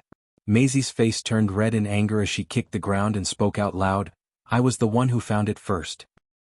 The rest of you started chasing it without saying anything and wanted to steal it from me. Run away before it'll break all your bones." All of them listened to the little kid speak and paused for a second before bursting out into intense laughter. "Break our bones? Ah, that's hilarious. You two seem to be one of those freaks of nature, we get it, but look how many of us are here. You can't win this fight. It was us who saw it first and it was you two who's trying to steal it from us. Besides, so what if you saw it first? This is Nether Realm, not your house. Even if you came from a big and powerful family, you are nothing but a chicken waiting to be slaughtered here."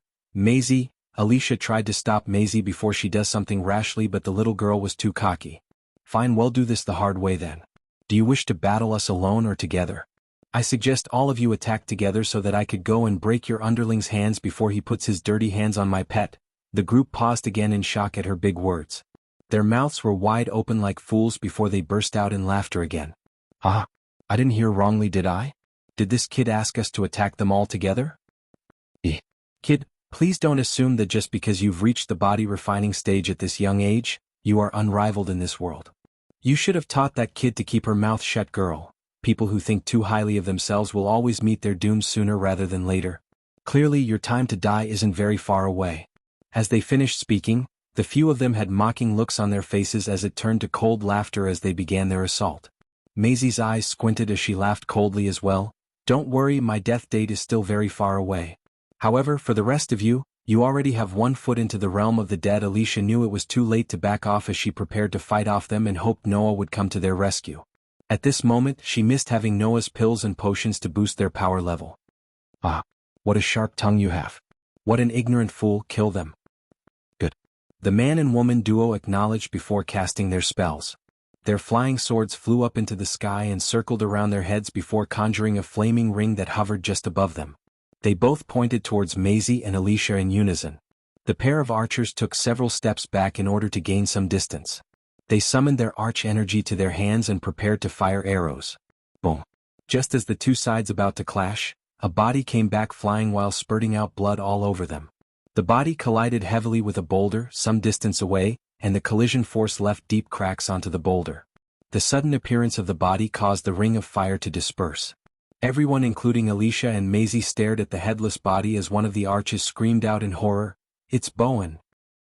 Ghost. While the group was staring at the body, Alicia looked up to see Michael walking towards them. She also saw Maisie's pet sitting comfortably on his shoulder.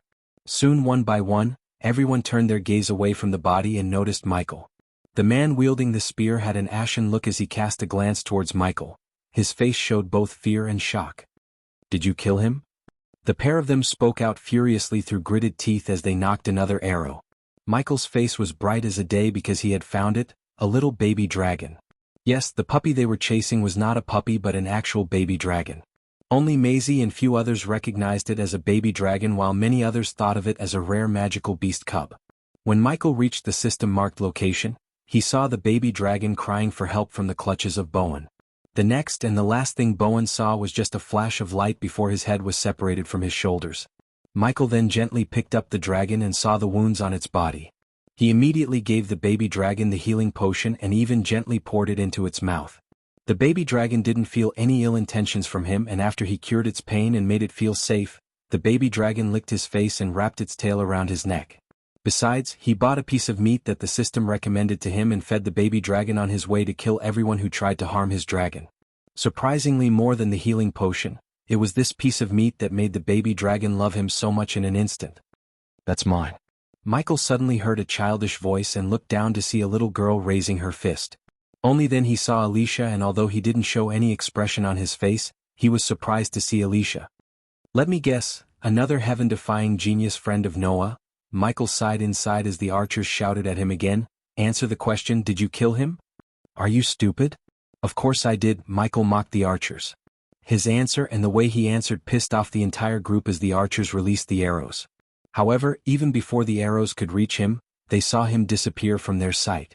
Every one of them froze in shock, and in a blink of an eye, they heard a sword-slashing sound, and the ones who stood beside the archers felt a hot splash of blood hit their faces. Bonk, bonk.